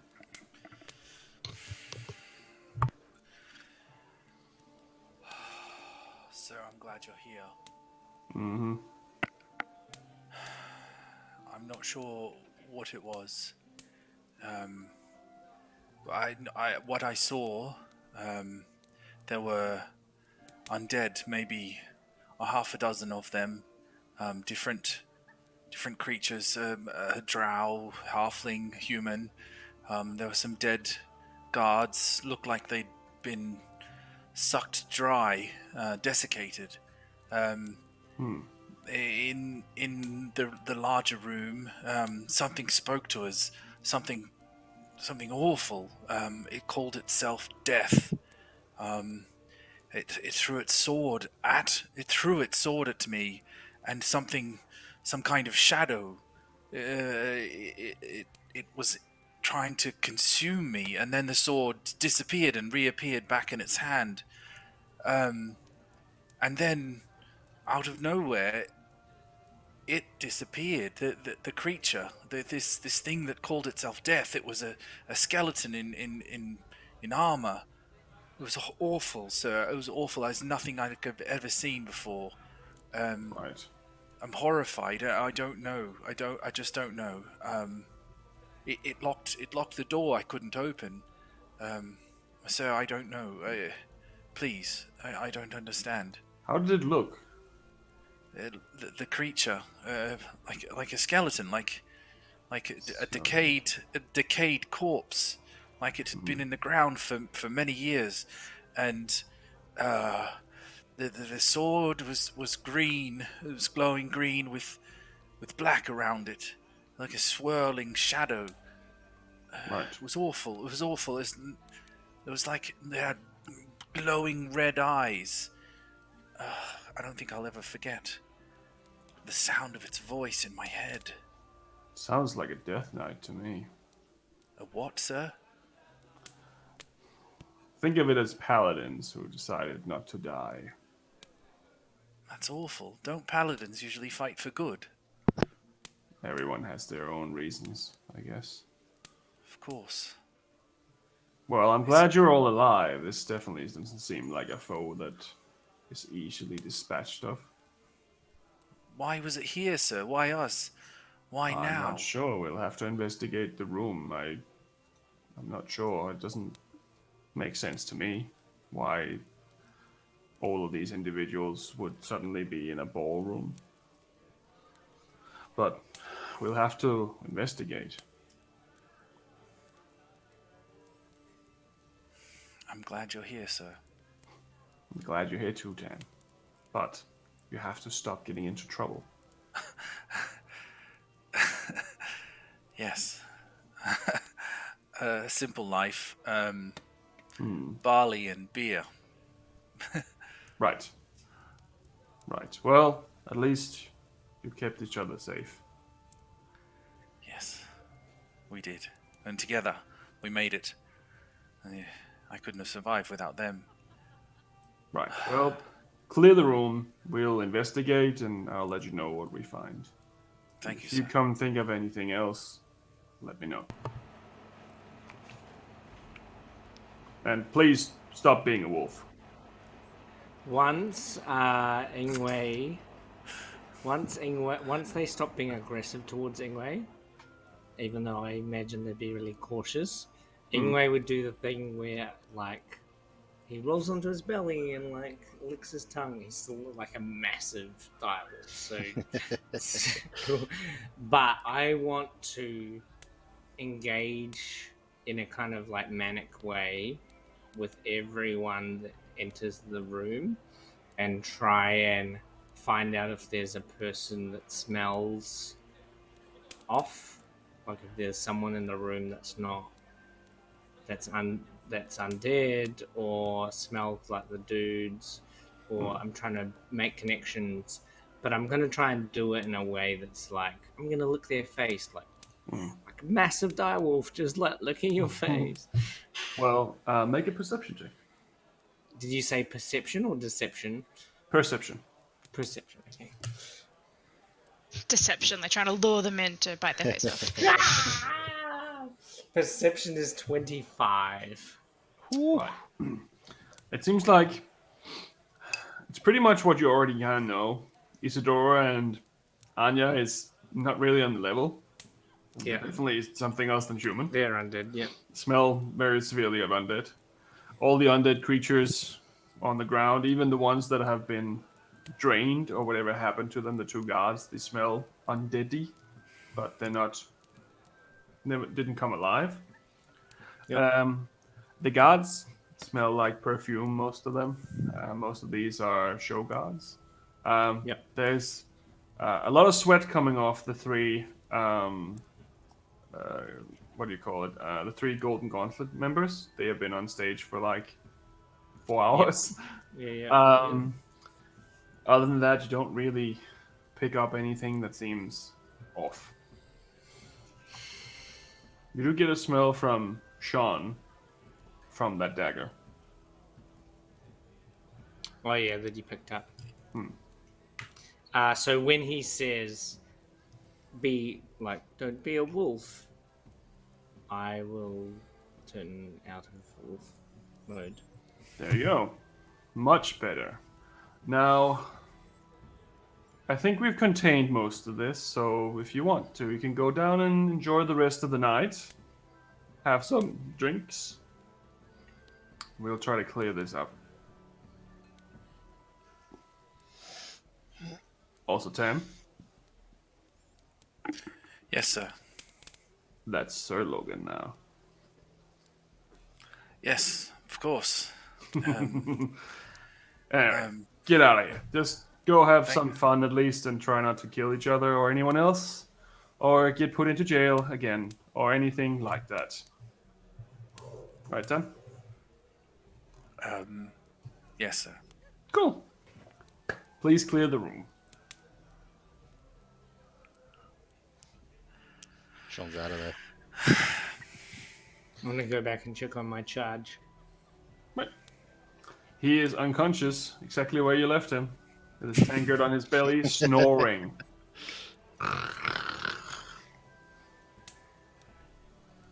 And Klaus is also carrying a lot of trays of different sorts and some plant pots as well. There's a little bit of everything there. Yeah. Valentina is standing exactly where you left her, surrounded by an iron fist of pretend maids. Okay. Lorien is missing. Who's missing? Lorien, who was the musician that Celeste was supposed to take care of, is Yo. not in sight. I don't think she really cares at this point.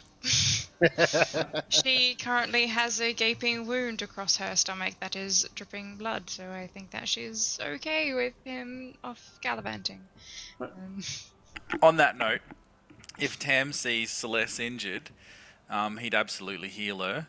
I'll drop everything. I'll put everything into it. Hang on. Let's see what I got. She can. She just hasn't had a chance to do it herself yet. Yeah, but- it's all right. I can do it too. That's what I'm here for. So Tam will walk over to Celeste, and so I'm assuming we're downstairs. I'll lead her over to a chair and take out my kit and start. I'll clean the wounds with prestidigitation and start patching her up. I will drop 2d6. Hang on, we'll do that first. It's 10, and then Nice. 2d8 plus 3.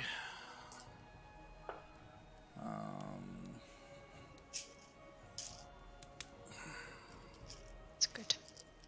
If you're doing a spell slot, don't worry about it. Too late. 2d8 plus 3. That's another 8. Plus 3 is 11. So 21 points of healing. Nice. That's Thank a you. really nice pile of healing. It is a lot. That's more than her max HP that you just dropped into her. And yeah, he will make a fuss, washing and yeah, be happy to be useful, given that he didn't really do much in the battle. Happy to help. As you walk down the stairs and sit down at the chair, Isadora and Anya approach you. And Isadora says, "Thank you so much for your assistance. I'm so glad that someone could do some formidable fighting when others could not." You see Anya is just not saying anything. And she has reattached her...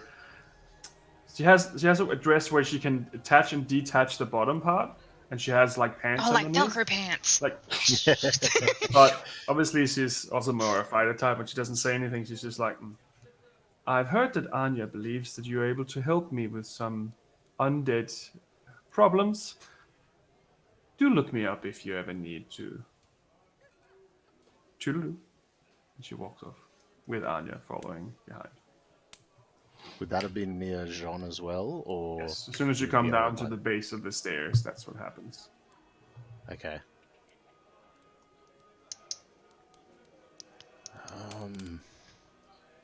I saw something real weird with them as well. They had no reflections up in that room up there. Reflections. I thought they were maybe illusions, and it wasn't. I don't know how magic works, but then they started fighting, and they were actually doing stuff. So, Sean, not quite sure how to say this. There is a very good explanation for why you can't see them. You got to promise you won't chop their heads off. I don't promise anything. She's very nice. They're very nice. They helped us, yes? They did. And I'm in Okay. a very confused state right now. Okay, look, they're vampires. Well, at least Anya is, I know that much. What's a vampire? And I'll look at Celeste. Celeste? Can you explain it? Me to do your dirty work, Tam. Well, I tried. So, Jean, a vampire. Would Celeste know, I guess, the basic, like, on the level... Make a normal- history check because it may or may not be changed. Okay. History? Yes. Nice. Yes, cool. That is a 24. So there's a lot of different stories, and as far as you can gather, some stories come from cursed individuals, some stories come from individuals making other individuals vampires. There's also the occurrence of Dampiers, which is half vampires, which is technically still alive, but also technically not.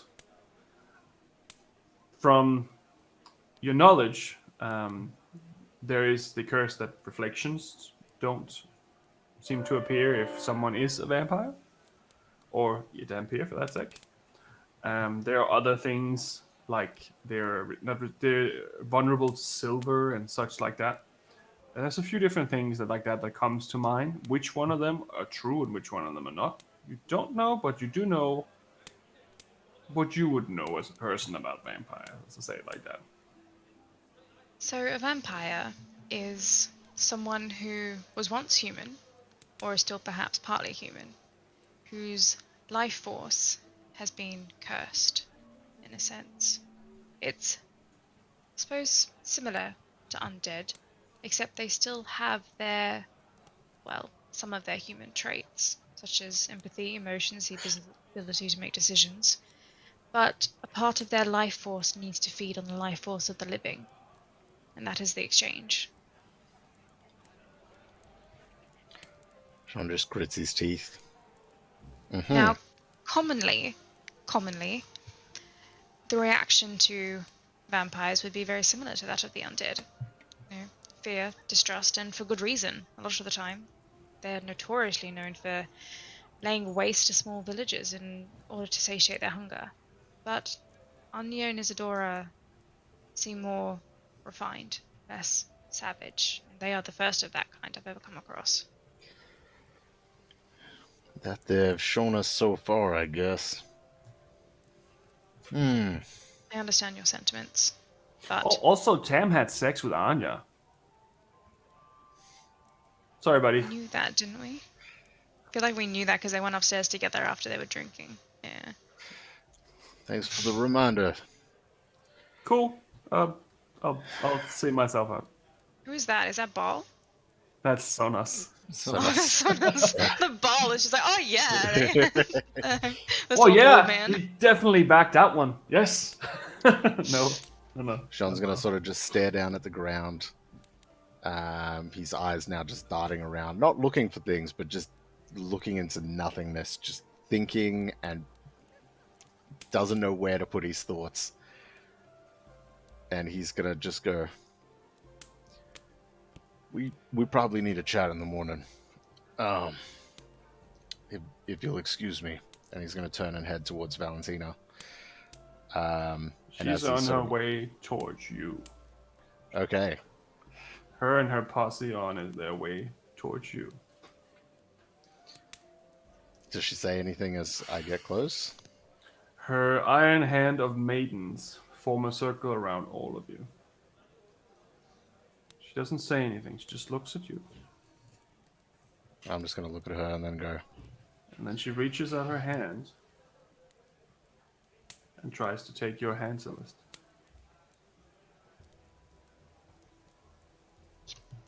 Celeste will kind of like look towards the others and look towards Jean. And then look towards the handmaids if they're going to cut her arm off as she... They're standing with their backs towards you. So they're forming a circle to keep everyone else out. Okay. She will kind of like give a nod and bow her head, kind of knowing the status of someone like Valentina, and extend her hands towards her. She takes your hand and she turns it around. She looks at the tattoos. Interesting. I think we need to have a chat. She hands you a golden card. And then they walk off. It just disperses amongst you and just disappears into the crowd. And Celeste will cast message as she looks towards Valentina and just go, I look forward to our conversation. So the card itself is also quite interesting. Ooh. Oh.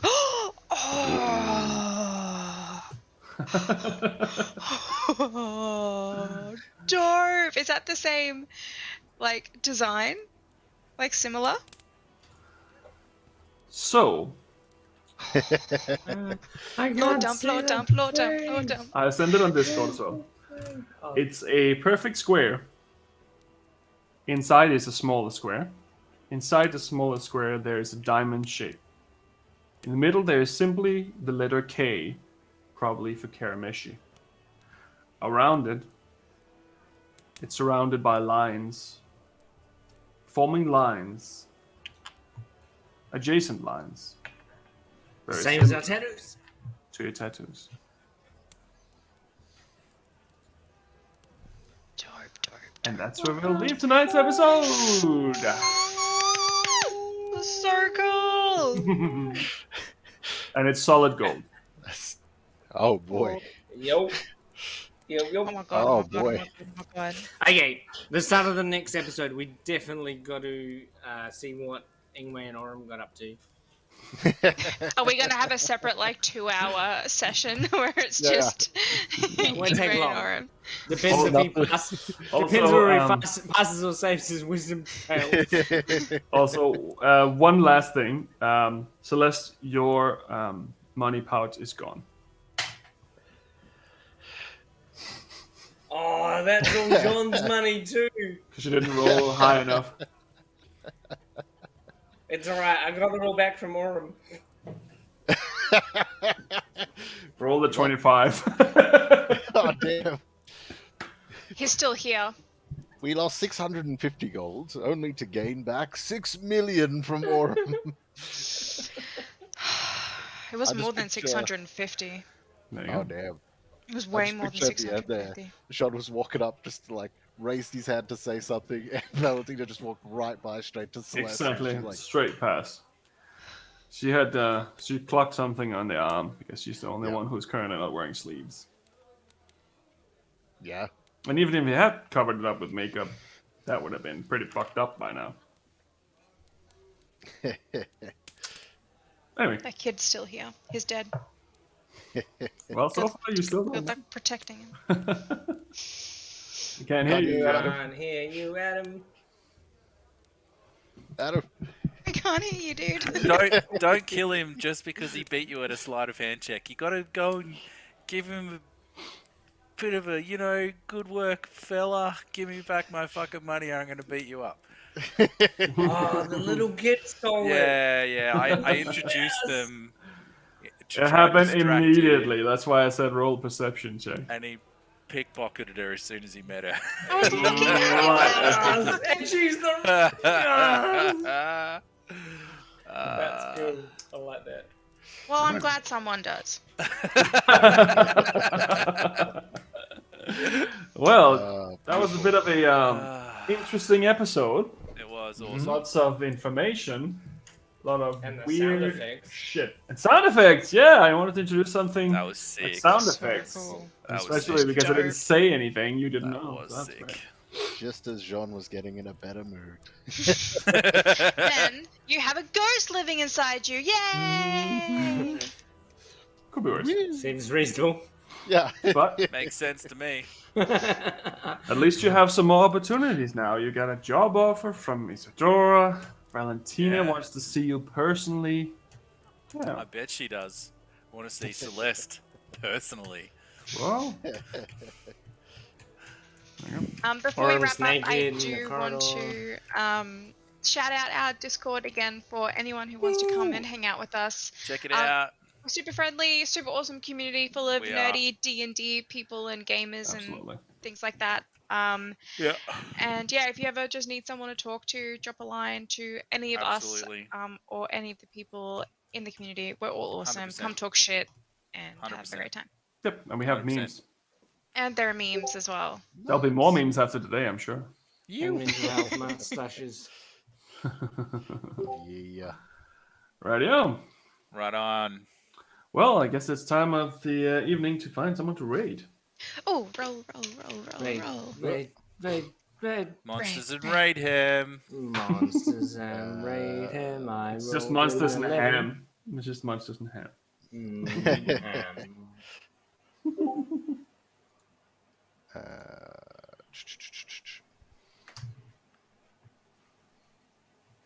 It's almost there. I rolled a 9, by the way.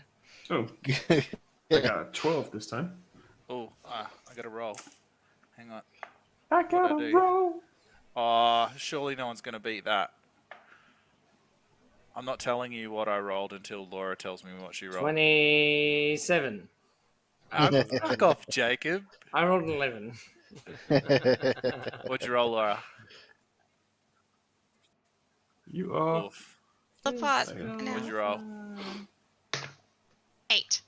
Yeah, I win again. Woo! What did you get?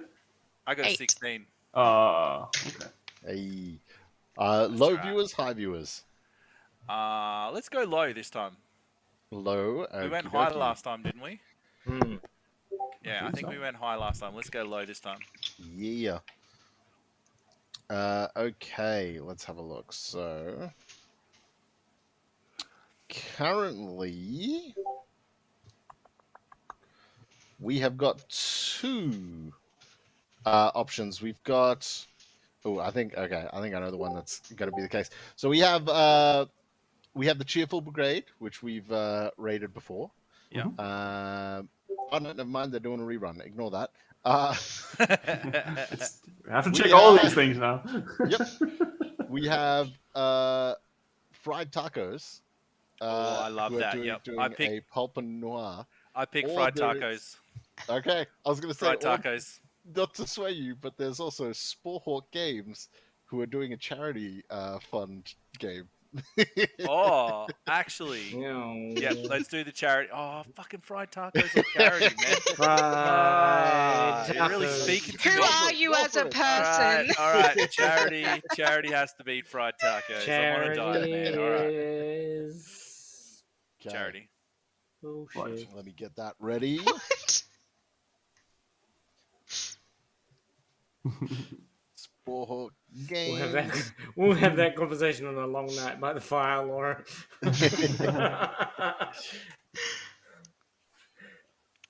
There it is. Oh, thank Raid. you, Sonic Boom, for the follow. Hey, Hey. thank you very much. And Let's just remember, put it this way. The US of A is a charity model. And remember, No politics. Back next time. Yeah. All All right, we raiding? We doing it? Raiden let's is go. loading now. Countdown at 10 seconds. Raiden, they see me raiding. And we're raiding in 3, 2, 1. Bye. Go! Bye! Yes. And we've raided. Boom.